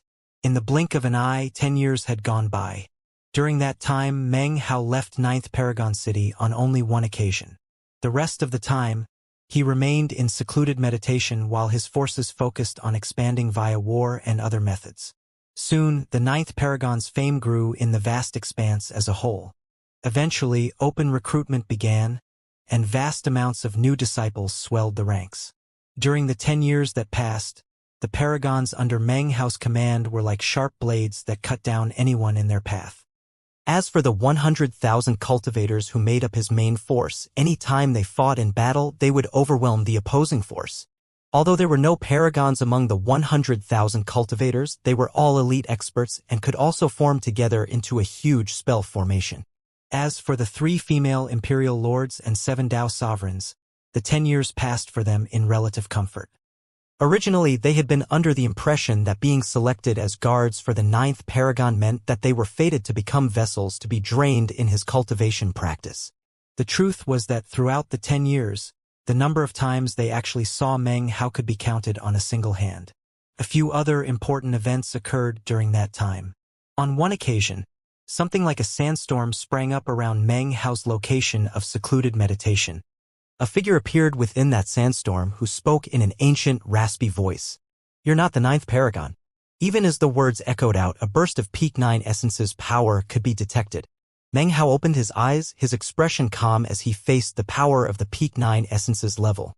At that point, the Dao eye on his forehead opened up, and the essence power of his 8 hexing magics arose. It was with 3 eyes that he looked out into the sandstorm. Massive rumbling echoed out into the rest of the half-planet, after which the owner of the raspy voice laughed. "But I happen to like your personality and hostility. Even more so, your focus and determination." As his words echoed out, the sandstorm faded away and the figure left the inner planet. When he reappeared, he was back in the desert on the surface of planet Vast Expanse. His face was a bit pale, but his eyes glittered brightly. "Mid-9 essences," the old man murmured. "And yet he can face me directly, and even leave me shaken. His control over the Dao Eye is at a level of perfection." A voice suddenly spoke out in front of him. "Many thanks." That voice belonged to none other than the sect leader of the Vast Expanse School. On that one occasion in which Meng Hao left planet Vast Expanse, he went to visit a battlefield upon which his forces fought. They were fighting a fierce group whose most powerful expert was a fierce beast at the peak of the 8 essences level, a vicious black dragon. Because of it, this division of the 9th Paragon Cultivator Army had been fought to an impasse. Among Meng Hao's subordinates there was an 8 essences Paragon, who had been so seriously injured that he had been left with no option other than to send word back to planet Vast Expanse asking for assistance. When Meng Hao appeared, he extended his right hand and waved a finger, causing the starry sky to be crushed, and the vast expanse to fill with rumbling sounds. All life forms in the area trembled, including his own cultivators and the enemy horde. One by one, they dropped to their knees, as though massive weights had landed onto their shoulders. Any who refused to kneel were crushed to death in body and spirit. As for the black dragon, it let out a powerful shriek as its flesh and blood was flayed into a mass of blood and flesh. Terror appeared in its eyes as it prostrated itself in submission. Meng Hao turned and left. The cultivators under his command watched him leave, and their eyes began to glow with unprecedented fanaticism. That was especially true of the 8 Essences Paragon, who let out a gasp. He had seen 9 Essences experts fight before, but the terrifying display put on by Meng Hao just then made him realize that the 9th Paragon was no ordinary 9 Essences cultivator. On the final day of the 10-year period, Meng Hao sat cross-legged in secluded meditation in 9th Paragon City. Suddenly, his eyes snapped open, and a glow like starlight could be seen. Anyone who was able to look into his eyes in that moment would feel lost, as though they were sinking eternally into the boundless starry sky. Floating outside the door of his secluded meditation facility was a white jade slip that emanated a soft light. It was that very jade slip which had awoken Meng Hao from his secluded meditation. "Has the day finally come?" he murmured.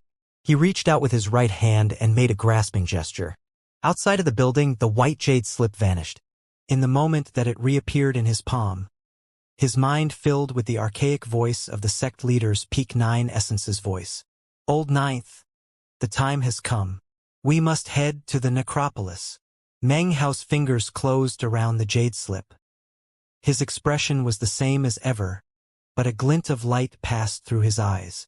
Ever since the sandstorm rose up around his secluded meditation facilities and the figure appeared with its raspy voice, Meng Hao knew that the plan the vast expanse school had been working on for so many years had finally reached a critical moment.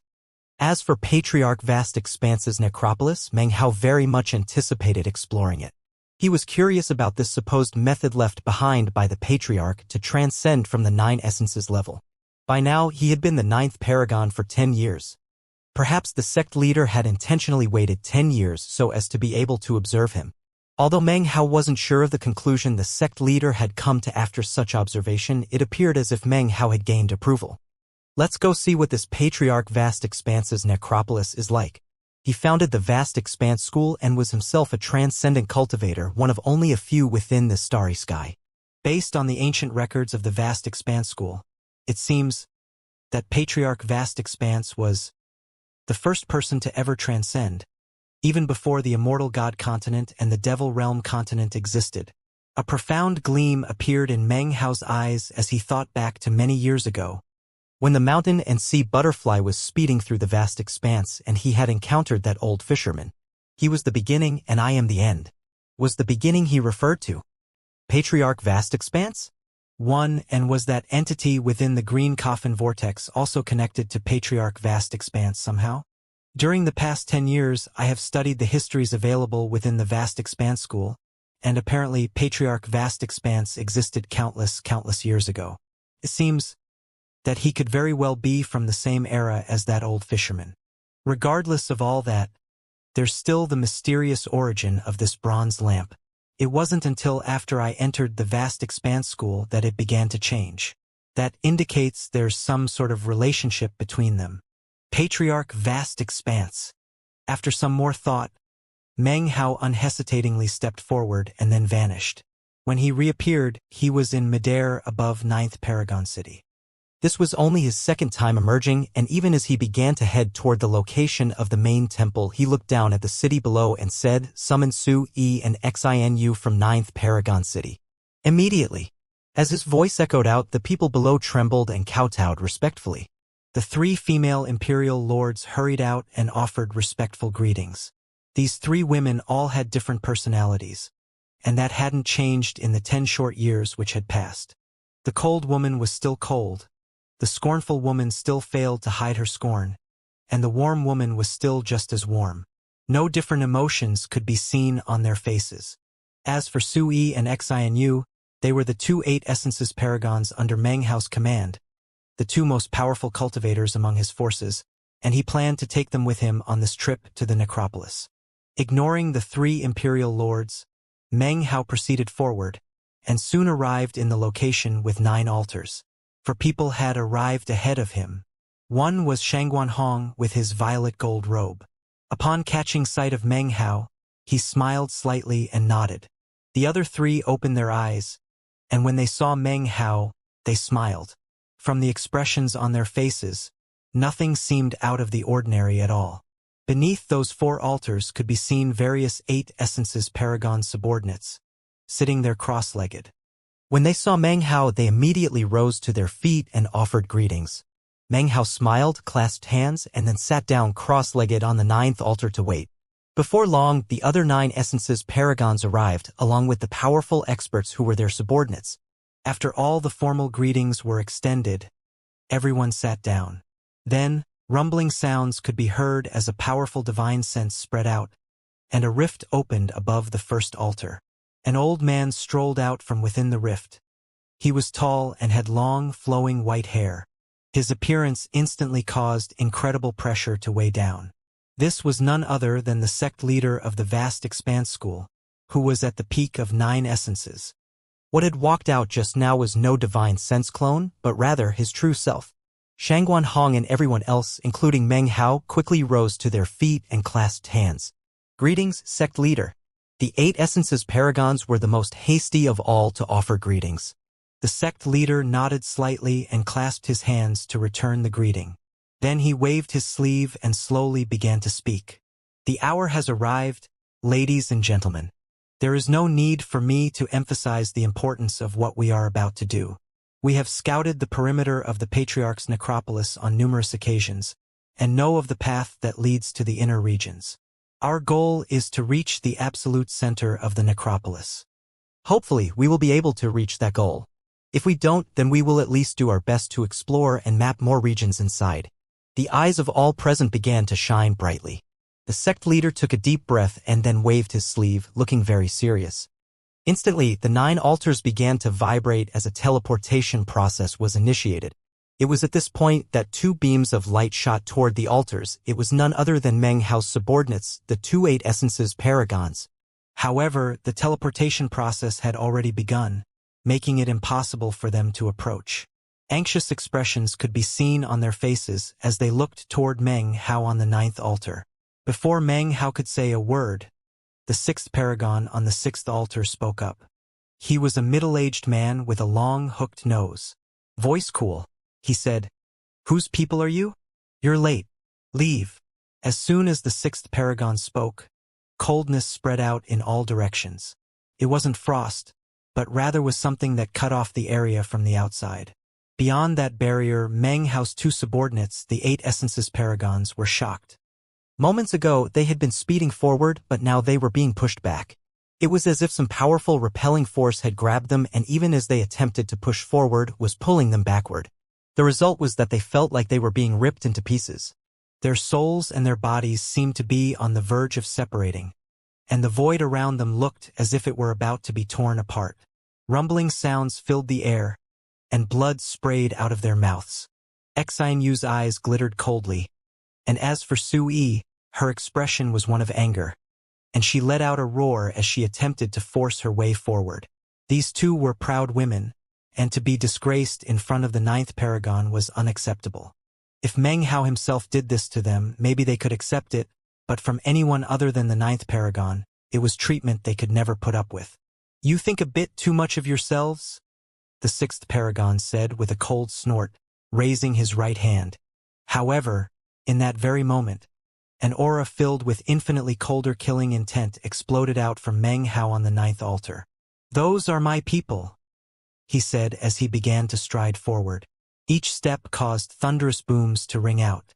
At the same time, intense power erupted out from his head, transforming into a vortex that spread out rapidly.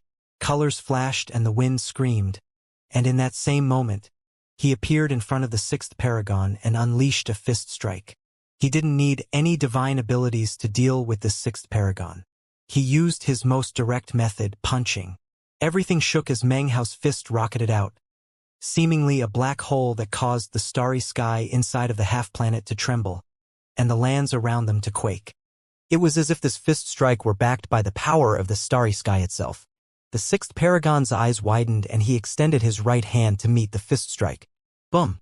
As the fist strike landed, Meng Hao touched down onto the 6th altar, where he stood completely unmoving. The 6th paragon looked like he was standing in the middle of a violent windstorm. His hair and clothing whipped about, and he was trembling visibly. All of his skin, which was visible, seemed to sink into itself. As the boom continued to echo out, the 6th paragon coughed up a mouthful of blood and staggered backward uncontrollably. When he came to a stop about 30 meters back, he forced himself to hold in the next mouthful of blood that he had been about to cough up and then looked up, a vicious expression on his face. Roaring in anger, he spread his arms wide and a massive eruption of essence power occurred.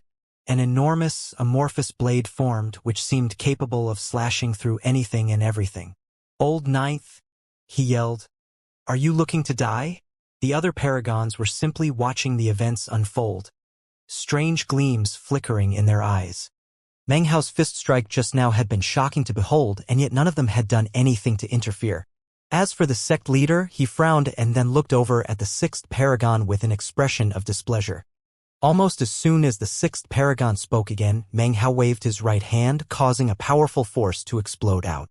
A windstorm formed which smashed a hole into the tunnel being created by the teleportation power. That in turn allowed his subordinates to enter.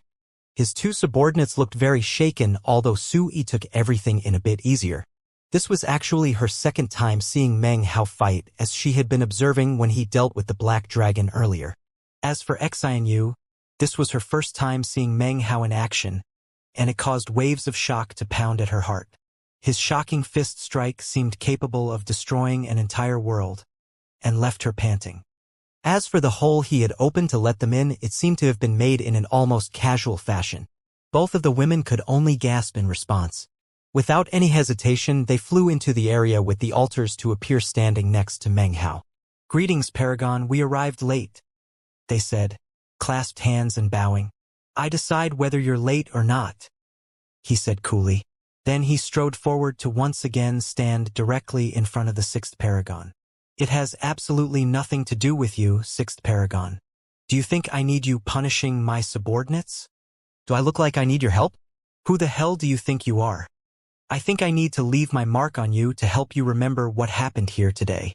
As Meng Hao spoke, the sixth Paragon's eyes flickered with killing intent. He waved his arms, sending essence power exploding out, which transformed into a huge pitch-black head. Seeing that the two of them were about to start fighting, Shangguan Hong stepped forward. With him were three other Paragons, who stood between Meng Hao and the sixth Paragon. "Old Ninth, just forget about what happened. Old Sixth, you're in the wrong here. Just forget about all of this. We're supposed to be on our way to the necropolis. Just cool down for now. If you really have so much energy to spare, you can put it into getting into the necropolis." A flicker of hatred passed through the sixth Paragon's eyes, and despite the interference of the other Paragons, he pointed out with both fingers, causing the pitch-black head to roar as it closed in on Meng Hao. Shangguan Hong and the others looked on with flickering expressions, but before they could do anything, Meng Hao suddenly stepped forward. In the blink of an eye, an azure rock appeared, which then slammed into the pitch-black head. A boom rang out as the pitch-black head of essence collapsed. Meng Hao in azure rock form then became a beam of azure light that shot directly toward the sixth Paragon. The sixth Paragon's face fell, and he was just about to fall back when a fist shot out from the light and slammed into his chest. The sixth Paragon was knocked completely off of the altar, blood spraying out of his mouth the entire time. Before he could even react, green light flickered, and Meng Hao was on him again, unleashing another fist strike. Then a third, a fourth, and a fifth. Booms rang out as the sixth Paragon was shoved backward over and over again. His chest was caving in and he screamed miserably. His 3/8 Essence's Paragon subordinates hesitated but realized that they had little choice other than to fly out to try to stop Meng Hao. But then Sui and Xinu stepped forward to stop them. Scram! Before the two groups could meet up, Meng Hao snorted coldly from within the azure light. He then appeared in bodily form and waved his sleeve, causing divine flame to blaze out toward the sixth Paragon's three subordinates. Their faces fell, but they were incapable of evading, and were sent tumbling back 3,000 meters, blood spraying out of their mouths. As for the sixth Paragon, he was completely shaken. How could he ever have imagined that Meng Hao would be so incredibly powerful? He was being attacked so viciously he could do nothing but retreat and didn't even have a chance to fight back. He didn't get the feeling he wasn't a match for Meng Hao, but rather that he had lost the initiative and had no chance to actually fight back. By now, regret was building up in his heart and he wished hadn't made an attempt to test Meng Hao. "Damn it," he roared as Meng Hao closed in again. Booming sounds rang out as he sent out divine abilities only for them to be instantly destroyed. Next came some magical items. They didn't last any longer than the divine abilities. The other Paragons watched what was happening with strange, thoughtful gleams in their eyes. As of this point, they were starting to gain an understanding of just how powerful Meng Hao was. And that was exactly what Meng Hao wanted, to establish himself. Coldness flickered in his eyes as he raised his right hand again. Shockingly, the power of space could be detected, slowly building up in power. It was none other than the 8th hex's essence of space, of which he had gained enlightenment. When the sect leader saw what was happening, his pupils constricted. He took a step forward and waved his sleeve. "Enough! How far do you plan to take this fight?" The sect leader was at the peak of the 9 essences level, so the wave of his arm caused an incredible force to build up between Meng Hao and the 6th Paragon, shoving them apart. The 6th Paragon actually breathed a sigh of relief at being given a way out of the situation. He looked over at Meng Hao with killing intent flickering in his eyes. Unfortunately for him, he was still underestimating Meng Hao. "Like I said, I need to leave my mark on you." Even as his cold voice rang out, the Dao eye on his forehead opened up and a boundless will erupted out. The entire starry sky shook and all minds began to reel. In that instant, the power of the Tao I caused the divine ability just unleashed by the sect leader to be frozen in place in front of Meng Hao. Meng Hao then shot forward at a speed far surpassing anything from before. In the blink of an eye, he was right in front of the sixth paragon. The sixth paragon's mind was spinning and wanted to fall back but felt as if he were stuck in mud. He was simply too slow. His pupils constricted as astonishment filled his eyes. The sect leader's face fell, and he bellowed, "Old Ninth, stay your hand." He took a step forward to appear next to Meng Hao, whereupon he flicked his sleeve. That motion blocked Meng Hao's hands and feet, and was just about to pull him away, when Meng Hao grinned. His aura changed, and a brutal air erupted out of him. Although his hands and feet had been immobilized, his head had not. He stretched his head out and bit down viciously onto the sixth paragon's neck, ripping out a huge chunk of bloody flesh. Blood sprayed out of the sixth paragon's neck, and he screamed. He clamped his hand down onto his neck and shot backward. By now, there was no killing intent in his eyes toward Meng Hao, only intense astonishment. Of all the people he had fought in his life, this was the most brutal person he had ever encountered. He actually bit a chunk of flesh out of him. As far as he was concerned, this ninth paragon was completely mad. Meng Hao calmly swallowed the chunk of flesh and then said, "That's my mark." Then he wiped his mouth and walked back to the ninth altar. As he did, the surrounding cultivators watched him, their minds reeling. Even Sui and Xianxia were left gasping. They would never be able to forget the brutal display put on by Meng Hao this day. This guy should never be provoked. Crazy. He's completely insane. The paragons were left gasping, looks of intense vigilance on their faces. The sect leader's face was extremely unsightly, and his mind was being battered by waves of shock. He stared at Meng Hao, and then looked over angrily at the sixth paragon. Finally, he headed back to the first altar, his face very grim. The sixth paragon silently returned to his altar, his face pale, terror gleaming in his eyes as he looked over at Meng Hao. He wasn't afraid of cultivators with a higher cultivation base, but rather those who were completely insane. And Meng Hao was the most insane person he had ever encountered among 9 essences cultivators. Meng Hao's expression was the same as ever as he stood there, hands clasped behind his back as if nothing had happened. Behind him, Sui and Xianxia looked at him with awe in their eyes. A moment later, the teleportation power was unleashed and rumbling could be heard as a pillar of light rose into the air and they all vanished. In the starry sky of the vast expanse, there were certain extremely mysterious locations. One, for example, was the green coffin vortex. In such locations, the magical laws of the vast expanse were different, making it difficult for cultivators to enter them, even 9 essences experts. Although Meng Hao hadn't known it originally, he came to be aware that such places were said to be created by transcendent cultivators. Only someone who had transcended could create a location that could cause problems for 9 essences paragons. Furthermore, such locations were few and far between in the vast expanse. There were only a few in existence. Supposedly, some of those locations were related to the vast expanse society. Others were connected to the immortal god continent. The rest had to do with the devil realm. Apparently, all the forces which had produced a transcendent cultivator were connected to such places. Some such places were well known, while others were kept secret by various powerful factions and held their respective organizations' greatest secrets. They were secrets that wouldn't necessarily endanger those groups if they came to be known, but were kept hidden anyway. Patriarch Vast Expanse's necropolis was just such a place. The exact location of the necropolis was unknown, and the only way to enter it was via the 9 altars on the half-planet of the Vast Expanse School. In the past, people had speculated that the necropolis was not even located within the starry sky of the vast expanse. Some said that it was a location in some other world, where there was no heavenly Tao. Supposedly, the reason there was no heavenly Tao was because magical techniques were thrown into chaos in such places. Sometimes certain magics couldn't even be used. For example, some locations were places incompatible with the aura of the vast expanse, which some people cultivated. When Meng Hao and the others appeared, he looked around and saw a starry sky stretching out. It was a real and true starry sky, with none of the mist that was pervasive in the vast expanse. There were 9 land masses floating out in front of them.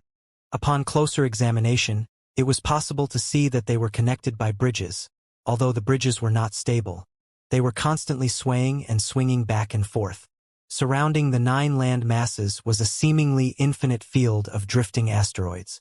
Occasionally, they would emit strange fluctuations which provoked sensations of intense danger.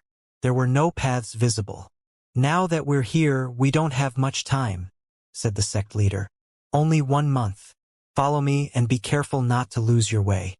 Don't interact with anything you see, whether it's a painting or a person or anything else. If you do, even those of you with 9 essences will perish." With a final look at everyone, he flickered into motion as he flew out into the starry sky. Everyone else followed along as if they had done so before. Meng Hao was the only one who seemed more cautious than ever as he followed along. His 2 subordinate paragons followed him, looking around vigilantly. The group was soon speeding along through the asteroids. The sect leader seemed to have mastered some method of travel that ensured they didn't encounter any restrictive spells. Nor did any of the floating asteroids enter their path of travel. However, the result was that the sect leader's face was a bit pale. His eyes shone with the glow of augury. Clearly, leading the group in this way was not an easy task. Time passed. For hours later, Meng Hao noticed one of the 8 essences paragons up ahead suddenly stop in place and turn to the side with an expression of shock and disbelief. This man could shake the vast expanse with a single stomp of a foot, and would count as the pinnacle of existence in virtually any world or realm. And yet, before anyone could warn or remind him of the dangers of the place, his body deflated like a popped balloon. In the blink of an eye, he withered up into a pile of desiccated flesh. His bones, flesh, and everything about him melted, and then vanished without a trace. Not even his soul had a chance to flee. He died without even making a cry of alarm. The only thing left behind was his skin, which slowly floated away into the starry sky. Meng Hao was completely shaken, and everyone else felt their scalps tingling in shock. No one spoke. As they watched the pile of skin float away, laughter could suddenly be heard, at which point they noticed that, unexpectedly, the pile of skin was smiling. "If you want to stay alive, don't randomly look around," the sect leader said. "Keep your eyes on the person in front of you. We will follow this path for 3 days, and if all goes well, we will pass through this perimeter region into the first land of the Patriarch's necropolis." With that, he proceeded onward without another word. Meng Hao said nothing, but his eyes flickered. Then he proceeded along, keeping his eyes on the cultivator in front of him. Time passed. A day later, and after a bit of calculation, Meng Hao came to the conclusion that they had already traveled 70% of the distance and that they would soon be nearing the first landmass. For the most part, the journey was frightening but not dangerous. However, another 8 essences paragon died. He wasn't transformed into a pile of flesh. Instead, he began to suddenly rot. At first, he didn't notice. Then the person behind him cried out in alarm. The 8 essences paragon spun around, and when he looked down at his body, his eyes fell out of their sockets. Everyone watched as he dissolved into a mass of blood that dropped down into the depths below. Meng Hao's vigilance grew. The surrounding asteroids would occasionally pulse with a faint light, and yet everything was absolutely silent. As silent as death. The sect leader moved slower and slower until finally it reached the point where he needed to make long calculations before each movement. After a bit of observation, Meng Hao came to the conclusion that the sect leader's methods of augury and calculation had to do with the movement patterns of the asteroids. Even as he contemplated the matter, a cry of alarm could be heard behind him from Sui. Meng Hao spun and saw the beautiful Xianxia, head turned to the side, expression blank as she apparently spoke to some unseen person. Her expression flickered, and then she nodded, and a rapturous look of joy appeared on her face. Even as she nodded, her body began to wither up. Meng Hao frowned, reached out, and tapped her forehead. A tremor ran through her, and the withering slowed but didn't cease. Suyi's expression flickered with anxiety, and she was about to unleash some sort of magic to provide aid, when suddenly her expression also turned blank. She turned to the side in disbelief, then reached out into the void as if to grab something. Then she also started to wither up. Meng Hao's frown deepened and he quickly opened his Dao eye. His aura spread out, turning into a vortex that swept out in all directions. At the same time, the sect leader and the other paragons turned to look at what was happening. The sect leader's face fell, and after a moment of hesitation, he gritted his teeth and made his way toward Meng Hao. The other paragons' faces flickered with hesitation, but seeing that the sect leader was approaching, they did the same. However, before anyone could get close, Meng Hao suddenly raised his hand and said, "Stay back. I should be able to handle this." His expression was somber, and even as he spoke, a murderous aura began to rise up from him, which rapidly turned into a raging tempest. The sect leader and the other paragons were people who were no strangers to slaughter. However, after seeing Meng Hao's murderous aura, their pupils constricted. That was especially true of the sixth paragon, who gasped. It was a murderous aura so intense that ordinary people couldn't compare to it. Not even this group of paragons contained someone who came close. How many people has he killed? I've never met someone who has slaughtered so many. Is this ninth paragon some sort of jinx, or what? Both the 9 essences paragons and their 8 essences subordinates were all completely shaken. So, thought the sect leader, he really is Meng Hao. It was as if that murderous aura which surrounded Meng Hao contained innumerable screaming souls. Moments ago, Meng Hao's face was very serious as he looked around with his third eye and saw a completely different world. Within the void of the starry sky was an enormous city. The asteroids around them were actually buildings in that city, and the entire place looked incredibly ancient, as if it couldn't even exist in modern times. What left Meng Hao even more shaken was that, unexpectedly, they were surrounded by countless figures. There were men and women, old and young, and all of them were cultivators. They were everywhere, and although most of them were simply walking to and fro, some would occasionally turn to look curiously at Meng Hao and the others.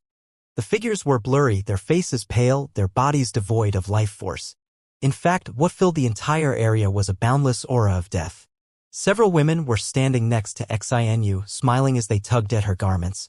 It was as if they were trying to get her to become one of them. The same thing was happening to Sui. Shockingly, there were even some figures next to Meng Hao who were reaching out to grab him. He took a deep breath as he realized that this place was actually a ghost city. Considering the level of his cultivation base, he was able to tell that all of these figures were ghosts, and there were so many of them that it would be impossible to count their number. A brief moment after Meng Hao's third eye opened and he looked around, all of the ghosts in the entire city stopped what they were doing and turned to look at him. Countless gazes came to be fixed on Meng Hao, whereupon strange glows rose up in their eyes. Only a brief moment passed before they began to scream noiselessly and then rush madly toward Meng Hao. To be surrounded by so many ghosts left even Meng Hao feeling like he had fallen victim to a curse. His life force was fading and an aura of death was threatening to engulf him. That was the moment in which his murderous aura suddenly erupted out fully, creating a vortex which swept out in all directions. Vast expanse. Dao body. No one could hear the murmuring voice except for Meng Hao. Even as the voice brushed against him, his murderous aura exploded out into a vortex which swept the ghosts away from Sui and Xianxia. However, there were simply too many of the ghosts, so many that Meng Hao's scalp was numb. As they closed in on him, he reached out, grabbed Sui and Xianxia, and shot toward the sect leader. Even as he sped into motion, he looked around and saw that more figures were appearing in the countless buildings which made up the city, figures which were even more powerful than those he had already seen. There was one path that had no ghosts on it at all, and further off in the distance, far, far away, Meng Hao spotted an enormous altar which rose high up into the sky. The altar was so enormous that it was clearly visible despite being a huge distance away. Looking at it more closely, it appeared to be hovering in the void above the first land mass. The number of ghosts on the first land mass was so large it was impossible to count. Further off, the other 8 land masses were difficult to make out clearly. Gradually, Meng Hao realized that on the 9th landmass, the landmass furthest away from him, there was a huge throne upon which sat a person. That person's gaze pierced through the boundless starry sky to fall upon him. Apparently, this was the person who had spoken the words vast expanse Dao body moments ago. Now it began to speak again. The catastrophe comes. Peak of the vast expanse. You are the end. All heaven fears the immortal. You have finally come. As the voice echoed out, the ghost seemed to go even crazier. At the same time, the bronze lamp within him began to flicker. It all happened in the briefest of instants. As Meng Hao retreated from the ghosts, he could sense madness within them, and yet they didn't seem malevolent. Somehow they seemed anxious. Now was not the time to ponder the matter. As his murderous aura shoved the ghosts away, he closed his third eye. In that moment, everything vanished, although he could still sense an incredible coldness building up in the area. "Let's go," said the sect leader. Everyone began to move, although things were so chaotic it was impossible to tell exactly which direction they were going. As they sped along, the cold aura behind them continued to grow. However, because Meng Hao had closed his third eye, the ghosts apparently couldn't detect their presence. After an hour, they emerged from the coldness, their expressions grim. As for Sui and Xianxia, they looked guilty as they followed along silently behind Meng Hao. Other paragons immediately gave voice to their fury. "Damn it, what were you doing? Do you know how much danger we were in just now? How reckless! You nearly scared us to death." Although they couldn't actually see the ghosts, they understood that they had all just experienced a brush with death. Had the cold aura overwhelmed them, they would never have escaped, and would have remained within it forever. Meng Hao didn't offer any explanation, but he did clasp hands and bow to everyone. Considering his cold disposition up to this point, the fact that Meng Hao made such a gesture caused the faces of most of the other paragons to soften. However, their expressions were still somewhat grim. The group was now on an unknown and incorrect path. All of them knew the potential consequences of taking an incorrect path. Meng Hao's apologetic clasping of hands was enough to silence most of the other paragons. However, the sixth paragon let out a cold harumph. "All brawn and no brains. You should have let those two subordinates of yours just die. Saving them got us lost. They deserve to die."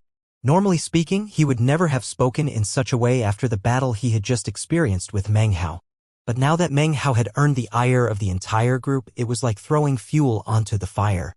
"That's right, old ninth," chimed in the eighth paragon, his voice cold. "Simply clasping hands in apology isn't enough. This is a big matter. You got us all lost. And you know what a dangerous position that puts us in." The words uttered by these two caused the other paragons to frown.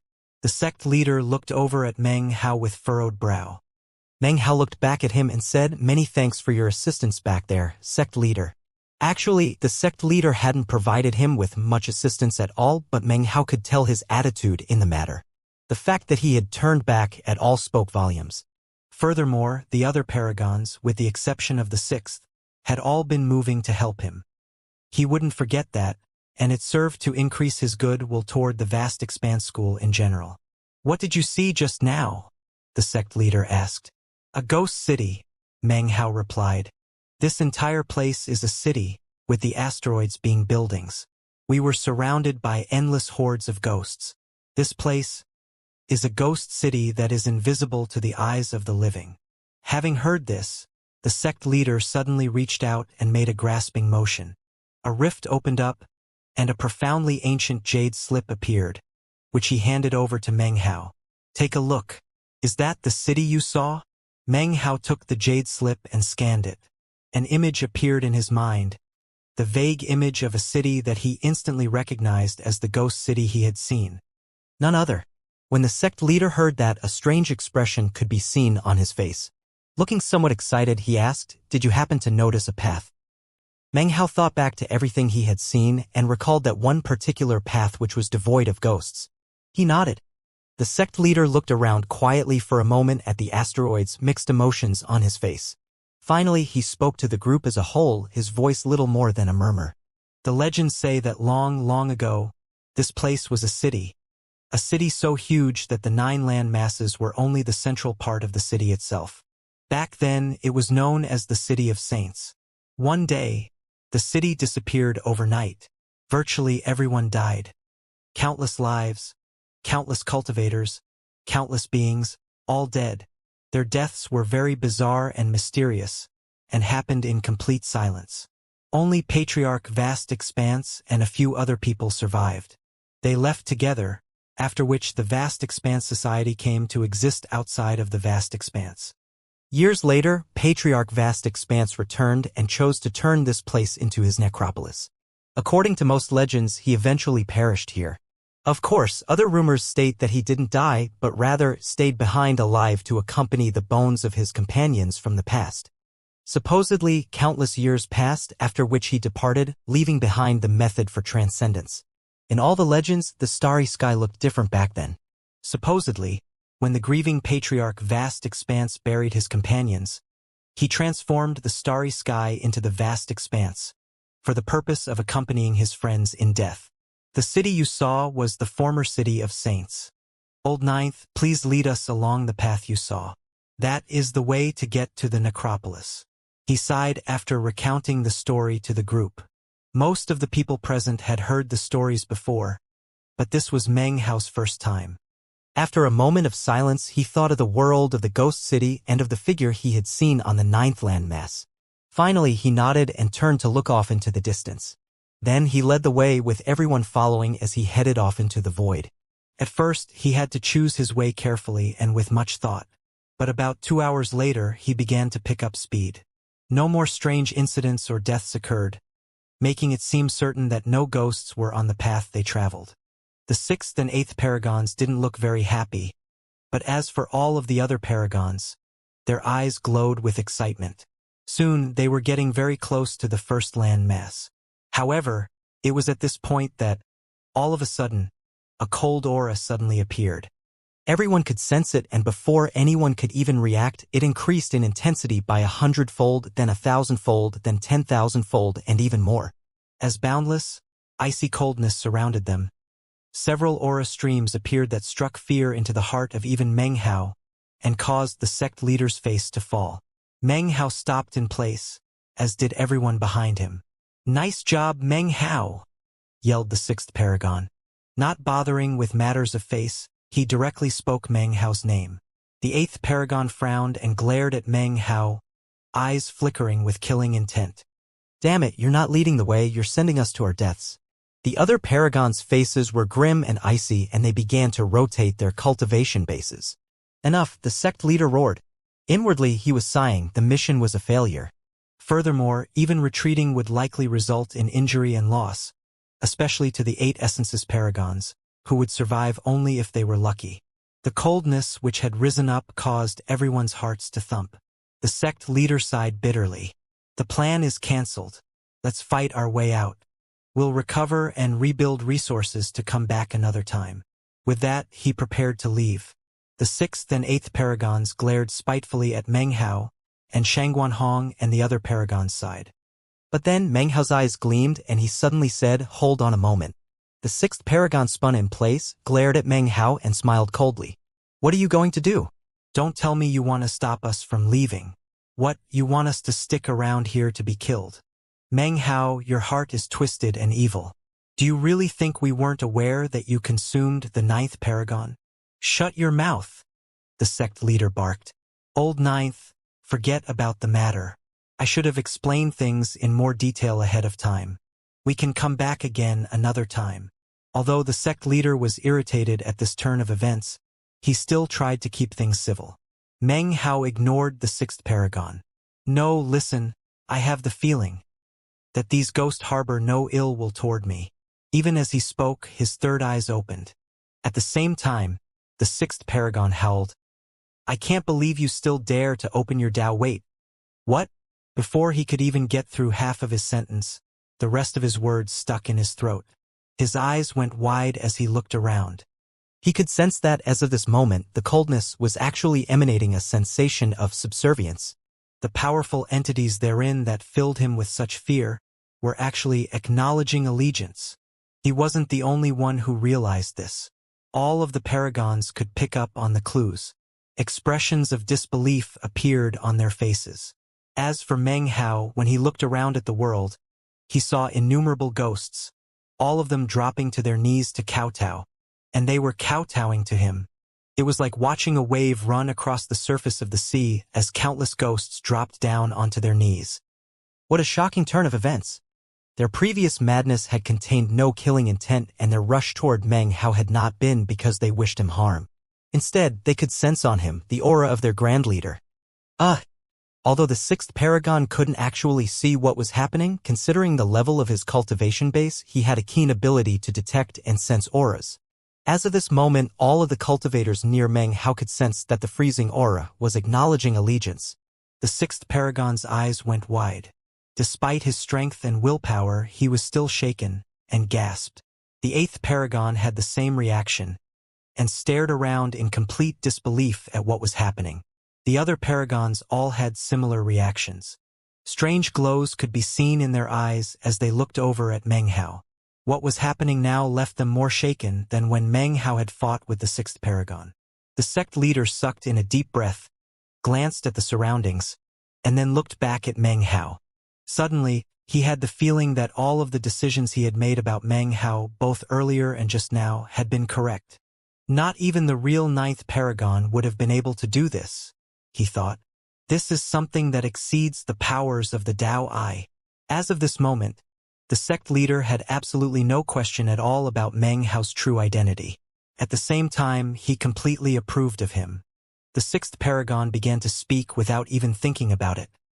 If you could have done this before, then why did you wait until just now? The other paragons nearby him began to edge away and put as much space between them and him as possible. Before he could even finish speaking, Meng Hao snorted coldly and said, "Shut the hell up!" He glared at the sixth paragon, and although the words he had spoken were not filled with much force, they were infinitely cold. The sixth paragon's mind spun, and he was about to say something else, when his face fell. Off to the side, the eighth paragon took a deep breath. Rumbling sounds accompanied Meng Hao's voice. When an emperor is furious, the officials will likewise be enraged. In much the same way, the surrounding ghosts seemed to lift their heads and emit enraged howls as they turned to stare at the sixth paragon. Although the sixth paragon couldn't see that, the intense feeling he was experiencing caused him to bite back his own words. Without even thinking about it, he stepped back a few paces, his face pale. An intense sensation of deadly crisis was currently raging inside of him. He had the clear and distinct sensation that Meng Hao could control his very life and death with a single thought. How could this be happening? He can force the ghosts to acknowledge allegiance and can also control them. This is impossible. Even as the sixth paragon was shaking and panting, the sect leader took a step forward and looked at Meng Hao. "Old Ninth, some light punishment is in order. After all, we're all on the same side. There's no need to allow internal strife to ferment." After a moment of silence, Meng Hao looked coldly at the sixth paragon. "In the future, keep your mouth shut when I'm talking. If you don't, I'm perfectly fine with having someone replace you as sixth paragon." The sixth paragon's face drained of blood, and although a look of venomous hatred appeared in his eyes, he said nothing in response. However, the killing intent within him grew even more intense than before. "And then there's you," Meng Hao said, turning to look at the eighth paragon. The eighth paragon took a deep breath. Forcing a smile onto his face, he clasped hands and bowed, declining to offer any words in accompaniment. Seeing such a reaction caused Meng Hao to frown.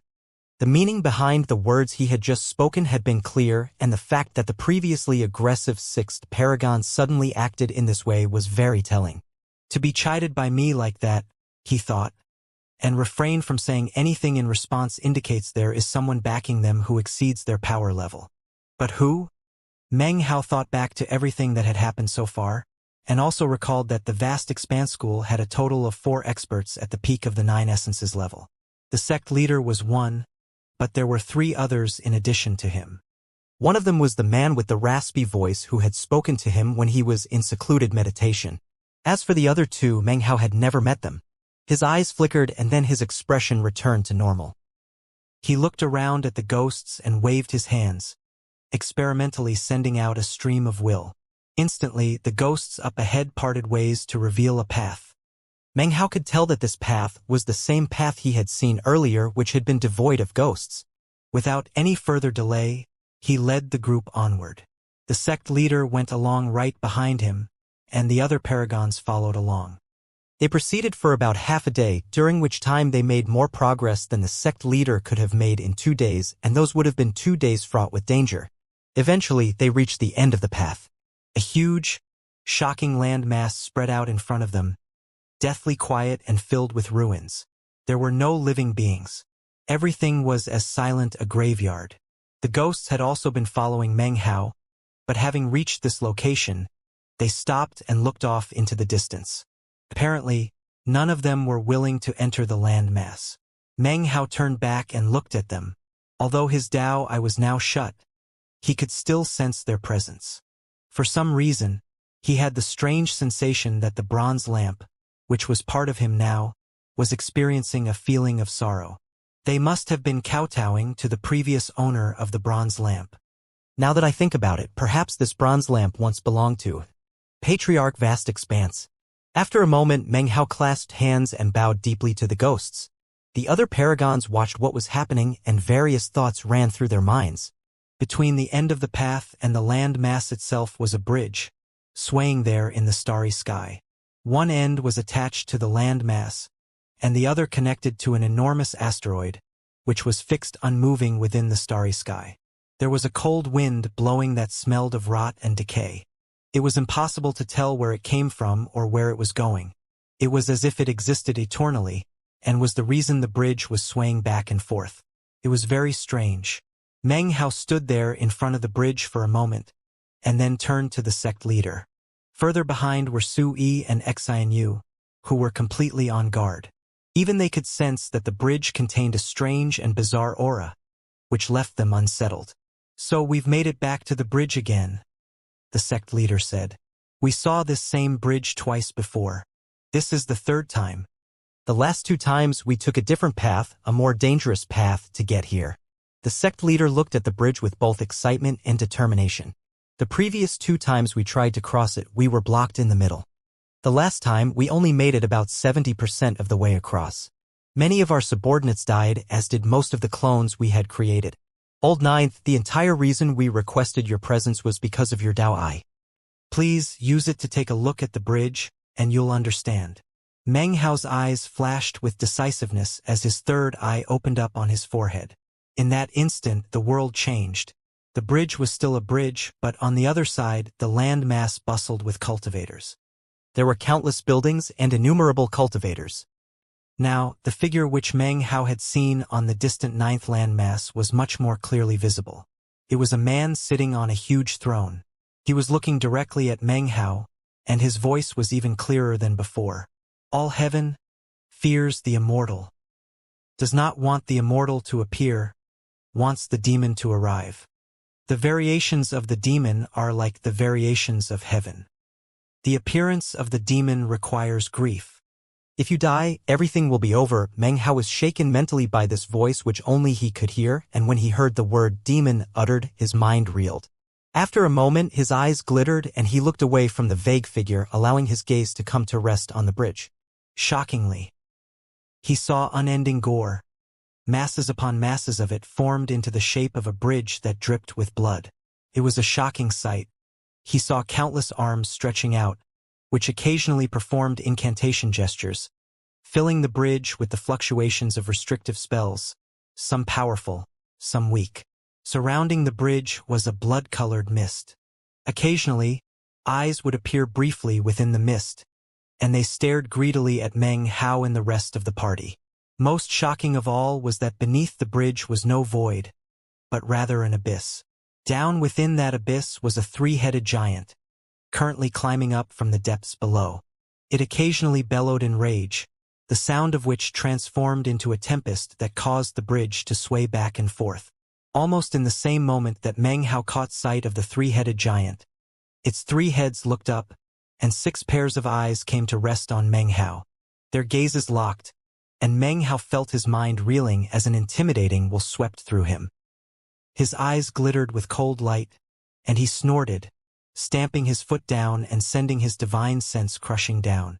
The entire bridge swayed, and the 3-headed giant let out an enraged roar that only Meng Hao could hear, before looking away. "This bridge is made from flesh and blood.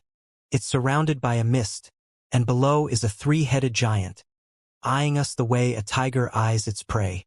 As the words left Meng Hao's mouth, very serious expressions could be seen on the faces of the group behind him. The sect leader nodded and said, "This bridge is the only way onto the first landmass. Once you begin to tread it, it is possible to step off of the bridge onto either side. But if you do so and remain off the bridge for too long, you will most certainly die. There are restrictive spells on the bridge, and a false step could potentially lead to eternal destruction. A single misstep might be harmless, but as more and more false steps are accumulated, increasing levels of spell power will build up which will explode out at certain spell nodes. If that happens, we will never make it to the landmass. That is why we need your Dao Eye, Old Ninth, to see through everything hidden in the void. Help point out the way to avoid the powerful restrictive spells. In those places where we must pass through the spells, please help us select the weakest ones." With that, the sect leader clasped hands and bowed deeply to Meng Hao. "This is what we request of you, fellow Taoist. If we succeed, then I will guarantee you a place in the lineup to gain transcendence enlightenment." Meng Hao could sense the sect leader's sincerity. As his words echoed out, the ripples of a Dao oath could be seen, indicating that he was swearing upon his own Dao that his statements were true. With the exception of the 6th and 8th paragons, the other paragons had no enmity with him. Although none of them were friends either, they still clasped hands and bowed. Meng Hao studied the bridge for a time, then nodded. By this point, his interest in the necropolis was no less than that of the sect leaders. "Many thanks," the sect leader said in response. He took a deep breath and waved his hand, whereupon one of his 8 essences subordinates stepped forward. After clasping hands to the group, he walked up to the edge of the bridge, and then looked over at Meng Hao. After a bit of study, Meng Hao identified a place on the bridge that had weak fluctuations. 9 meters in is a weak restrictive spell that can't be avoided. Further observation revealed numerous similar locations on the bridge. However, there were other areas with fluctuations so powerful he was left shaken. The bridge was not an inanimate object, it was alive, and the fluctuations of the restrictive spells grew more intense the further one went along the bridge. Apparently, the fluctuations were like flowing water that could provoke transformations amongst each other. The source of all of the restrictive spells were the arms that stretched out from the flesh and blood that made up the bridge, which were constantly performing incantation gestures and unleashing magical sealing marks. The 8 essences cultivator stepped forward and alighted onto the 9-meter position that Meng Hao had pointed to. A faint shattering sound echoed out and the cultivator shivered. However, after a moment he regained his composure. At the same time, Meng Hao could sense that the footfalls of the 8 essences cultivator caused the red eyes within the mist to lurch toward him. However, before they could get close, they were sent spinning away with unyielding howls. "Ahead, 27 meters, Meng Hao said. The 8 essences cultivator immediately advanced to the second location indicated by Meng Hao. At the same time, Meng Hao moved forward, becoming the second person to actually step onto the bridge. That was the best way for him to be able to see the situation most clearly. In the instant he stepped onto the bridge, his third eye revealed that all of the countless arms suddenly paused, then resumed their incantation gestures with increased speed. Other than that, there was no change. Meng Hao looked around, then began to speak. Up ahead, 21 meters. Then another 33 meters. Then 12 meters. 24 meters. 90 meters. 51 meters. Behind him came another 8 essences paragon, and then more of the group. By the time that first 8 essences cultivator reached the final location indicated by Meng Hao, there were already several people on the bridge. In addition to Meng Hao, there were even 2 9 essences paragons among the group. Clearly, these people didn't place a lot of trust in Meng Hao, and thus chose to stagger the 8 essences and 9 essences paragons. Doing so ensured that, even if Meng Hao did have some evil designs, he would only be able to take action once or twice before people caught on. As far as the subordinates were concerned, the hope of transcendence made it worth the risk. To 7 essences paragons, transcendence was something far removed from their current level. But for 8 essences experts, it was far more meaningful. Although they couldn't actually transcend, gaining enlightenment of the method would help them advance by leaps and bounds and maybe even break through to the 9 essences level. Time passed. Meng Hao's third eye was gradually growing bloodshot and the mental strain was increasing. The restrictive spells on the bridge were constantly changing, which in turn required constant adjustments on Meng Hao's part. At first, things went quickly, but the process eventually went slower and slower. By this point, the first cultivator to have stepped onto the bridge was about 30% across. On several occasions, the surrounding mist would surge toward the cultivators, but before it could get close was rebuffed. The roars from within the mist grew more intense, and Meng Hao's third eye more bloodshot. The 8 essences paragon up ahead of him was proceeding with an ashen face. Suddenly, he stepped a bit out of line, whereupon he coughed up a mouthful of blood and began to wither up. The mist around him cackled with joy and surged toward him. In the blink of an eye, he was on the verge of being consumed. In that moment, Meng Hao reached out with his right hand and made a grasping motion, grabbing the 8 essences cultivator and sending him back in the line.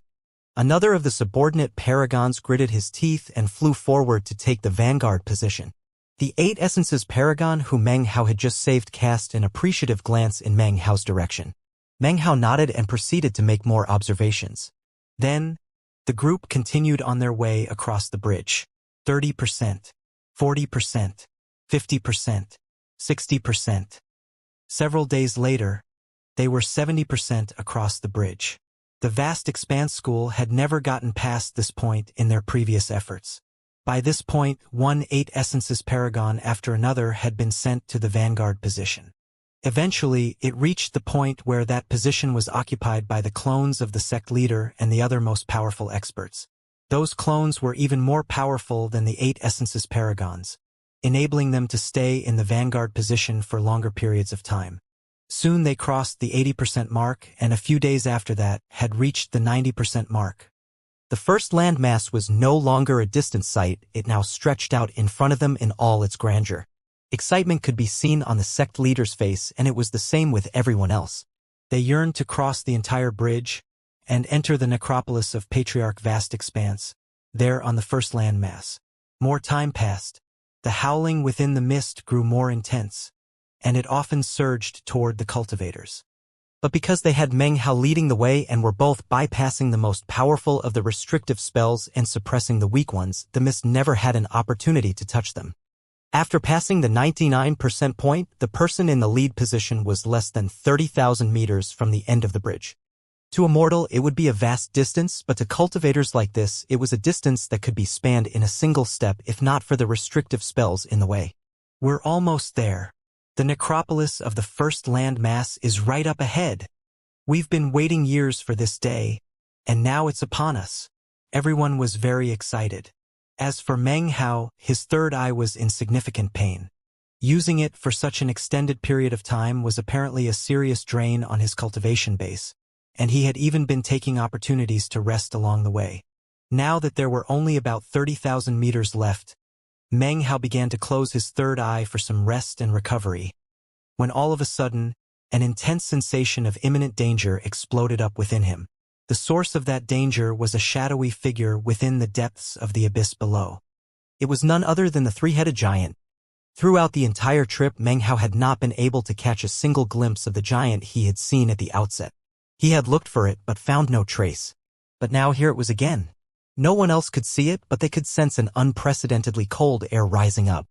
Meng Hao's third eye snapped back open, and the exhaustion which had been visible therein was now gone.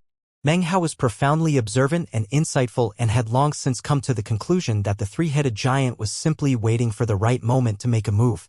During the journey so far, the occasions on which Meng Hao rested because of exhaustion had actually all been an act. During the entire time, he had kept himself at peak battle readiness. The three-headed giant roared, and the cold wind grew even more icy than before, transforming into a wild tempest that knocked Meng Hao off the bridge. He ground to a halt out in the void, snorted coldly, performing an incantation gesture with his right hand and then waving his finger toward the three-headed giant. A powerful force slammed into the giant, sending it flying back down into the abyss. Meng Hao didn't pursue it. Instead, he turned back toward the bridge. However, it was in that moment that something very unexpected happened. The 6th and 8th paragons suddenly joined forces to unleash an essence divine ability that rocketed directly toward Meng Hao. This sudden turn of events caused the sect leader's face to fall. He was about to step forward and intervene when a shadowy figure appeared next to him and reached a hand out to block his path. It was none other than the man in the sandstorm who had visited Meng Hao when he was in secluded meditation. Sha Jiodong, what are you doing? Even as a grim expression overtook the sect leader's face, the other paragons' faces flickered. Meng Hao had offered incredible assistance to them on their journey, and that was especially so for the 8 Essences paragons. Meng Hao had saved all of their lives, and as such, the current development left them enraged. However, there was little time for them to put thought into the matter. Just when they were about to take action, a figure materialized behind the 6th and 8th paragons, a young man in a golden robe who radiated golden light. He was another of the 4 Peak 9 Essences experts from planet Vast Expanse. Killing intent swirled in his eyes as he glared at Meng Hao and extended his right hand. Golden light surged around him, and rumbling sounds could be heard as an invisible power erupted out. That was the power of the Peak 9 Essences level, and when it combined with the divine ability unleashed by the 6th and 8th paragons, it created a force that could crush anything in its path. Even as killing intent flickered in Meng Hao's eyes, the roar of the 3-headed giant once again echoed out from below as it shot upward, reaching out to grab Meng Hao. Descending from above was the combined attack of 3 paragons. Below was a seemingly invincible 3-headed giant. Surrounding him was the mist, which, thanks to his third eye, he could now see was surging toward him. By this point, the entities in the mist hated Meng Hao with a vengeance. If he weren't around, they would have been able to consume any number of cultivators from the bridge, and would have eaten to their heart's content. But now they hadn't succeeded even once. Roaring, they shot through the starry sky toward Meng Hao. Meng Hao's face darkened. Although he had been prepared, the plot against him was excellently laid. Even still, he didn't panic. The truth was that from the moment the 6th paragon had begun to provoke him, he had guessed that there was some other powerful figure backing him. Snorting coldly, eyes swirling with killing intent, he performed a double-handed incantation gesture and unleashed demon-sealing hexing magic. He was confident that doing so could reverse the setback. Although he might not be able to fight his opponents directly, he could at least get back onto the bridge and into a position where he could be aided by the sect leader and the others. However, it was at this very moment that intense fluctuations began to emanate out from the bronze lamp. At the same time, Meng Hao could sense something calling to him from deep within the abyss, something that wanted to him to come down. All heaven fears the immortal. Come, come, come. Meng Hao's mind was reeling. The fluctuations emanating from the bronze lamp grew stronger, and it reached the point where he knew that if he missed this opportunity, it could have grave ramifications in the future. Even more shocking to Meng Hao was that, in his moment of hesitation, it almost felt as if the bronze lamp were going to burst out of him and fly down into the abyss of its own accord. He didn't hesitate for even a moment longer. Casting a cold glance at the intense golden light shooting toward him from the golden-robed young man and the 6th and 8th paragons, and looking around at the greedy, brutal figures within the mist, he suddenly shot downward.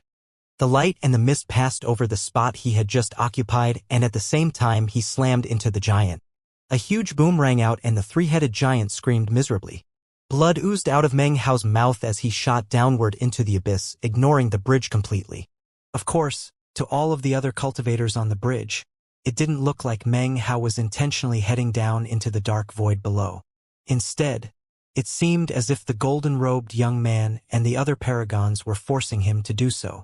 Sha Jiodong, Jin Yunshan, roared the sect leader, enraged. His cultivation base surged as if he were preparing to fight with the other two. However, Sha Jiodong and Jin Yunshan didn't seem willing to engage in fighting. They immediately fell back, whereupon the 3 of them began to confer via a method only they could participate in. Eventually, the sect leader's face flickered with disbelief and other mixed emotions. Impossible, he murmured. As for what happened after that, Meng Hao didn't care enough to pay attention. As he whistled through the void down into the depths of the abyss, he recalled what the sect leader had said about the ramifications of being off of the bridge for an extended length of time. Death would be the result, and as of now, Meng Hao was already seeing evidence of why that was the case. Astonishingly, the mists around him were growing thicker, and they were growing ever closer to him. Lurking within those mists was an aura that left his heart pounding. However, as the mists neared, the bronze lamp within Meng Hao suddenly let out a soft glow.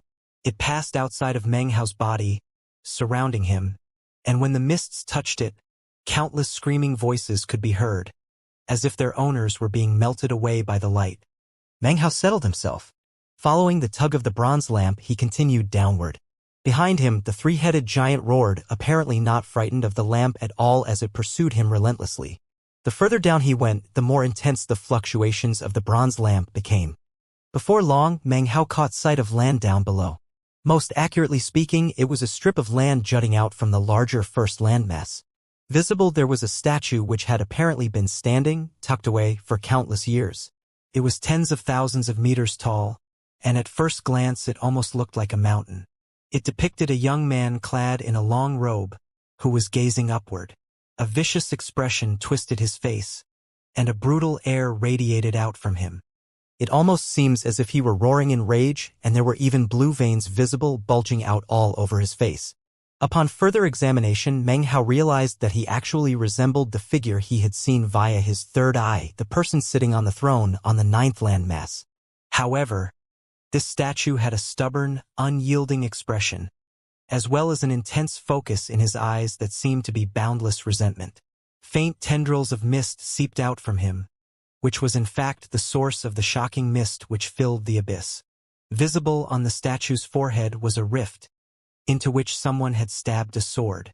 Whatever force was causing the bronze lamp to be stirred into action was coming from within that rift.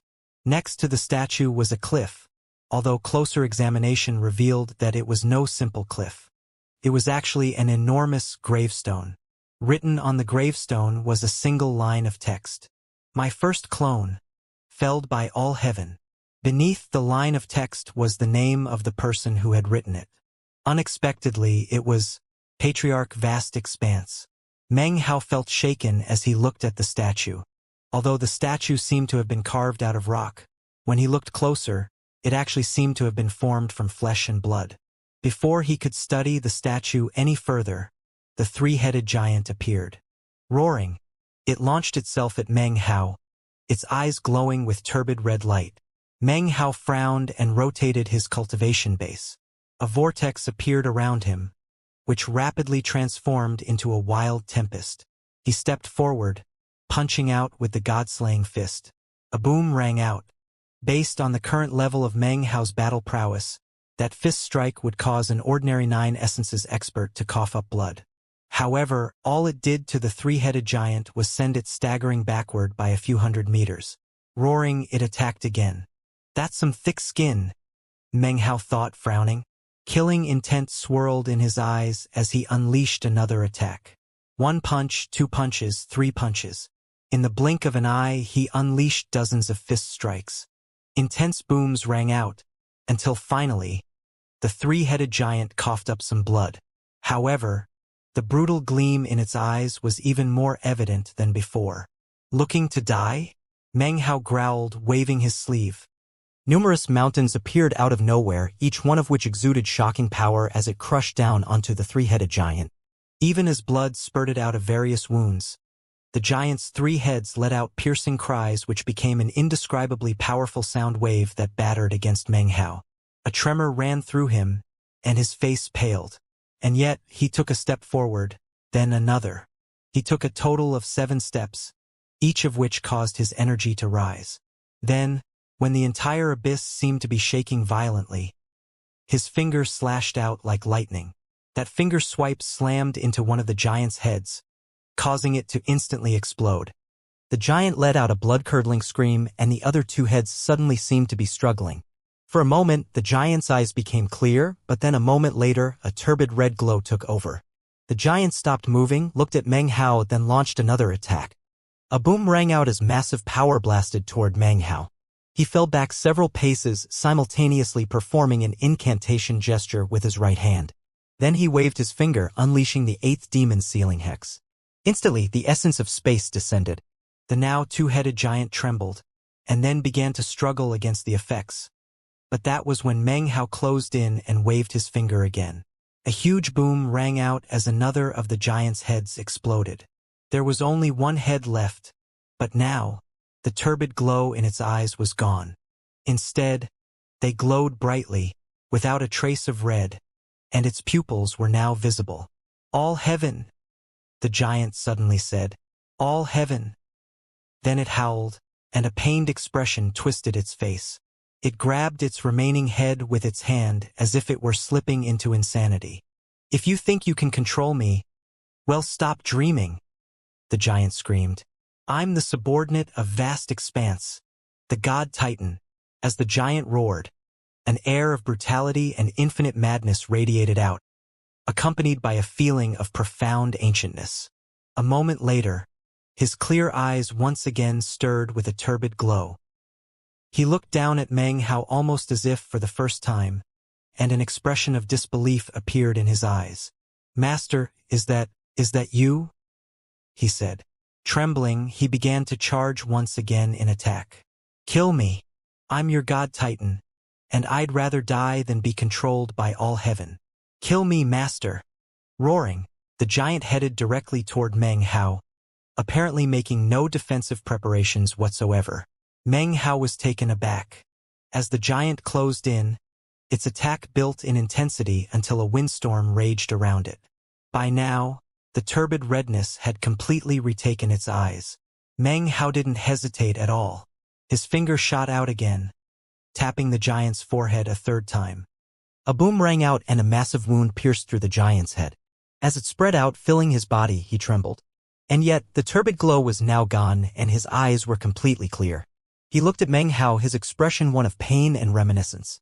So you're not my master? He murmured. Well, thank you anyway. All heaven. All heaven. Laughing loudly, he closed his eyes and his body collapsed. Everything went silent. Meng Hao hovered there quietly for a moment, frowning. The giant's actions had been odd to say the least and had become even more odd once the turbid glow left its eyes. Who is all heaven? All heaven fears the immortal? Something seemed off. After looking at the rift in the statue's forehead again, he approached it to examine it further. Killed by a single sword strike, he murmured. The statue itself was enormous, so naturally the rift was as well. It appeared to be at least 30 meters tall. The fact that the clone of Patriarch Vast Expanse was interred here by the Patriarch himself, the city and the land masses that became the Ghost City. The sect leader's description of the legends. And then this three-headed giant's words. What mystery is at work here? Obviously, it has something to do with the bronze lamp inside of me. Numerous speculations ran through Meng Hao's mind. After some more thought, his eyes began to glow and he flickered into motion. Following the stirrings of the bronze lamp, he entered the rift, and thus, the interior of the statue. There was no flesh and blood, only a stone tunnel. At first, the tunnel sloped downward, but soon it changed direction and headed upward. As Meng Hao sped along, he felt the fluctuations in the bronze lamp growing ever stronger and the call from earlier ever closer. Several hours later, he came to a stop. Up ahead, the tunnel led into a stone cavern on either side of which could be seen frescoes carved into the wall. The frescoes themselves were what immediately caught Meng Hao's attention. They depicted scenes from countless ages past.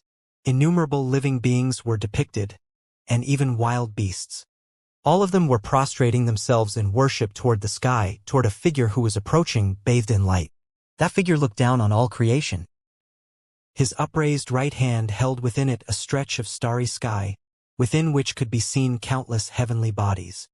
As he stared at the frescoes, Meng Hao's mind and soul, everything about him, seemed drawn to the images. He almost seemed to sink into the world depicted in the frescoes. It was as if he had become one of those prostrating figures. He could sense how ancient the world around him was, and could detect the boundless nature of heaven and earth. Within his ears rang the voice of that figure which looked down upon all creation. All ye living beings shall call me, all heaven. Because of mine existence, there is the universe, and thus the starry sky, and thus the heavenly bodies, and thus all of ye people. Time passed, and soon Meng Hao began to tremble. His eyes grew clear, and he backed up a few steps, panting, waves of shock pounding his heart as he looked at the visions from the frescoes. All heaven, he murmured. Countless questions bubbled up in his heart, but after some thought, his eyes glittered as he left the stone chamber and proceeded along down the tunnel. Even as he shot through the tunnel, on the bridge connecting to the first land mass up above, several figures were speeding along. With Meng Hao present, that final 30,000-meter stretch would not have taken long for the cultivators of the vast expanse school to pass, and would have been quite safe. But with Meng Hao gone, the group finally experienced the true danger of passing through that region. After only traveling 15,000 meters, they had already experienced several casualties. Even the 9 Essences Paragons had experienced losses. All of their clones had been destroyed, and their true selves were in bad condition. In the final 15,000-meter journey, everyone drew fully on their most powerful abilities and trump cards to stay alive. With all of that, they eventually managed to reach the very end, although by that time, 3 more people had perished. Even that was only because the sect leader and the other 2 Peak 9 Essences cultivators had gone all out. Otherwise, there would have been even more casualties. In the end, all 3 Peak 9 Essences cultivators ended up ashen-faced from the effort expended. Although no words were exchanged, fury built up in the hearts of many. The stark difference between Meng Hao's presence and the lack thereof caused many in the group, including the sect leader, to feel increasing rage toward the 2 other Peak 9 Essences experts, as well as the 6th and 8th Paragons. When they finally stepped off of the bridge and onto the land mass, grim expressions could be seen everywhere. After a moment of silence, the sect leader glanced around, then looked icily at the other Peak 9 Essences experts, and the 6th and 8th Paragons. "We walk different paths. I won't be traveling with the 4 of you." The others snorted coldly, then followed after him. "Very well, that's fine," said Jin Yunshan, smiling. "Our mutual goal is the Transcendence Dais, which means they will also head there eventually. However, there must be other good fortune to be had in this place besides the Transcendence Dais. Since that's the case, we can split up here and meet back up again at the Transcendence Dais." With that, he waved his sleeve, sending a jade slip flying out to both the 6th and 8th Paragons. Then he turned and left. Sha Jiodong shook his head and headed off in a different direction. The 6th and 8th Paragons exchanged a glance, then left with their subordinates. Meanwhile, back in the tunnel deep below the surface of the land mass, Meng Hao was speeding along. A few days later, he arrived at a second stone chamber. As soon as he entered, he looked around and found that this place also had frescoes on the walls. The frescoes depicted numerous starry skies, each of which was filled with one realm after another. There were countless heavenly bodies, countless worlds, countless forms of life. The living beings were born and died in a ceaseless cycle of reincarnation. It was almost as if time were passing in some unique way within these frescoes. There were no written words to explain what was happening, but Meng Hao could tell that what was being depicted was the passage of endless time. The figure known as All Heaven gradually began to glow with light. The light grew more and more intense until eventually his entire person was a shining beacon. Then, unexpectedly, he began to fade away. The first things to disappear were his legs, then his body, and then his head. Soon, the only part of him remaining behind to prop up the boundless starry sky was his right hand. Everything else was gone. Eventually, his palm and thumb vanished, leaving behind only 4 fingers encircling the starry sky. Gradually, all the light was absorbed into those fingers, ensuring that they didn't fade away, but rather began to thrum with life force. For unique auras began to stream out of them, indescribable auras that actually seemed more powerful than the figure itself when it was whole. When Meng Hao saw what was happening, waves of shock battered at his heart. "How could this be happening?" he murmured. This. Despite Meng Hao's level of willpower, he was panting. Of those 4 fingers, the second had an aura that he realized was familiar. It was a godlike aura. After a moment of confirmation, he was certain that this aura was the same as that of the statue on the Immortal God continent. Furthermore, the 3rd finger of the statue radiated the same sensation as the wild and barbaric Devil Realm continent. A devil-like aura. And then there was the 1st finger. Its aura was like an immortal's and yet was not.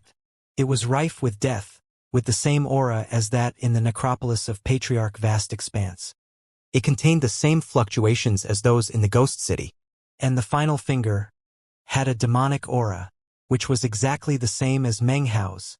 Ghost, god, devil, demon, he thought, his mind reeling as he returned from the vision he had experienced when looking at the world in the frescoes. He began to pant as he looked at the images once again and yet couldn't enter that special vision he had just been in. His face was pale white as he stood there for a long period of time, regaining his composure. Finally, he looked up and his eyes were shining. That figure was all Evan. Perhaps he is not a living being, but some unique entity. Because of him, the starry sky exists, the heavenly bodies exist, all life exists. All heaven. Clearly, he died and was not a being that could last for all eternity. In the end, everything about him became four fingers, which are distinguished by the ghost, god, devil, and demon. But what about the immortal? Where is the immortal? After a long moment of silence, Meng Hao flickered into motion, flashing down the tunnel, burning with the desire to lay eyes on the third set of frescoes. A few days later, he was still speeding through the ancient tunnel. It almost felt as if he were passing through years of time until finally, there up ahead, was the third stone chamber. His pupils constricted, and his heart began to beat faster and faster. Almost as soon as he burst into the third stone chamber, he looked around for the frescoes. As expected, there was a third set of frescoes. When he laid eyes on them, his mind spun, and he sank into the world depicted therein. This time, the world within the frescoes depicted a place Meng Hao had seen before. It was a city in the very middle of which were 9 land masses. This fresco depicted the necropolis of Patriarch Vast Expanse. However, this was before it had become a ghost city, back when it was still a thriving place of the living. There were countless buildings and structures, as well as innumerable cultivators. It was a bustling and flourishing place, clearly in its golden age. He saw a young man who looked very much like the statue of Patriarch Vast Expanse's clone that he had seen. Perhaps this young man was Patriarch Vast Expanse himself. He was sitting cross-legged in the air as countless lightning bolts struck down. Apparently, he was in the middle of facing tribulation. Down below in the city, countless cultivators were looking on, faces filled with anticipation. Powerful fluctuations emanated off of the young man, and when Meng Hao sensed them, he was visibly shaken. Those fluctuations exceeded the 9 essences level and were half a step into transcendence. Even more shocking was that this young man's aura contained immortal qi, absolutely pure immortal qi. He was attempting to transcend, to pass this tribulation as the immortal. Meng Hao was panting as he looked at the city and the young man.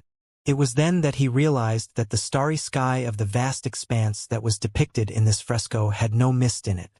Instead, it was filled with countless bolts of tribulation lightning, seemingly endless amounts that crashed down toward the young man. As of this moment, heaven and earth, the starry sky, and the entire fresco seemed to flash with blinding lightning. Apparently, it was completely unwilling to let this person transcend as the immortal. As the destructive tribulation lightning descended toward the young man to wipe him out, he rose to his feet and extended his hand as if to blot out the heavens. In that moment, a beam of light fell from above, ripping the starry sky apart. A finger descended, a finger that Meng Hao recognized as one of the 4 fingers he had seen in the second set of frescoes. That finger overtook the starry sky, and its descent caused everyone in the city, regardless of the level of their cultivation bases, to begin to tremble violently. Then, they were destroyed in body and soul, completely eradicated. The only ones who survived were the young man and a handful of other people. One finger exterminated all of the life in that huge city. One finger took a thriving world and transformed it into a place of death and corpses. One finger caused a realm that was bursting with life force to, in the blink of an eye, be filled with nothing but an aura of death. The next thing that Meng Hao saw was that young man hovering there amidst the boundless aura of death, letting out a cry filled with the most profound anguish. Then the fresco changed. Unexpectedly, the corpses all began to come to life again. However, their faces were twisted with bizarre smiles, as if they weren't themselves anymore. Then they began to fly up into the air toward the young man, as if to kill him. The young man's bitter laughter began to transform into wretched wailing. The vision ended there. It took Meng Hao a long moment to recover. When he did, he took a deep breath and proceeded along. He wanted to see the 4th set of frescoes.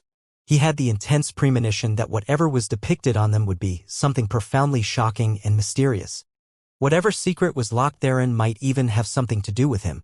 He thought back to the destruction of the mountain and sea realm, to the demonic chi which had appeared on him, and how it had been said that the immortal god continent and the devil realm continent didn't want the immortal to appear in the mountain and sea realm. Similar. Very similar. The only difference is that Patriarch Vast Expanse tried to transcend as the immortal, whereas in the mountain and sea realm, the immortal had only just appeared. Was it really the immortal god and devil realm continents who wanted to destroy the mountains and seas? Or was it someone else? Why is there no text description, and why is it only possible to view the images in the fresco once? What is being guarded against? All heaven destroyed that whole world.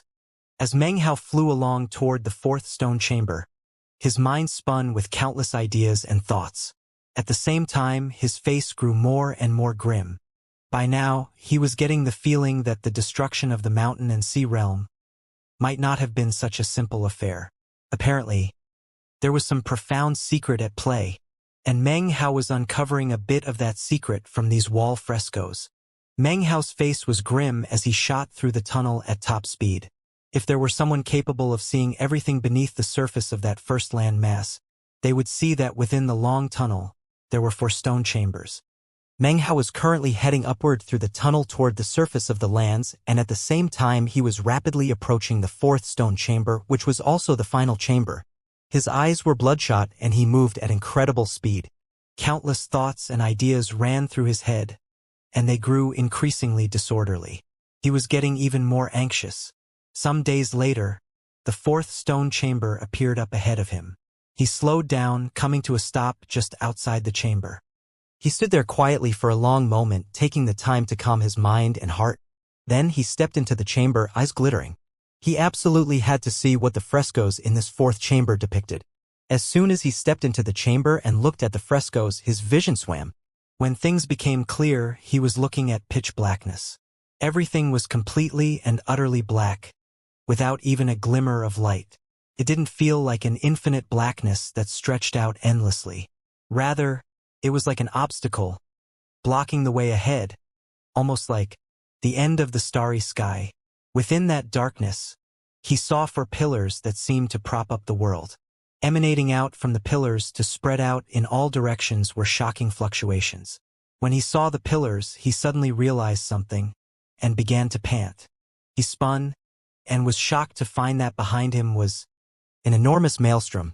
The maelstrom was so gargantuan that at first glance it looked like a huge sphere. However, closer examination revealed that the maelstrom was actually made up of endless clouds and mist. As he looked at the spherical maelstrom, he even noticed some places which looked familiar. "I'm outside." "The vast expanse," he murmured. Suddenly, a desire rose up within him.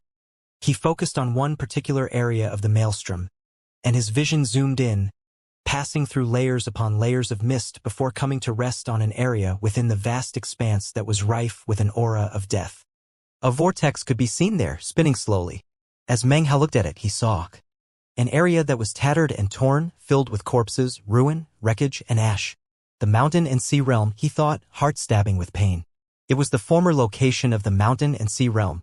But everything that had happened there was nothing more than the past.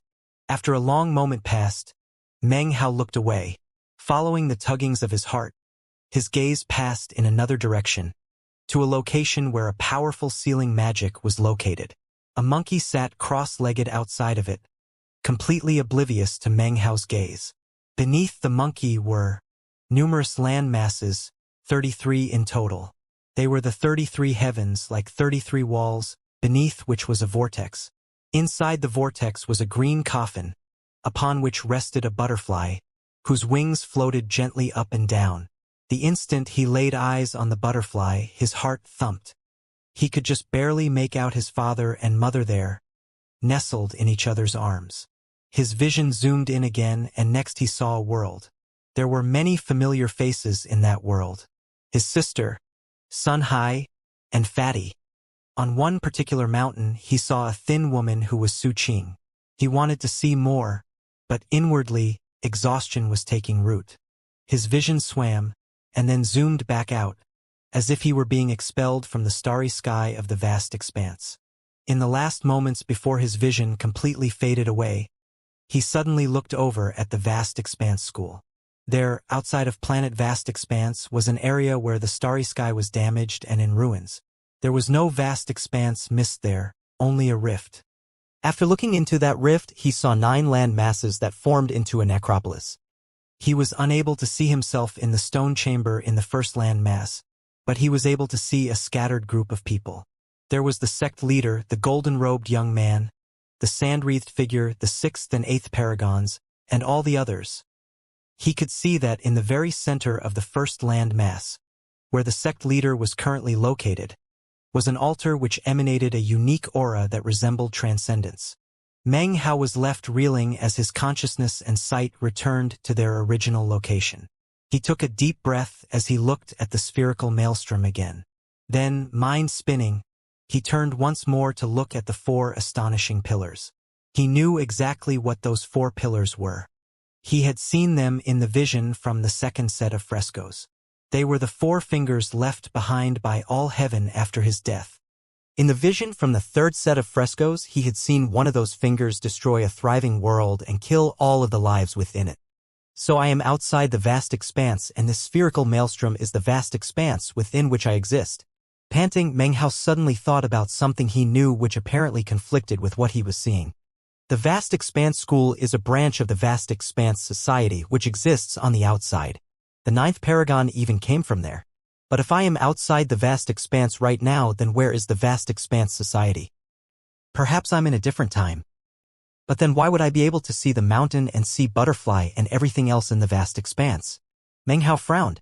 He wanted to get closer to the 4 pillars to study them, but when he tried to move, everything turned blurry. After things got clear again, he wasn't near the 4 pillars, but back in the 4th stone chamber.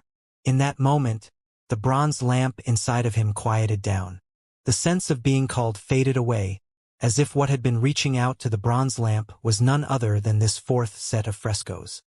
Now that he had laid eyes on it, the bronze lamp became calm once again. If you really are Patriarch Vast Expanse, then the message you wish to pass on to me by leaving these frescoes has been received. After a moment, Meng Hao clasped hands and bowed deeply. Now that he had experienced the visions within the frescoes, he was filled with a deep skepticism regarding the immortal gods, the devil realm, the vast expanse, and the destruction of the mountain and sea realm. There was also a name he would not be forgetting. All heaven. And there was that saying, all heaven fears the immortal. Meng Hao took a deep breath and rose to his feet. After closing his eyes, he calmed himself, then took the skepticism, the doubts and the misgivings, and tucked them away deep inside his heart. When he opened his eyes, they seemed just like they had been before he had experienced the visions. With that, he left the chamber. Proceeding along, he soon reached the end of the tunnel where a staircase led up to ground level. As he emerged, he looked around to find ruins stretching out around him in all directions.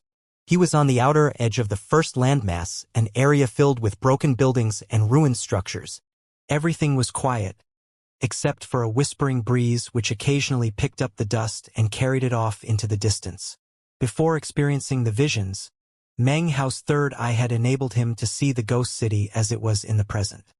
But now, after having seen it when it was flourishing and alive, looking around at what remained of it caused him to sigh.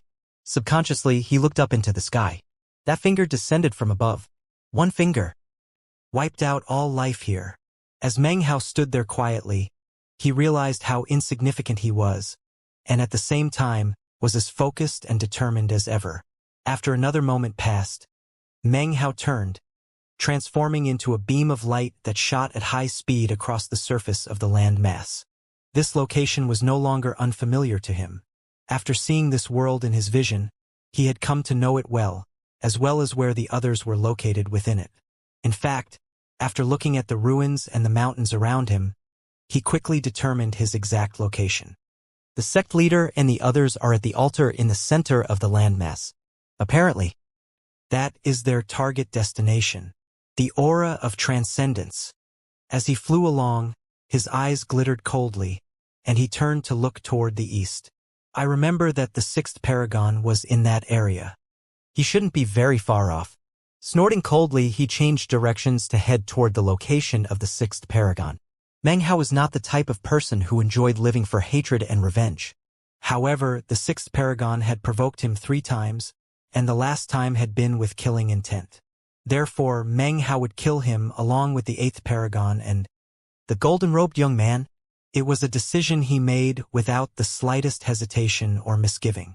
After experiencing the visions he just had, he seemed calm on the inside, but was actually deeply anxious. That anxiety in turn unleashed a deep skepticism within him, something that stemmed from his guilt over the destruction of the mountain and sea realm. That skepticism and that anxiety filled him with the desire to kill. At the moment, the 6th paragon was one of the targets on his list. Meng Hao shot through the air like lightning, doing nothing to mask his aura. His cultivation base surged with power, becoming a raging tempest that formed into a face. It was a ferocious semblance of his own by about 70%. However, this face had a horn protruding from its forehead, and appeared to be as cold as ice. It was brutal and shockingly demonic. Off in the distance, the 6th paragon was traveling through the ruins with his sole surviving subordinate, an 8 essences paragon. He was heading toward the central altar, but was simultaneously searching for other good fortune. Suddenly, his face fell, and he looked up to see the shocking face that resembled Meng Hao speeding toward him, bursting with a murderous aura. "Damn it, you're actually not dead." His face fell as he sensed the killing intent coming from Meng Hao. His scalp tingled as he thought of the madness with which Meng Hao fought. Gasping, and without the slightest hesitation, he pulled out a jade slip to contact the golden-robed young man and the 8th paragon. Then he turned, leaving behind afterimages as he went all out in an attempt to escape. Even as the 6th paragon fled, Meng Hao's voice echoed out like thunder behind him. "You brought this upon yourself, old man." As the rumbling sounds echoed out, the 6th paragon's face fell. Even as he teleported backward in retreat, the space he had just occupied was crushed and destroyed.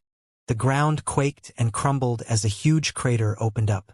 As Meng Hao shot forward like lightning, the vicious demon face which surrounded him picked up speed. In the blink of an eye, it was bearing down on the 6th paragon, radiating demonic chi which caused everything to shake, and bright colors to flash in the area. The 6th paragon's pupils constricted, and he waved his hand out in a grasping motion.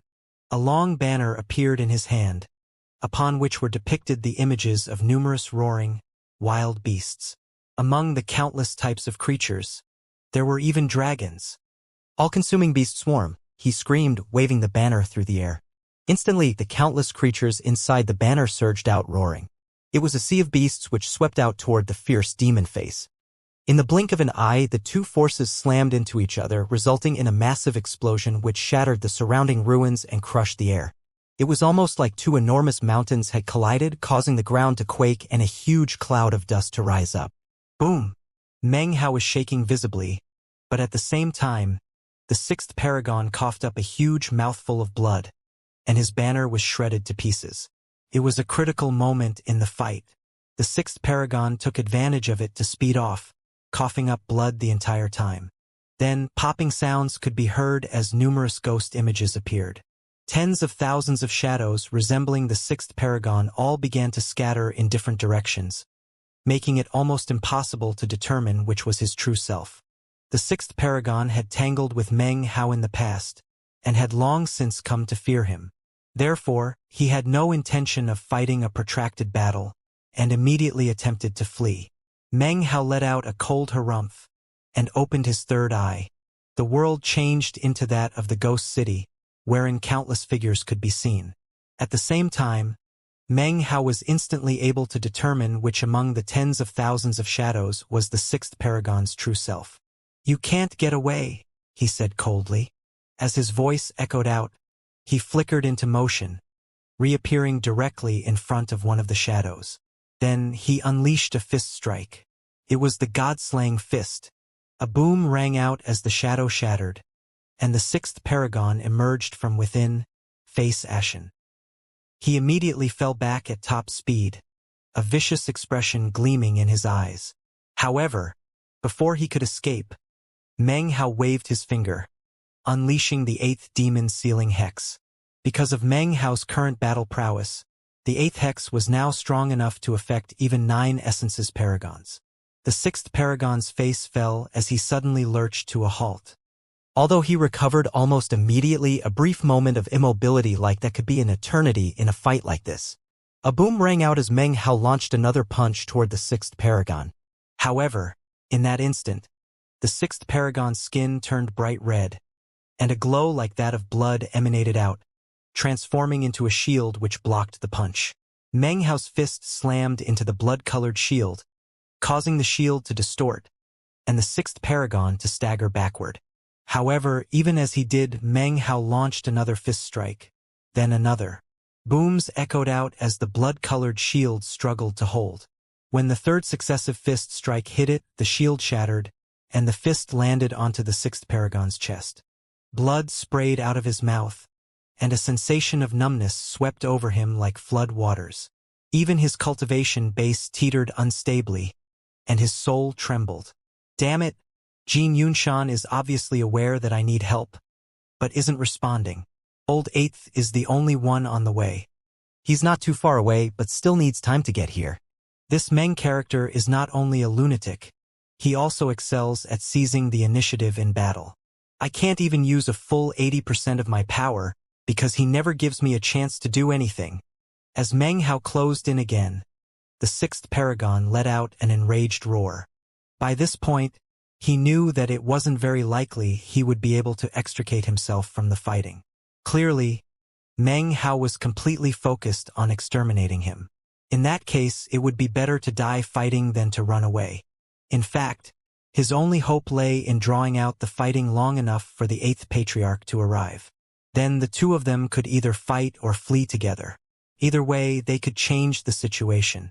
Meng Hao, you push things too far, he howled. His body was still bright red as he performed a double-handed incantation gesture. Instantly, billowing clouds appeared behind him as he unleashed all of his essence power.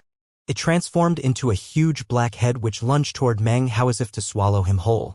Meng Hao's expression was icy cold as he flickered into motion, a streak of azure light that transformed into an azure rock. The rock slammed into the black head, piercing through it and destroying it. The 6th paragon let out a miserable shriek as blood spurted from various wounds. Even as he prepared to fall back, the azure rock teleported, appearing directly in front of him and then shooting forward to blast through his body. It was an intense, deadly situation. The 6th paragon let out a roar of rage, hands flashing in a double-handed incantation gesture that caused all of the light around him to vanish. Everything turned black as he called upon his 9th essence, that of the darkness of night. The darkness of night was capable of crushing all light, of superimposing the color black onto everything and anything. All existence could be wiped out. This essence magic was the 6th paragon's trump card, and having been forced into the corner he was in, he unleashed it without any warning. However, even as the essence exploded out, causing heaven and earth to turn dark, Meng Hao's eyes flickered. He could sense the boundless killing intent that surrounded him. His body felt as if something else were controlling it, as if a boundless coldness was surrounding him and trying to bore inside of him to wipe away his soul. Meng Hao suddenly laughed and said, "Someone once tried to corrupt my body, to defile my soul. I let her so that she could be happy and at ease. And now you're trying to use a similar essence magic against me. This essence of the darkness of night can cover over heaven and earth. However, the demonic chi within me can cover over the vast expanse." With that, Meng Hao ceased struggling and allowed the darkness of night to enter his body. However, the process went too slowly for his taste, so he opened his mouth and intentionally sucked it in. Almost immediately, the darkness of night began to tremble. In the blink of an eye, Meng Hao had turned into a black hole. Everything trembled as boundless darkness poured into his mouth. The sight was completely shocking, leaving the 6th paragon feeling as if he had been struck by lightning. His eyes shone with disbelief and shock as he watched Meng Hao sucking the darkness of night into his mouth. Meng Hao's hair whipped about as he began to emanate an aura that the 6th paragon had never encountered before in his entire life. It was an evil aura, a multifarious aura. It was like an immortal and yet also like a god, and at the same time like a devil. It changed back and forth rapidly, causing heaven and earth to tremble. As of this moment, Meng Hao was like the Tao of a world, and when he flicked his sleeve, everything began to collapse. Even more shocking to the sixth paragon was that he suddenly realized that his ninth essence was vanishing from inside of him. See consuming essence? Why you? The sixth paragon was scared out of his mind. Eyes gleaming with rage, he howled as he fell back. As of this moment, he abandoned all thoughts of tangling with Meng Hao. Instead, he tried to escape with all the speed he could muster, leaving a series of afterimages behind him as he fled. Meng Hao's mouth twisted into a grim smile.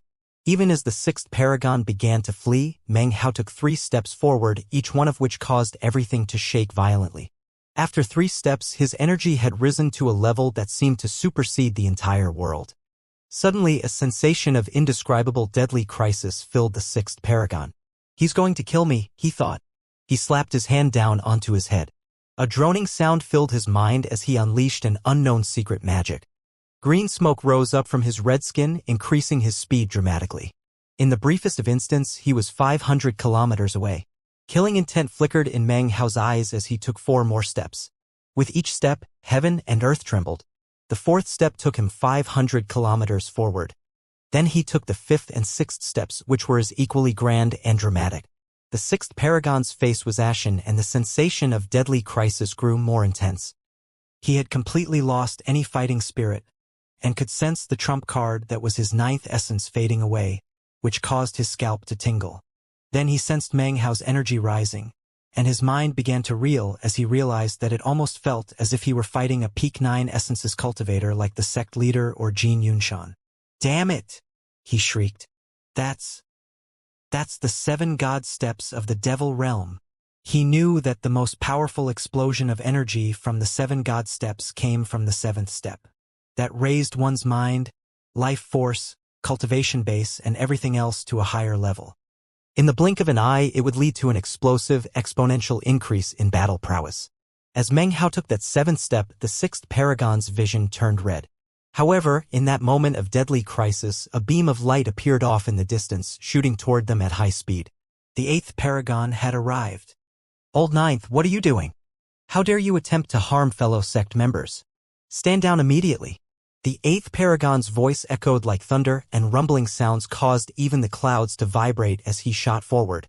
The 6th paragon's eyes went wild with joy, and he immediately sped in the direction of the 8th paragon. It was in that moment that Meng Hao completed his 7th step. Heaven and earth shook. The sky took the shape of Meng Hao's face, and the lands turned black. A profoundly murderous aura filled the area, converging upon Meng Hao's right hand in the form of the 8th hex essence. It was spatial hexing. Shockingly, he was preparing to completely and thoroughly seal the 6th paragon, to seal the space around him, to seal his cultivation base, and to seal his life. As soon as the sealing mark appeared, the incoming 8th paragon's face fell. "Meng Hao, are you looking to die?" By this point, he didn't even call Meng Hao by the title of 9th paragon, but rather by his true name.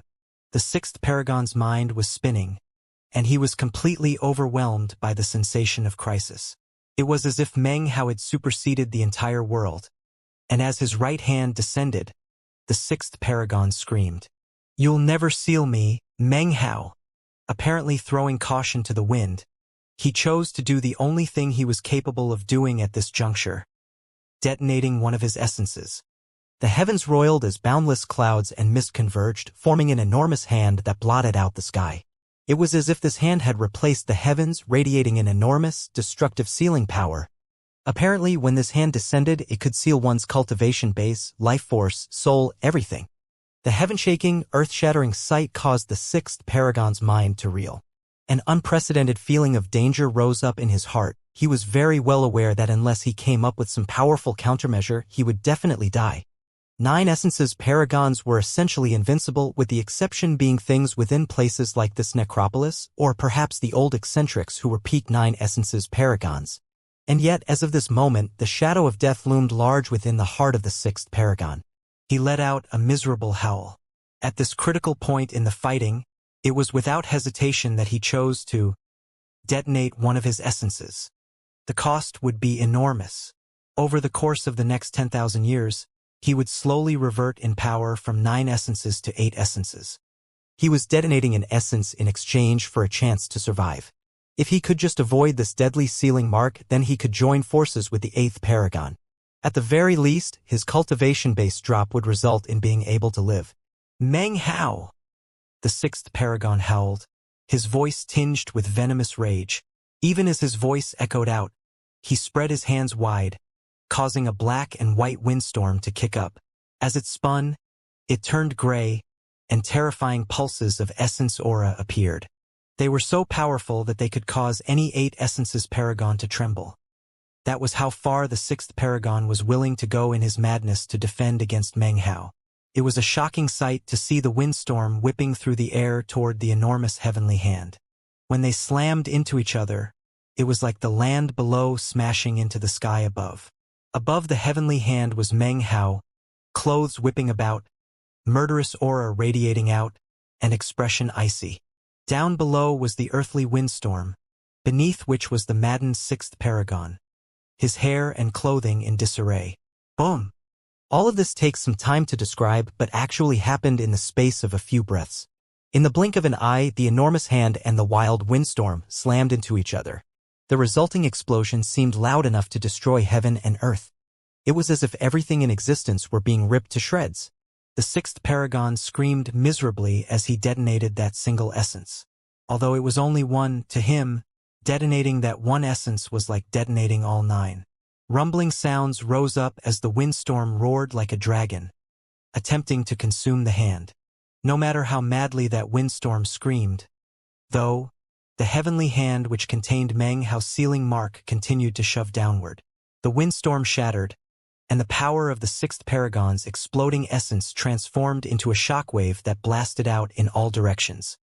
A huge crater opened up down below, and although the hand was not completely destroyed, 4 of the fingers were wiped away in the explosion. The final finger proceeded onward unhindered. However, it had lost its power of sealing. The 6th Paragon coughed up blood, and he suddenly seemed to age by 1,000 years, leaving his face pale. He felt unprecedentedly weak, but a vicious expression appeared on his face, and his eyes radiated hatred as he back up, laughing. You can't kill me, Meng Hao. I won't forget the enmity which you have sown this day. The hatred for Meng Hao which had been building up in the 6th Paragon had reached a pinnacle. However, even as he spoke, he borrowed force from the explosion, and drew upon all the power he could muster, to shoot toward the 8th Paragon. Likewise, the 8th Paragon was speeding toward him. Once the two of them joined forces, then even Meng Hao with his current level of battle prowess would not be able to fight them. Meng Hao knew that, the 6th Paragon knew it, and so did the 8th Paragon. Seeing that the deadly battle was about to conclude, even the 8th Paragon sighed with relief. In his estimation, unless Meng Hao was a complete fool, he would realize that he couldn't continue fighting. If he did, he would be putting himself in a very bad position. After all, the shockwaves which would spread out because of a fight against 2 paragons would eventually be detected by the other paragons, and when that happened, the fight definitely couldn't continue. Because of that, there was no possible way for the 8th Paragon to be able to imagine what happened next. What he saw could not possibly have been more of a shock to him. What he had taken to be a complete and utter impossibility was suddenly completely possible. Meng Hao hovered there in the sky, looking coldly down at the retreating 6th Paragon as well as the 8th Paragon, both of whom were racing toward each other at top speed. If I say that I'm going to kill you, then kill you I shall, he said, voice cool and calm. His words were very similar to the ones he had spoken some time earlier to the 6th Paragon about leaving his mark on him. As his voice echoed out, the 6th Paragon's heart began to pound strangely within him. It was at that point that Meng Hao lifted his right foot and then took a step forward. When his foot landed, the essence of time erupted around him. He began to walk forward in a bizarre fashion, and as he did, the essence of time around him began to grow stronger. In the blink of an eye, the world around him was affected, as was time. As he took his final step, he vanished. Simultaneously, time began to move backward in the area. Not even the willpower of the sixth paragon could do anything to resist the effect. A moment ago he had been speeding toward the eighth paragon, but now it was the opposite.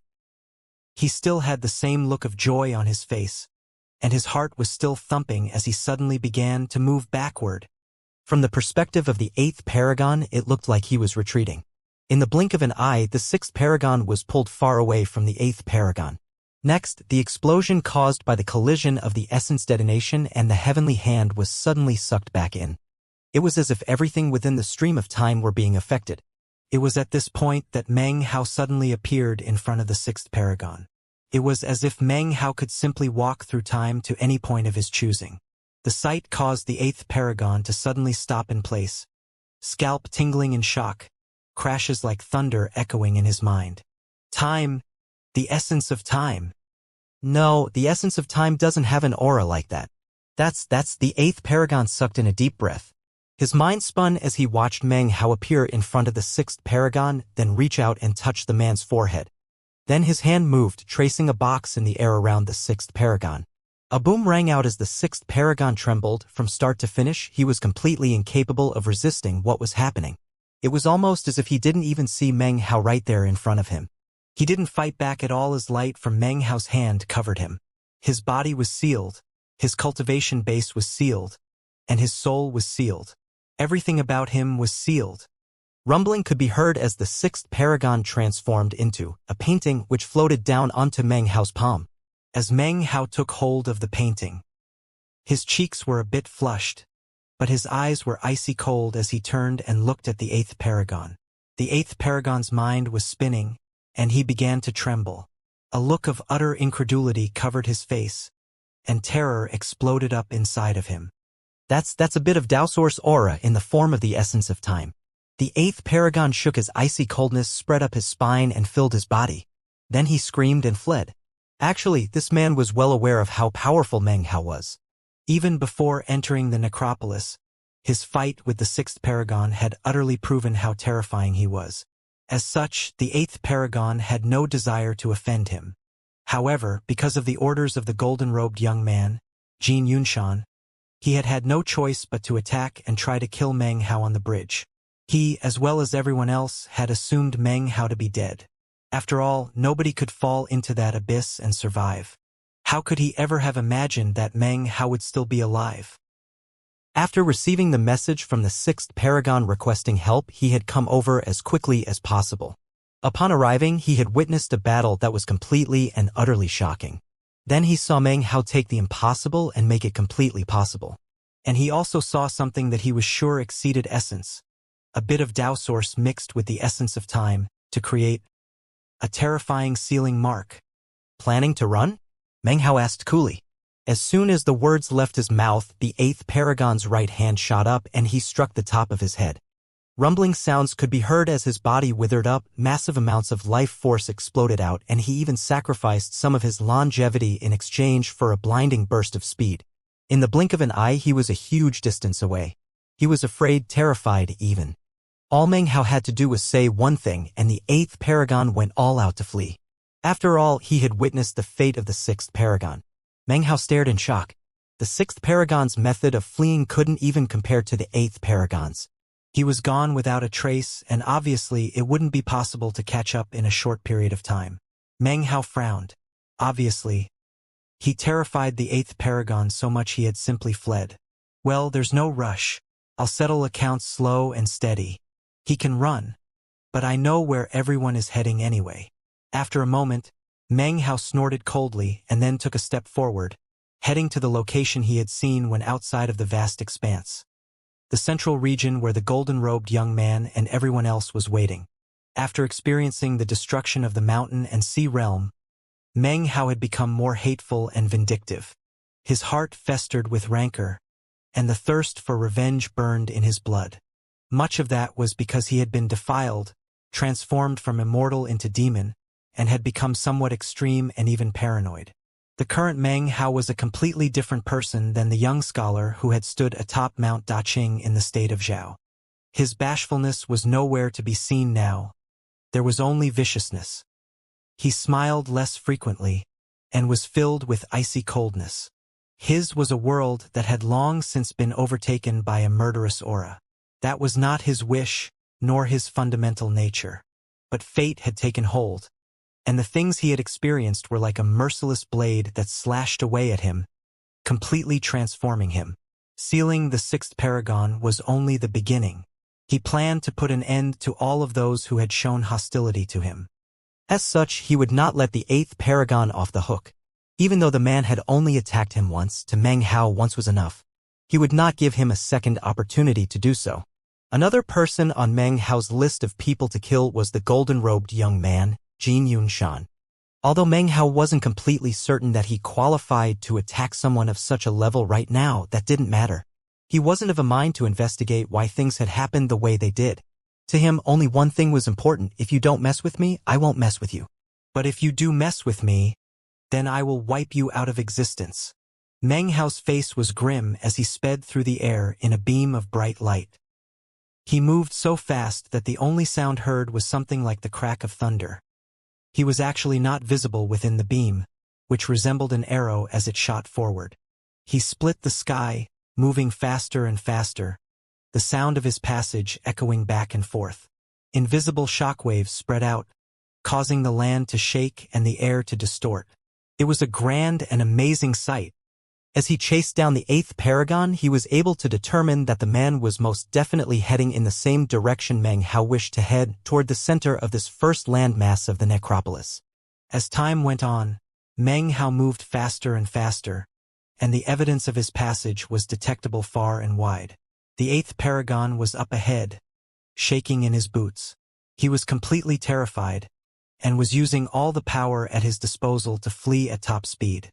He continued to unleash secret magics, causing his body to wither up but propelling himself forward at maddening speed. Damn it, damn it, damn it, he cursed inwardly. He couldn't be more regretful of what had happened, how he had provoked Meng Hao. He could never have imagined that Meng Hao would actually possess a bit of the aura of the Tao Source. Although it was only a sliver, to someone in the 9 essences level, that was a profoundly threatening force. He's going to kill me. That was the thought which continued to run through the man's head. Meng Hao wanted to kill him so much that there was no other option for him other than to flee. He didn't even dare to turn around and try to launch a preemptive counterstrike. He had to rely on the burning of his life force to gain greater speed. His only hope was to reach the location of the sect leader and Jin Yunshan, the place where everyone was to meet back up. If Meng Hao tried to kill him in a location such as that, it would be extremely difficult considering how many people would be there to interfere. Rumbling could be heard as the eighth paragon bit his tongue, spit out some blood, and accelerated once more. Behind him was Meng Hao, his expression icy, pursuing him relentlessly. It wasn't that the eighth paragon had forgotten to try to send distress signals via Jade Slip. He had.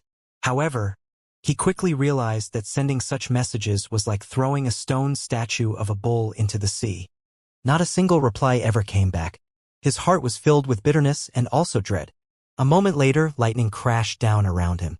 Howling, he passed through the lightning, coming out on the other side coughing up blood. Without even looking back, he pushed onward. Meng Hao appeared moments later. He collected the lighting up, a cold smile on his face as he continued to chase down his prey. Time passed slowly. Hunter and quarry slowly drew closer and closer to the central region. In the middle of the first landmass was an ancient altar, fully 30,000 meters in height.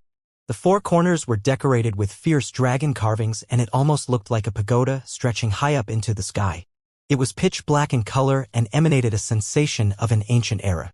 It was almost as if it had existed within the stream of time for countless years.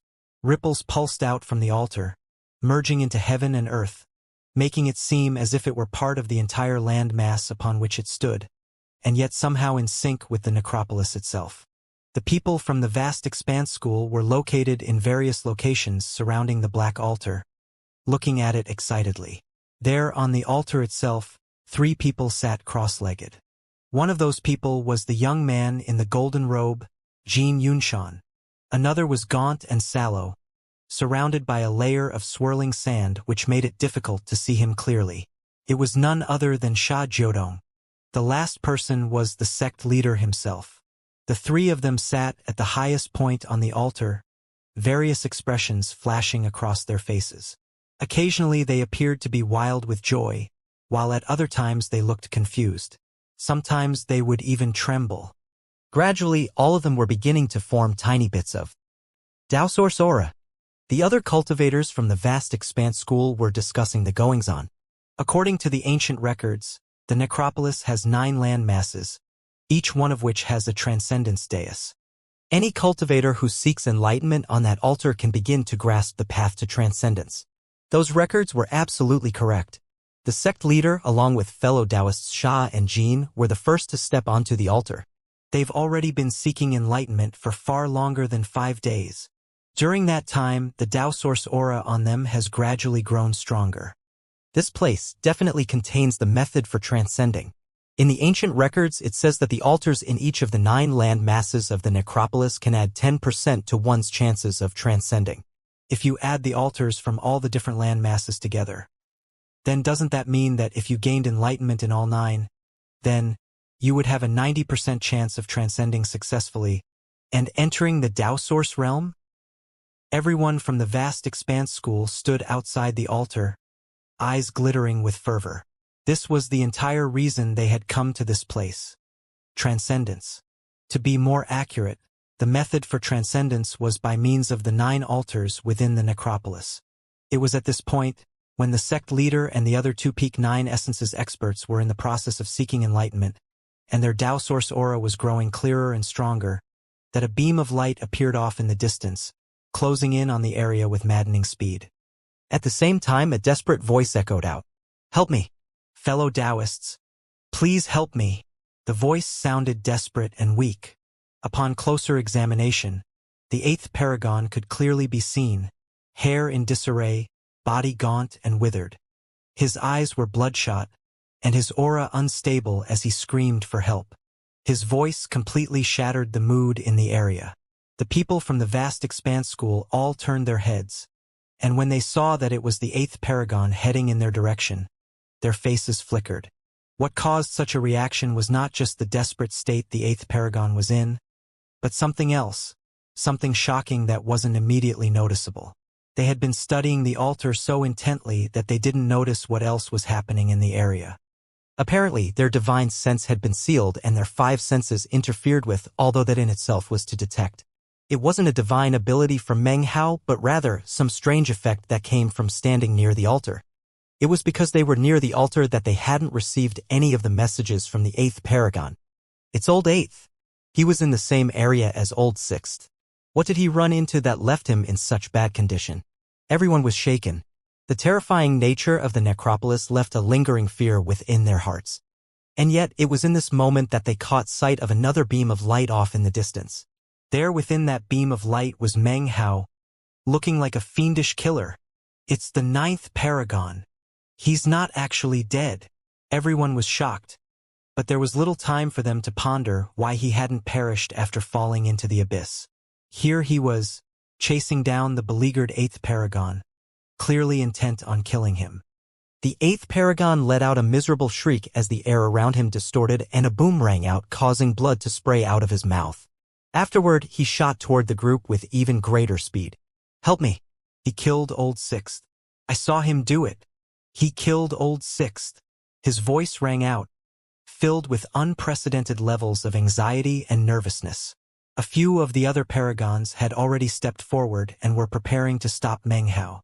There was no way they would just look on while the 8th paragon was killed. They had done the same thing with Meng Hao, and it had nothing to do with favor or disfavor. When they heard the 8th paragon's claim that the 6th paragon had already been killed by Meng Hao, their faces flickered and they all flew forward to intervene. "Old 9th, stay your hand immediately. We're all paragons of the vast expanse school. We're here to search for the good fortune of transcendence. There's no reason to be fighting and killing each other." Even as they flew forth to block Meng Hao's eyes glittered, and he looked over at Jin Yunshan among the group of 3 on the altar. Meng Hao could sense the profoundly ancient nature of the altar and could also detect the traces of Tao Source aura on them. That in itself caused his mind to spin. Seeing this location from outside of the vast expanse and actually being here to feel it were 2 completely different matters. Now he realized that the reason the sect leader and the others had come to the necropolis, the so-called method of transcendence they were looking for, was this altar. Ah, so these altars are the way to transcend, he thought.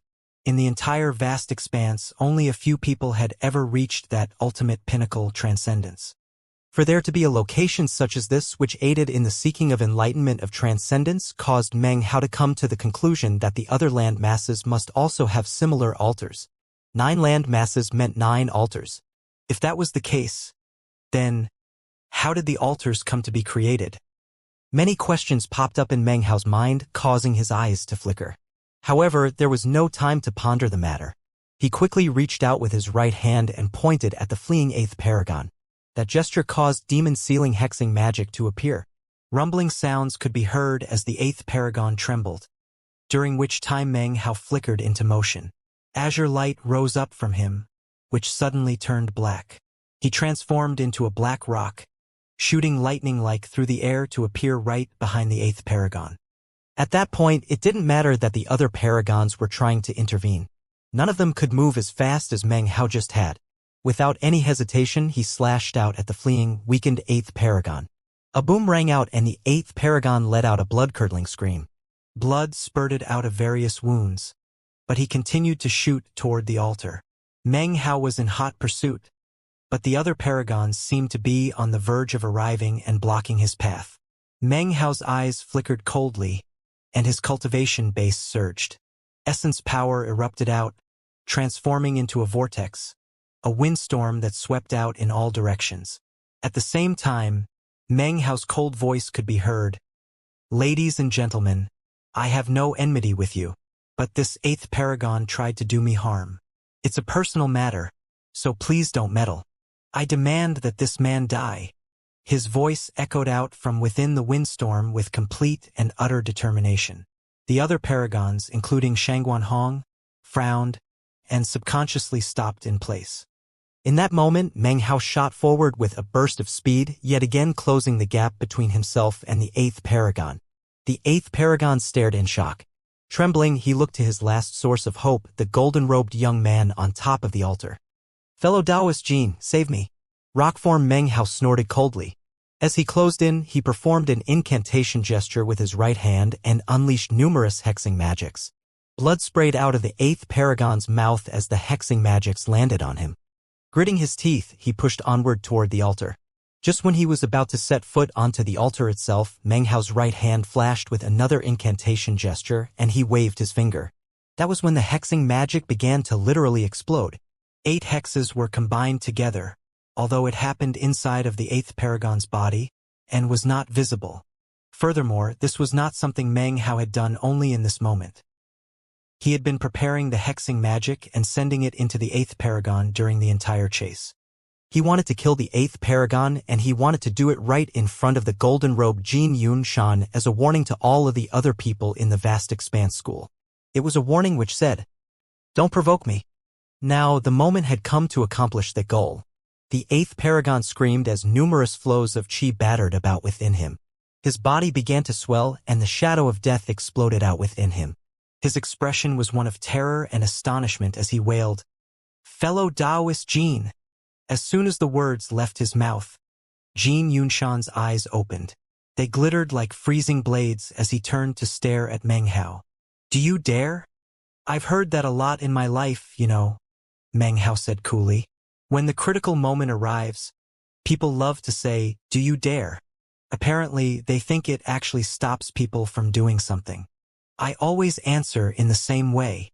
His right hand flashed with an incantation gesture, and then he waved his finger toward the 8th paragon. It was as if a fuse had been lit. Rumbling sounds echoed out as the 8th paragon's body swelled even larger, and then exploded with a huge bang. Blood and gore splashed everywhere, becoming a rain that fell down onto the altar. It didn't touch the sect leader, but landed all over Sha Jiodong and Jin Yunshan. Jin Yunshan's face couldn't be grimmer as he stared at Meng Hao, killing intent swirling in his eyes. "Why don't you say it again?" Meng Hao hovered in midair, looking coldly at Jin Yunshan. Truth be told, The only reason the 8th paragon fell so easily was because the long chase gave Meng Hao plenty of time to prepare. The end result was that he cut him down quickly and efficiently. Meng Hao said he would kill him, then followed up immediately. It was all because he had buried his hexing magics inside the man one by one, resulting in that final shocking scene. Silence reigned. Shangguan Hong and the other paragons looked on silently, mixed emotions visible in their eyes as they looked at Meng Hao. Just now, Meng Hao had used his actions, not just his words, to explain to everyone what exactly it meant to be domineering. Jin Yunshan suddenly laughed in a very sinister fashion. As the sound echoed out, he slowly stood, eyes growing even icier as he stared at Meng Hao. You killed the 6th and 8th paragons, so now you want to kill me? Colors flashed in the sky and a huge wind kicked up. Everything twisted and distorted as an enormous 5,000-kilometer windstorm appeared. Everyone from the vast expanse school had serious expressions on their faces as they slowly backed up, not daring to get close to the enraged Jin Yunshan. They were all aware that although Jin Yunshan looked like a young man, he had actually practiced cultivation for ages upon ages, and was in fact on almost equal footing with the sect leader. He had an unstable personality inclined to fits of rage, and was incredibly vicious. The louder he laughed, the more infuriated he was. That's exactly what I want, Meng Hao said coolly. When Jin Yunshan heard Meng Hao's response, it was as if he had just heard the most hilarious joke in the entire world. He threw his head back and laughed uproariously. At the same time, lightning crackled in the sky and thunder boomed. Jin Yunshan suddenly stepped forward, turning into a blur of afterimages. The space between him and Meng Hao seemed to collapse and countless rifts opened up. Jin Yunshan moved so quickly that apparently the air couldn't withstand the speed and was destroyed. In the blink of an eye, he was directly in front of Meng Hao. You're just a stray dog with no home to go back to, and you dare to challenge me to a fight? Jin Yunshan reached out and stabbed his finger toward Meng Hao's chest. His finger immediately erupted with the intense power of a Peak 9 Essence's cultivation base. Jin Yunshan did not underestimate opponents in battle. He unleashed all of the power he had at his disposal. Although he seemed to be in a fury, he was actually in complete control of his emotions.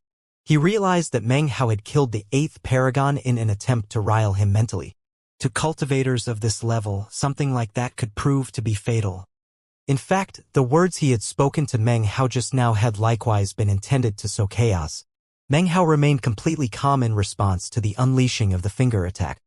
He extended his right hand and waved his sleeve, causing essence of divine flame to erupt out, combined with hexing magic as well as the power of his fleshly body. The heaven-shaking, earth-shattering power that resulted was a blow struck by an entire world. A huge boom echoed out, and Meng Hao staggered backward several paces. Even as he looked up, Jin Yunshan's eyes flickered with killing intent, and he closed in for another attack. The peak of 9 essences is pretty impressive. Meng Hao's eyes gleamed with the desire to fight. He burst into motion and in the blink of an eye was fighting all out with Jin Yunshan. Massive booms rang out. Meng Hao was like a monster. Sometimes he was completely domineering and pressed the attack viciously. But in his multifariousness, he would then dance away like a wisp of smoke. A moment later, a brutal aura would rise up, like some monstrous beast. Jin Yunshan attacked with the power of the peak of 9 essences. Although he didn't use any majestic divine abilities, his cultivation base and fleshly body, in fact, everything about him was in the great circle of his level, all of it merged together, allowing him to deliver attacks that could shake heaven and earth. In the blink of an eye, the two of them had exchanged so many volleys that it was impossible to keep track of how many. Blood was oozing out of Meng Hao's mouth as he fell back. As for Jin Yunshan, his face was a bit ashen as he glared at Meng Hao, the killing intent in his eyes growing more intense. Apparently, he wasn't too surprised at Meng Hao's level of battle prowess. To him, it was only natural that Meng Hao would be beyond the ordinary 9 essences level, considering that he had already killed the 6th and 8th paragons. You overestimate yourself, he said with a cold snort. Killing intent flickered as he waved his right hand. In response, boundless golden light shone as numerous razor-sharp golden thorns shot out. Upon closer examination, they weren't thorns, but were actual beams of golden light. In the blink of an eye, Jin Yunshan summoned a golden sun around him, which grew larger and more majestic by the moment. Everything began to shake violently. It was as if this sun had supplanted the sun of this entire world. Tao of a golden sun. Magic of an exalted celestial. Jin Yunshan spread his arms wide, causing massive amounts of the energy of heaven and earth, as well as the aura of the vast expanse, to surge toward him. His energy rocketed up and grave expressions could be seen on the faces of the group from the vast expanse as they once again backed away, unwilling to get caught up in the power on display. Even as they backed up, Jin Yunshan's hands flashed in a double-handed incantation gesture and he shoved them out violently. Rumbling sounds echoed out as the golden sun began to twist and distort, transforming into a seemingly endless cloud of golden flying swords. It seemed impossible to count the number of swords, and everyone present felt their scalps tingling in shock at the sight. The 9 Essences Paragons reacted a bit less dramatically, but the 8 Essences Paragons gasped. From the look of it, there were hundreds of millions of them. Hundreds of millions of golden flying swords shot out, swirling through the air to form the image of what looked like a sun. A cold smile could be seen on Jin Yunshan's face as he spread his arms wide, sending the hundreds of millions of flying swords up into the air. Then, he lowered his hands and pointed his finger at Meng Hao. The flying swords began to vibrate loudly, the sound of which merged together into a shocking sound wave that sent everything shaking as the swords shot directly toward Meng Hao. It almost looked as if the entire sky was nothing but flying swords. Unending swords and sword light poured down onto Meng Hao as if to slice him to bits. A sense of crisis loomed within Meng Hao, but that was no surprise. In fact, it caused the desire for battle to grow more intense within his eyes. He wanted to fight someone extremely powerful, to fight many powerful people. That was how he would transform himself. Almost in the same moment that the hundreds of millions of flying swords bore down on him, azure light sprang up around Meng Hao, which then turned black. He vanished, and when he reappeared, he was an enormous black rock. The rock rapidly grew larger. 300 meters, 3,000 meters, 30,000 meters. In the blink of an eye, Meng Hao was a huge black rock over 30,000 meters long. Then, a piercing cry could be heard as all of the feathers shot off of his body and swirled out into the air. Although there weren't hundreds of millions of them, there were at least a million. A million feathers spun in the air, becoming a tempest that spread out to meet the hundreds of millions of flying swords. When they clashed, the resulting boom cracked the sky and shattered the land. The rock feathers were like rowboats on a stormy sea, battered relentlessly by the flying swords. However, even as the tempest of feathers was whittled away, Meng Hao let out a powerful roar, sending some of his life force aura into the feathers. Morning Death, Divine Augmentation. This was a divine ability he had gained from Shui Donglu when absorbing his good fortune. It was not the type of divine ability that would unleash a deadly attack. Instead, it allowed him to split his divine sense into a million portions, each of which entered one of the feathers. In the blink of an eye, each one of the million feathers trembled and then suddenly expanded. Rock heads sprouted out, and then they transformed into huge rocks. Each and every feather transformed, filling the sky with a million huge rocks. The previous tempest increased in size by 1,000-fold, completely blotting out the sky. The hundreds of millions of flying swords rumbled as they slammed into the rocks. The heavens shook as the swords and the rocks began to fight a majestic battle. It was difficult to put into words how shocking this display of divine abilities was. The flying swords had the advantage of numbers by far, but the incredible power of the rocks ensured that it took hundreds of flying swords to take down just one. Massive rumbling booms filled the sky, as though a war were being fought. Even as the destruction was carried out, Meng Hao suddenly appeared, blood oozing out of various wounds, but a vicious expression covering his face. He suddenly lifted his hand up, and a painting appeared. It was none other than the painting he had created when he sealed the 6th paragon. Without the slightest hesitation, Meng Hao ripped the painting in half.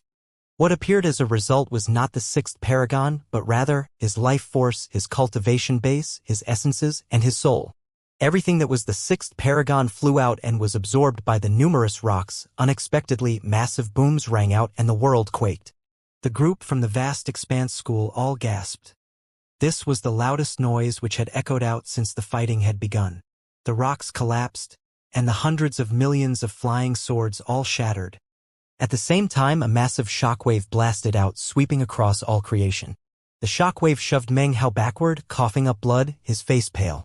However, his eyes were brighter than ever as he stared at Jin Yunshan, who had an unsightly expression on his face as blood seeped out of the corners of his mouth. Jin Yunshan was completely and utterly shaken. Although he had known all along that Meng Hao's battle prowess was incredible, he had never imagined that he would be this strong or that he would be able to put up such a good fight. After all, Jin Yunshan was not just in the peak of the 9 essences level, he was at the Great Circle, which meant that his cultivation base and battle prowess were such that he could crush all other 9 essences cultivators. Not only was he shaken, everyone from the vast expanse school was flabbergasted. Is this going to be the induction of a new sage? There are only 4 peak 9 essences experts on planet Vast Expanse, and yet the 9th paragon is actually fighting back against Jin Yunshan. Even I wouldn't have been able to stand up to that exalted celestial magic, the hundreds of millions of swords. Even as everyone was reeling in astonishment, Jin Yunshan threw his head back and laughed. The laughter was icy and vicious, and filled with intense killing intent, which became a sinister, murderous aura. Throughout all these years, you are the first person who is not in the peak of the 9 essences level to force me to use my second divine ability. Meng Hao, you can die with a smile on your face. Golden light began to shine from Jin Yunshan's eyes.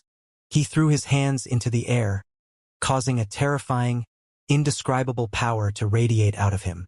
The crushing power contained a horrifying aura, and if you looked closely, you would see that he was sending all of his cultivation-based power into his hands. His hands were gradually turning golden, as if they weren't the hands of a cultivator, but were actually made from pure gold. This divine ability is something I picked up years ago from the Immortal God continent. It's called Heaven Ripping. With that, he extended his hands toward Meng Hao and made a ripping gesture. Rumbling echoed out and the heavens shook. Meng Hao's pupils constricted. As Jin Yunshan's hand pulled apart, Meng Hao felt as if he were suddenly locked in place, fused with the air. And then, intense pain exploded out within him. Rumbling filled the air as a huge rift were tearing open, starting from above Meng Hao and stretching down. Apparently, a power capable of ripping open the starry sky was now trying to rip open Meng Hao. At this critical moment in the fight, Meng Hao suddenly unleashed a fist strike. It was none other than the life extermination fist. One fist strike could not shake the air which held him tight, so Meng Hao unleashed the second fist strike, the bedevilment fist, and then the third, the god-slaying fist. 3 punches were unleashed in quick succession, making one unified attack. As the power exploded out, he broke free from being locked in place and took a step forward. In almost that exact moment, the air around him was ripped apart. At the same time, an explosive power shot toward Meng Hao from behind. It was still the power of heaven ripping. Apparently that power wouldn't stop until Meng Hao was ripped to pieces. Meng Hao evaded, but the heaven-ripping power continued to close in on him. The air collapsed and shattered, and it almost seemed like Meng Hao would be incapable of escaping. Down below, Shangguan Hong and everyone else gasped, sober expressions on their faces. It wasn't that they had never seen Peak 9 Essences experts in action before.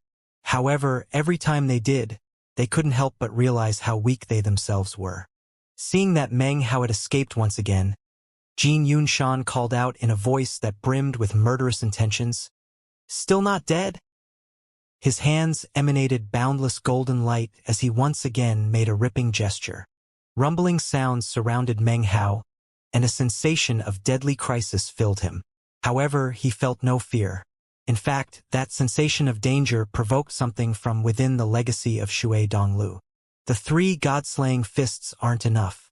I need a 4th fist strike, and maybe even a 5th. Countless thoughts buzzed in Meng Hao's mind, and at the same time, the flickering glow of augury could be seen in his eyes. The first fist is life extermination. The second fist is self-immolation. The third fist is god-slaying. Well then, the fourth fist should be devil butchering. Devils are like the dark night. The devil butchering fist is like a dispelling of the darkness. Meng Hao's breath came in ragged pants as he thought back to the divine ability the sixth paragon had unleashed. That combined with previous enlightenment from past years, as well as a magical technique from within Shui Donglio's legacy. Gradually, the outline of an idea formed in his mind. There was no time for lengthy contemplation. As the heaven-ripping power built up around him, Meng Hao's right hand clenched tightly into a fist. Fourth fist strike, devil butchering. Meng Hao roared as he punched out. As the fourth fist strike was unleashed, his fist sent out black ripples which filled the area. Unexpectedly, it turned the entire area around him as black as night. Then, within that pitch blackness, his fist began to shine with light. It wasn't white light, but rather red. It was as if nighttime had skin and it was being ripped off to reveal the flesh and blood beneath. This was the fourth fist strike that Meng Hao had just now gained enlightenment of, the devil butchering fist. It was not using dawn's light to dispel the darkness of night. Rather, it was skinning nighttime alive. This was true butchery. Booming sounds rang out as the light spread outward. Everywhere it passed, the darkness of night was flayed in shocking fashion. It collapsed, and even Jin Yunshan's heaven-ripping magic was completely destroyed. Meng Hao's fourth fist strike bore down on Jin Yunshan, and the golden light which had fed his power was also flayed. Booms rang out as Jin Yunshan let out a miserable shriek. His hands were trembling and blood oozed out of the corners of his mouth as he subconsciously backed up. When he looked up at Meng Hao, his eyes shone with disbelief. What divine ability is that? Astonishment gripped his heart.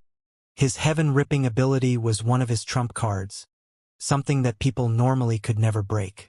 In fact, this was the first time anything like this had ever happened. In the past, some people had powered their way through it, but this was someone breaking it on a fundamental level. Even as Jin Yunshan fell back, Meng Hao emerged from the pitch-black area, looking more than ever like he wanted to fight. His eyes glowed with red light as he strode forward, sending booms ringing out into the air. You've had your chance with your divine abilities. Now it's my turn. With that, he pointed his finger directly at Jin Yunshan, unleashing the hexing magic of the League of Demon Sealers. It was none other than the eighth hex. Instantly, space was locked down tight, causing Jin Yunshan's face to fall and a sensation of imminent crisis to well up inside of him. Jin Yunshan didn't hesitate for a moment. His eyes glowed brightly as he bit his tongue and spit out a mouthful of blood. As the blood flew through the air, it transformed into a blood-colored sealing mark, which flew up and landed on his forehead. Rumbling could be heard as an aura appeared which could shake heaven and earth. As it exploded out from Jin Yunshan, it became countless bolts of lightning, each and every one of which were the color of gold. These were golden lightning bolts from a gold tribulation. At the same time, fluctuations began to emanate out from the ancient-looking blood-colored symbol. They were fluctuations which seemed to contain the passage of countless years of time, as though this symbol had existed before time even began.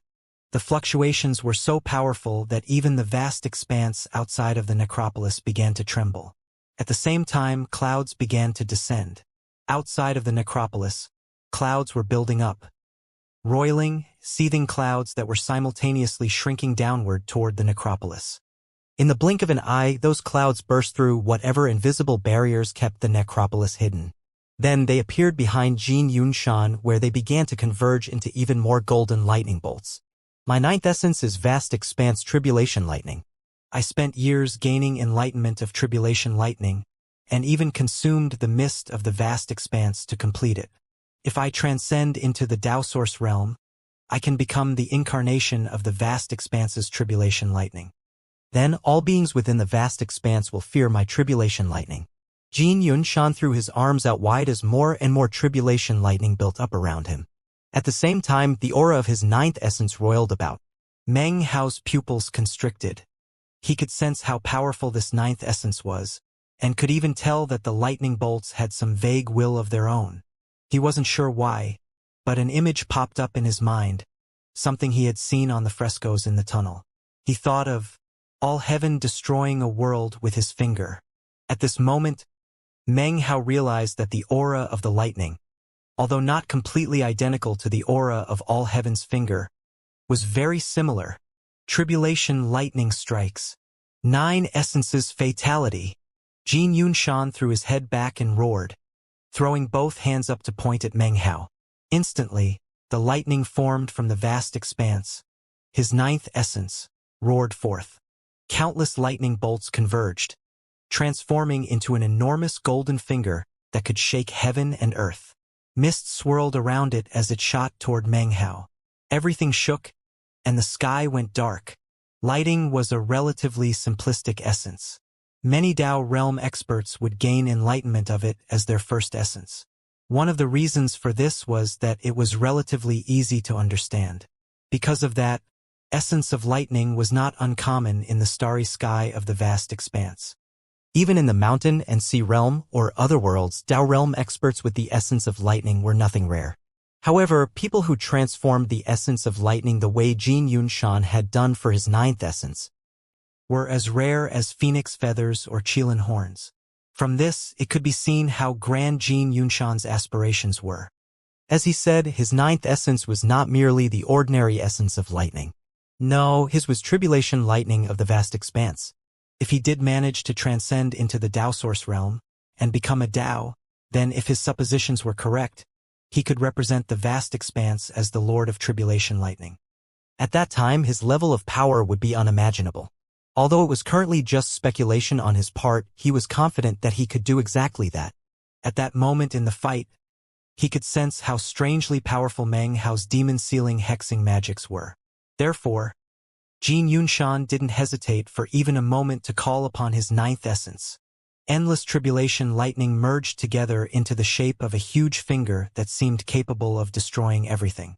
Some of the vast expanse could even be sensed upon the finger itself, as if anything who opposed this finger also opposed the vast expanse. Rumbling could be heard as the finger smashed down toward Meng Hao. From a distance, it looked as if it were destroying the starry sky and shredding the heavens.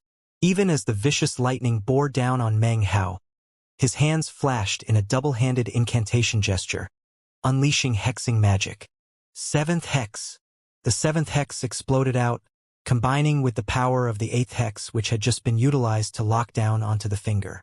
Gradually, 2 threads could be seen, wrapping around the finger. Based on the current level of his cultivation base, Meng Hao could now combine the 8 hexes, which was his most powerful divine ability. Everything shook violently, and the entire landmass beneath them quaked as the finger rumbled inexorably toward Meng Hao, radiating power that could destroy worlds. Meng Hao was shaking, and blood sprayed out of various wounds, as if some invisible pressure were crushing down onto him. He flickered into motion, and every step back caused the ground beneath his feet to crack and shatter. "Die!" roared Jin Yunshan. The pressure increased, and the lightning finger continued to descend toward Meng Hao. Meng Hao's eyes were crimson. He couldn't stop thinking about the vision from the fresco, but there was no time to contemplate the matter in detail. It was a critical juncture, and all he could do was perform a double-handed incantation gesture to unleash another hexing magic. 6th Hex. 5th Hex. The finger was now 30,000 meters away from him. As of this moment, the 6th and 5th hexes landed on it with a boom. The 2 hexing magics created 2 more threads which swept out to connect to the 7th and 8th hexes, further binding the finger. The finger drew ever closer to Meng Hao, whose eyes widened as world-level destructive power exploded out. It was as if the vast expanse didn't even exist anymore, and the only thing in the world was this enormous tribulation lightning finger. Blood sprayed out of Meng Hao's mouth. He was completely locked down. The ground beneath his feet was being destroyed, and yet he didn't flinch. His hands flashed in a double-handed incantation gesture as he launched more hexing magics. The 4th hex appeared, and then the 3rd, creating 2 more threads which wrapped around the huge finger. As of this moment, 6 threads were wrapped around it, crisscrossing over each other to form something that looked like a net. A boom echoed out as Meng Hao was shoved down again. A huge crater opened up beneath him as the finger neared to a distance of only 6,000 meters. The finger was so large it could supersede the starry sky, and yet it was targeting Meng Hao and Meng Hao alone. It didn't affect anyone else present at all. Rumbling could be heard as the finger then closed in to a distance of 3,000 meters. It was at that point that the second hex appeared, adding another thread to the net entangling the finger, making the net look ever more dense. The bones in Meng Hao's body were beginning to emit cracking sounds, but he continued to stare at the finger with ice-cold eyes that radiated killing intent. His demonic chi was normally kept hidden inside of him, but now it exploded out and his pupils turned bright red. Furthermore, an aura erupted out of him that was like an immortal, but not. Similar to a devil's, but also dissimilar. Comparable to a god, but different. It was demonic chi. As the demonic chi spread out, the will of the vast expanse which existed on the finger suddenly seemed to seethe, and at the same time, the first land mass that they were on shuddered and began to transform. Meng Hao could sense the transformation, but didn't have the time to study it. His expression was vicious as he looked up at the finger and then began to laugh, a laughter which contained madness, murder, and impetuousness. There was something in Meng Hao's aura that caused Jin Yunshan's heart to start pounding for some unknown reason. He wasn't the only one. Everyone who was watching the fight suddenly felt particularly uneasy. It was in this moment that, all of a sudden, the sect leader opened his eyes and shouted, "Jin Yunshan, enough! Nobody can stop me from killing this man." Jin Yunshan roared in response. "Taoist vast expanse. I refuse to believe that you haven't sensed the killing intent directed at him from the necropolis itself. Killing him is conforming to the will of Patriarch Vast Expanse." He performed another incantation gesture, unleashing more power. Disregarding the fact that he was overdrawing his own power, he pushed the finger past the 3,000-meter mark until it was only 150 meters away from Meng Hao.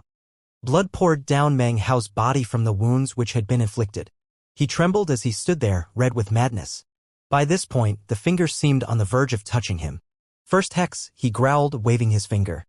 At long last, the first hex transformed into a thread which landed on the finger. As of this moment, 8 hexing magics had transformed into threads, which in turn made an enormous net. This was the moment Meng Hao had been waiting for. He spread his arms wide, and his eyes gleamed with the desire to do battle. From the moment the battle had begun until now, he had not shown an ounce of fear. His desire to kill Jin Yunshan had not been reduced by one iota. 8 hexes combined. His hands flashed in a double-handed incantation gesture, and then he waved them out. Instantly, the 8 intercrossed threads that formed the net suddenly began to shrink. As they did, they cut everything in their path. It didn't matter who stood in their way: tribulation, lightning, vast expanse, mist, flesh and blood, souls. Everything would be cut. Rumbling could be heard as the 8 hexes exploded into action. Meng Hao's demonic chi also erupted out, pouring into the hexing magics, transforming the 8 threads into objects sharp enough to cut anything in existence. In the briefest of moments, they sliced through the finger, which was only 30 meters away from Meng Hao's head. The finger was instantly chopped into pieces. The lightning transformed into endless sparks which scattered about in all directions. Impossible! Blood oozed out of the corners of Jin Yunshan's mouth, and his expression was one of disbelief and astonishment.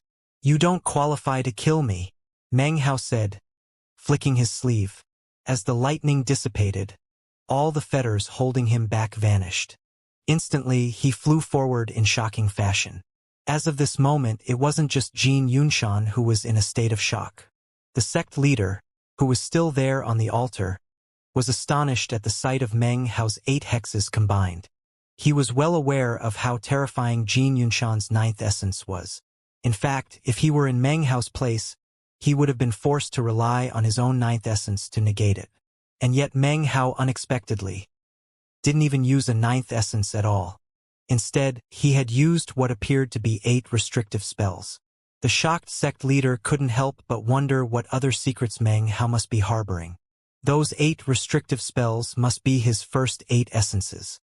And yet he only needed those 8 essences to deal with Jin Yunshan's 9th essence. This Meng Hao isn't human.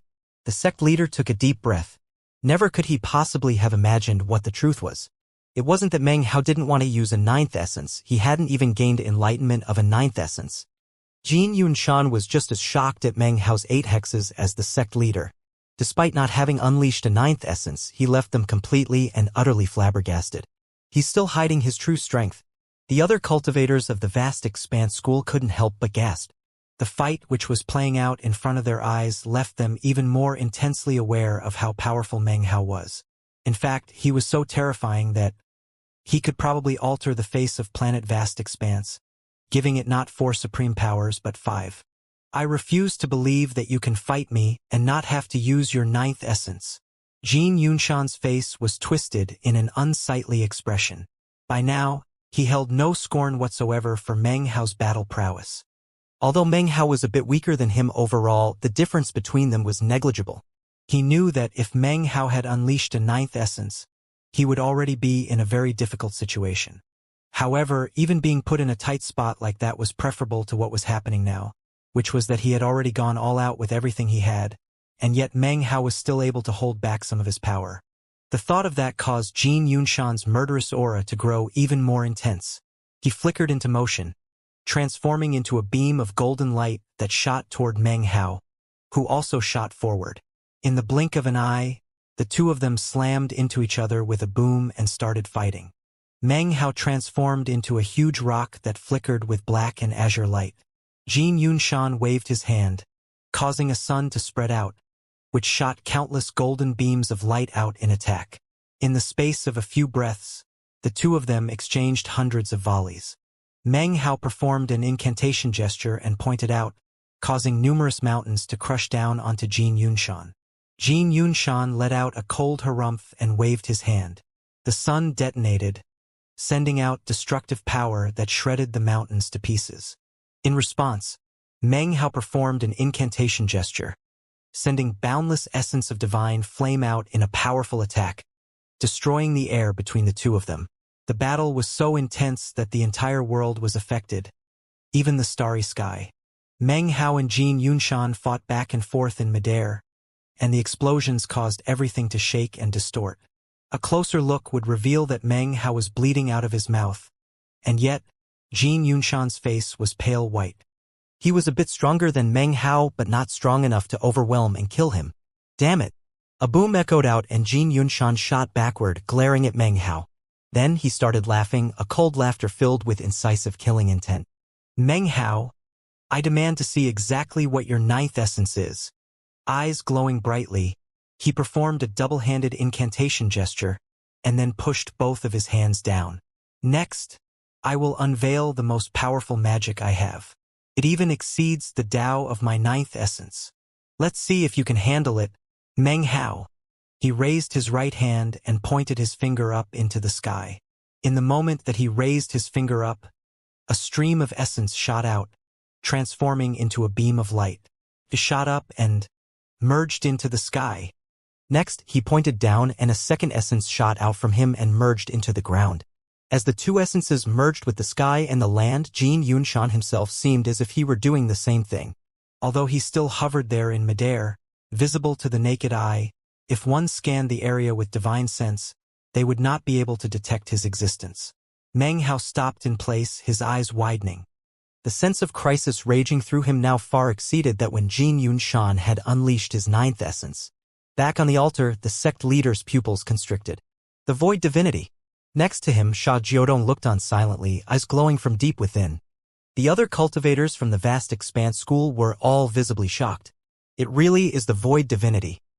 That's Jin Yunshan's most powerful trump card. He hasn't used it for 10,000 years.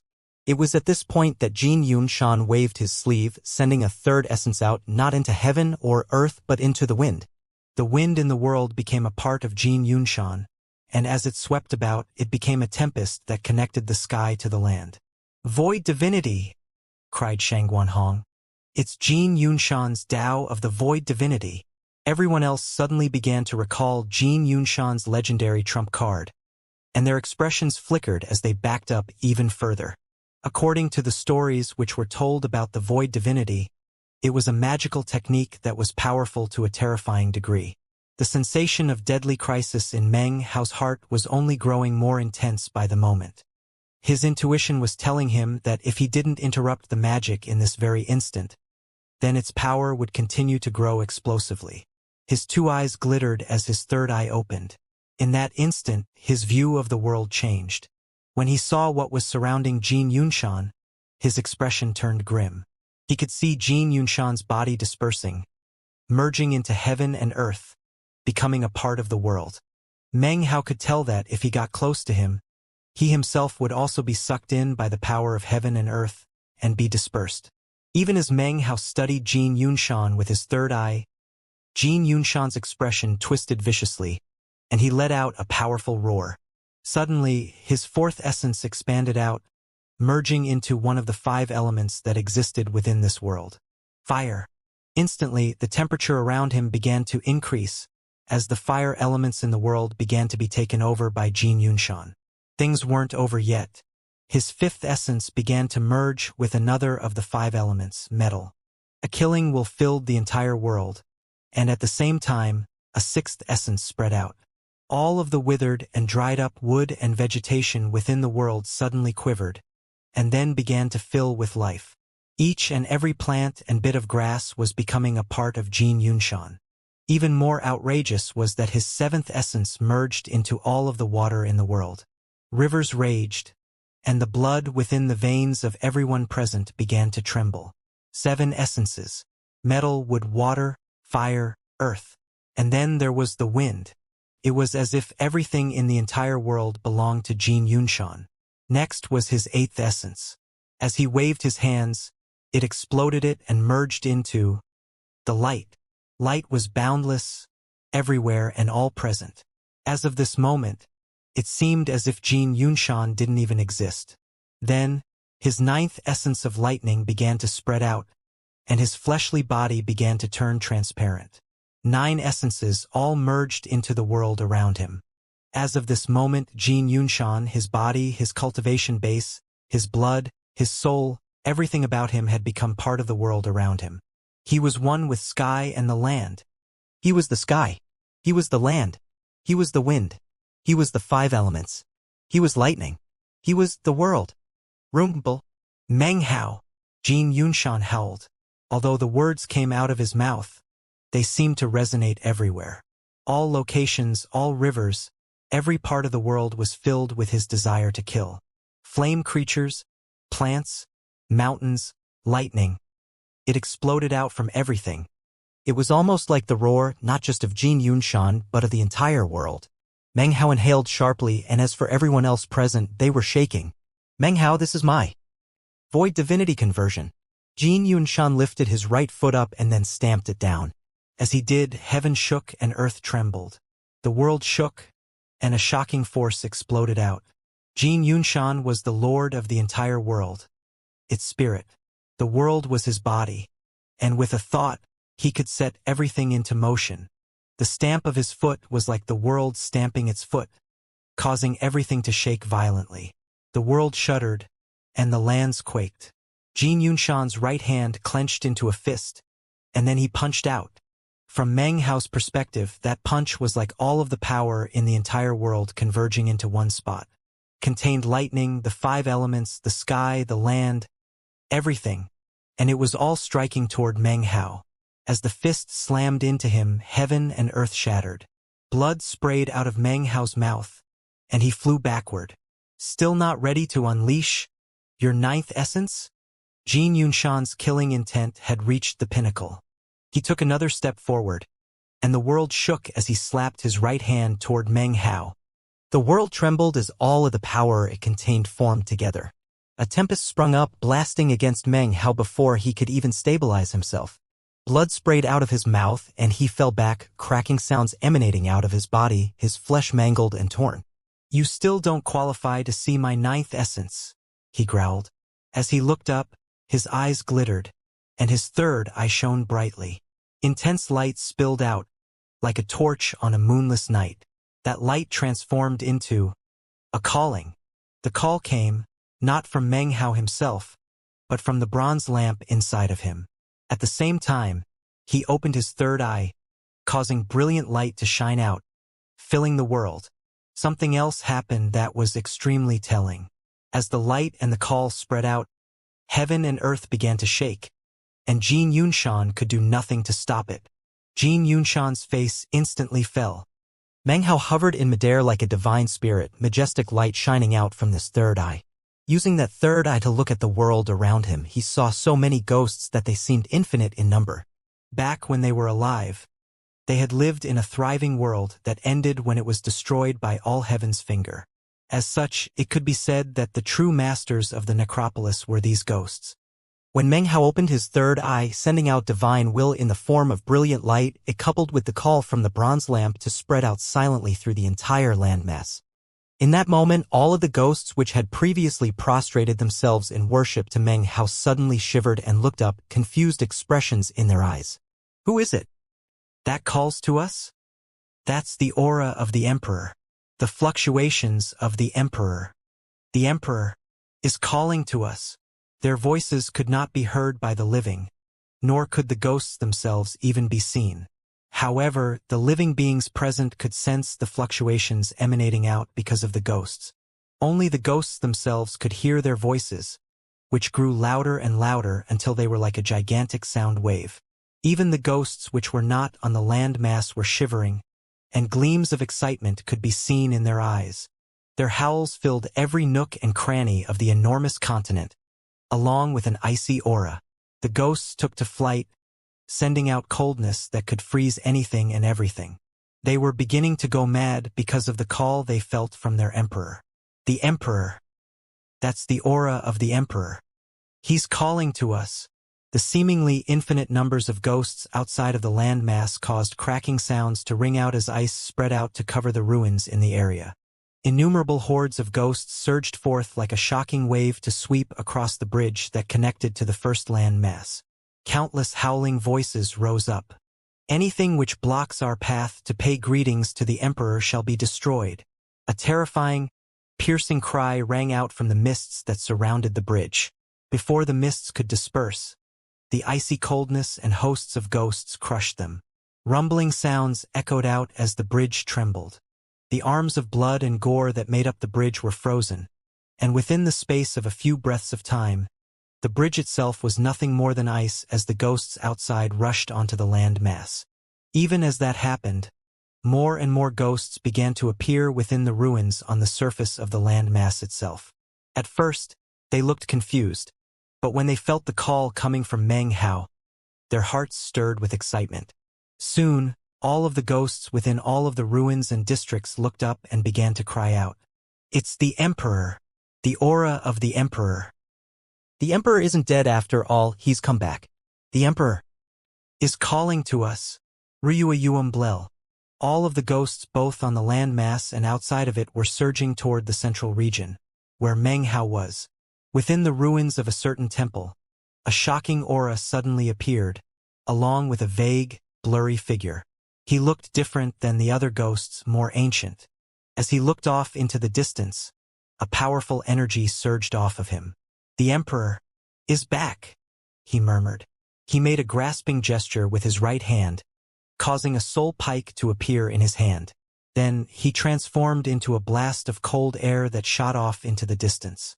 In another area was a river, which began to churn as a vicious face rose up from within it.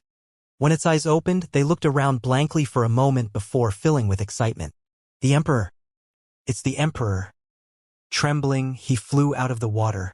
This ghost was fully 30,000 meters long, causing everything to shake as he flew at top speed in the direction of Meng Hao's calling. In a location even further off was a towering mountain, atop which stood a man in a flowing white robe. He was a ghost, and yet he still possessed his own will and mind. Shivering, he turned his head and looked off into the distance with an expression of disbelief. Then he started laughing in mad excitement. He's not the Emperor, but he represents the Emperor. He flew into motion, icy coldness spreading out from him as he headed off into the distance. Scenes like this played out in numerous locations all over the first continent. As the ghosts took to flight, rumbling sounds filled heaven and earth, and the entire world shook. Within the first land mass of the necropolis, icy coldness spread out. In fact, if one could look down from a high vantage point, it would look like the entire land mass was turning into ice. The ruins iced over. The mountains froze. The rivers turned solid. Countless plants and even the wind itself began to freeze up. As the world trembled, the people standing outside of the altar felt icy coldness and astonishment rising up within them. What's happening? Something's wrong. Things got freezing almost instantly. In their shock, they looked around and saw snow swirling about in the air. However, this snow wasn't white. It was black. Of course, what Meng Hao was seeing wasn't snow, but rather countless ghosts. Before, he had never truly called upon the ghosts within the necropolis, not of his own accord. He hovered there in midair, arms spread wide as boundless iciness spread out. Cracking sounds filled the air as countless ghosts swirled around him. None of the living beings could see the ghosts, but they could sense what was happening.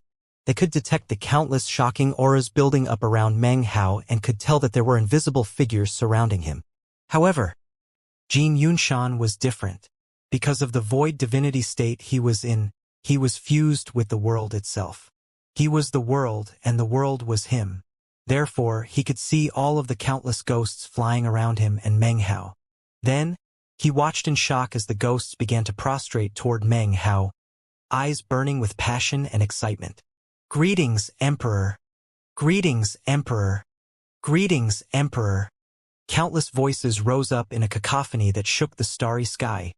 A massive sound wave that boomed like thunder. Impossible! Jin Yunshan was astonished to the ultimate degree and was shaking violently. What was happening was completely and utterly shocking. He almost couldn't even believe what he was seeing. More and more ghosts appeared, filling the area for tens of thousands of kilometers in all directions, all of them prostrating with zealous fanaticism.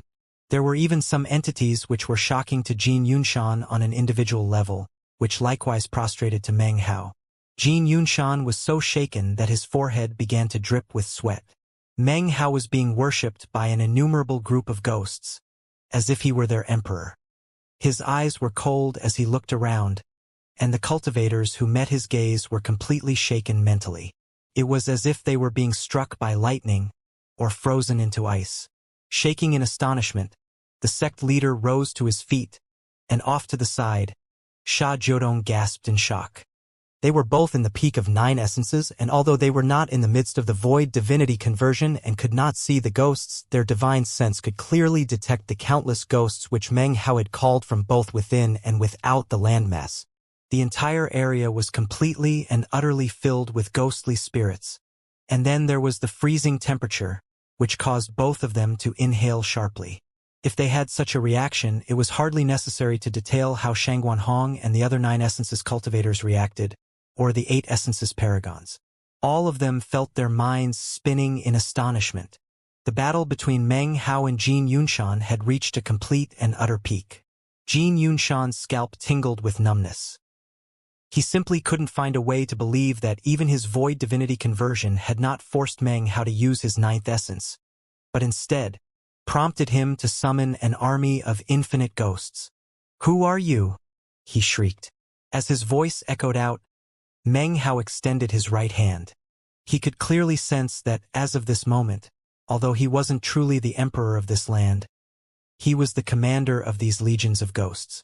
The world didn't belong to him, but that didn't matter. He could simply conquer it. He lowered his hand, and the swish of his sleeve sent his will out to the countless ghosts.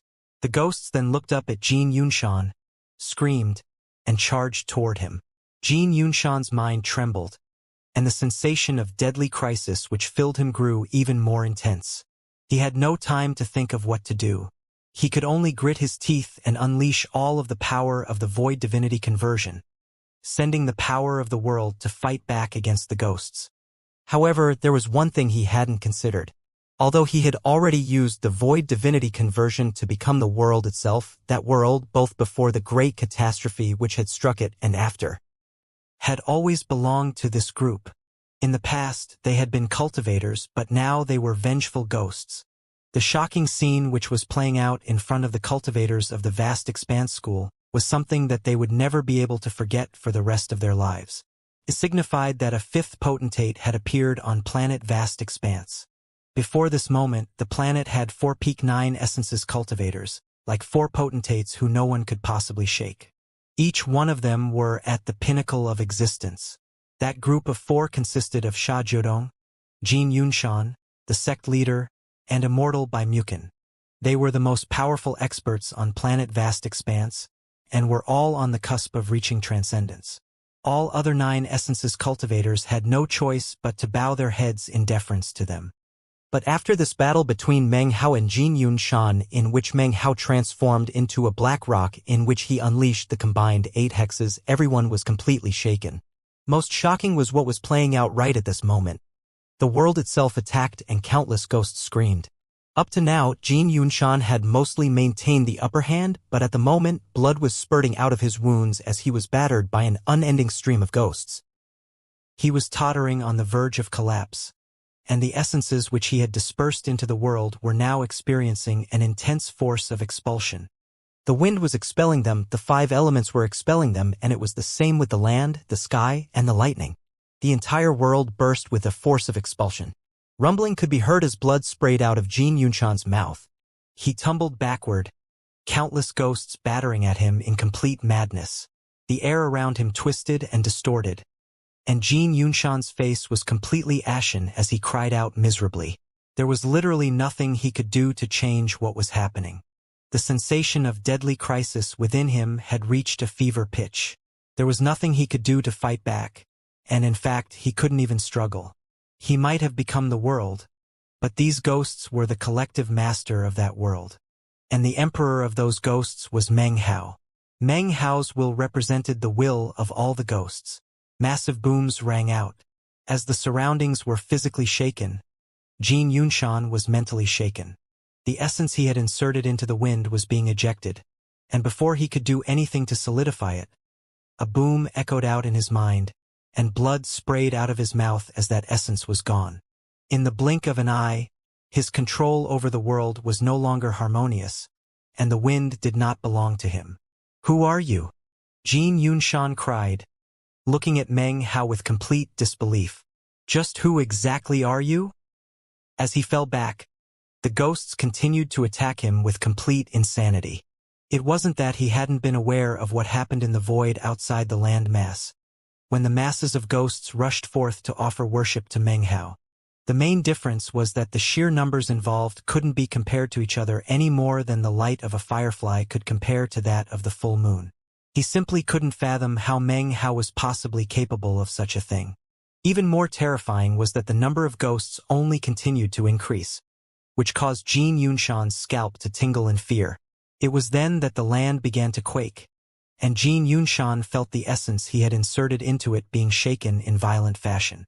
Then, the fusion between himself and the land was violently ripped apart. Jin Yunshan felt as if his mind were being torn, and he yet again coughed up a mouthful of blood. Unfortunately for him, there was absolutely nothing he could do to stop any of the things that were happening. He could only look on as his 3rd essence, which he had sent into the plants, was forcibly ejected.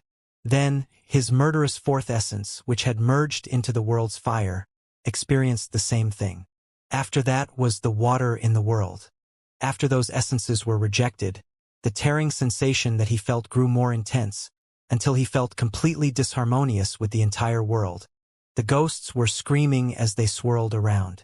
Among the army were some especially terrifying figures who swept the ghosts forth in attack, giving Jin Yunshan no choice but to continue to fall back. Then his 8th essence, which he had merged into the sky, was slashed at as if by an invisible blade, cleaving it away. Then was his 9th essence, which was in the lightning. Jin Yunshan coughed up a massive mouthful of blood, and his body sagged listlessly. He was no longer mostly transparent, but instead had been completely rejected by the world. He almost looked as if he had been crushed by a gigantic foot. His most powerful trump card, the Void Divinity Conversion, was crushed like a wet twig by the simple wave of a hand by Meng Hao. He didn't even have the power to fight back. "If you weren't in this place, you couldn't do any of this," Jin Yunshan shrieked. After having been rejected by the world, Jin Yunshan fell back again, and yet the ghosts didn't stop attacking him. Meng Hao's eyes flickered with the desire to kill, and he extended his right hand and then pointed toward Jin Yunshan. That caused the ghosts to go mad with even more killing intent than before, and rumble toward Jin Yunshan in attack. "And no!" he screamed.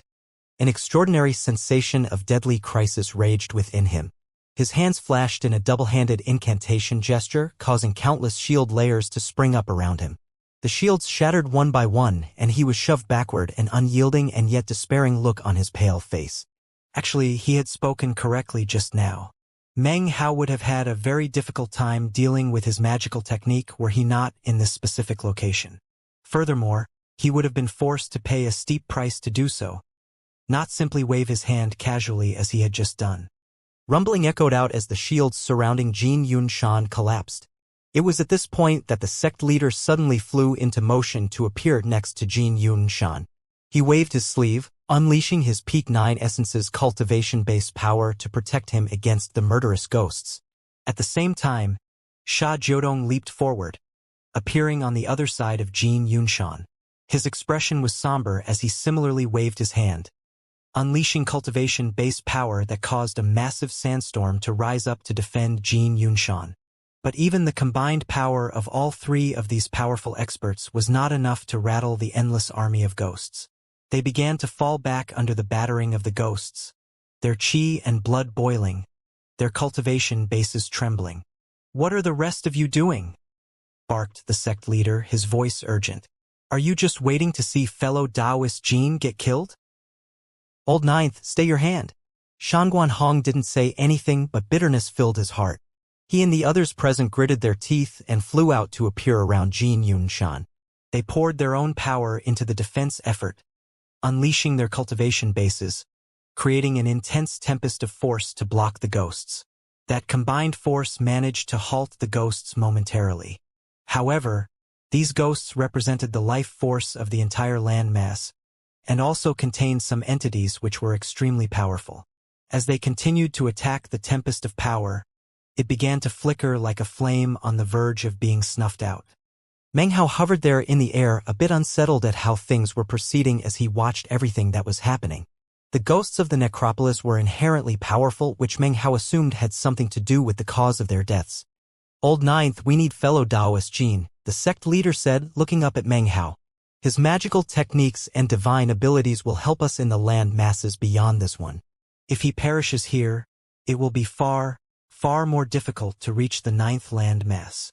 Jin Yunshan maintained his silence. His face was ashen as he looked at Meng Hao, mixed emotions clearly visible.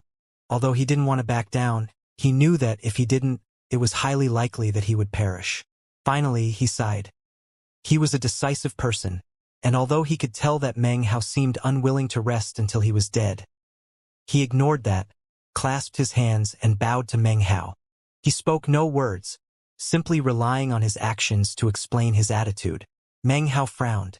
While it was true that he wanted Jin Yunshan dead, and to do that would be a difficult thing once they left the necropolis, the truth was if he actually killed him right here and now, it would earn the ire of everyone else from the vast expanse school. That was not an outcome he would willingly choose.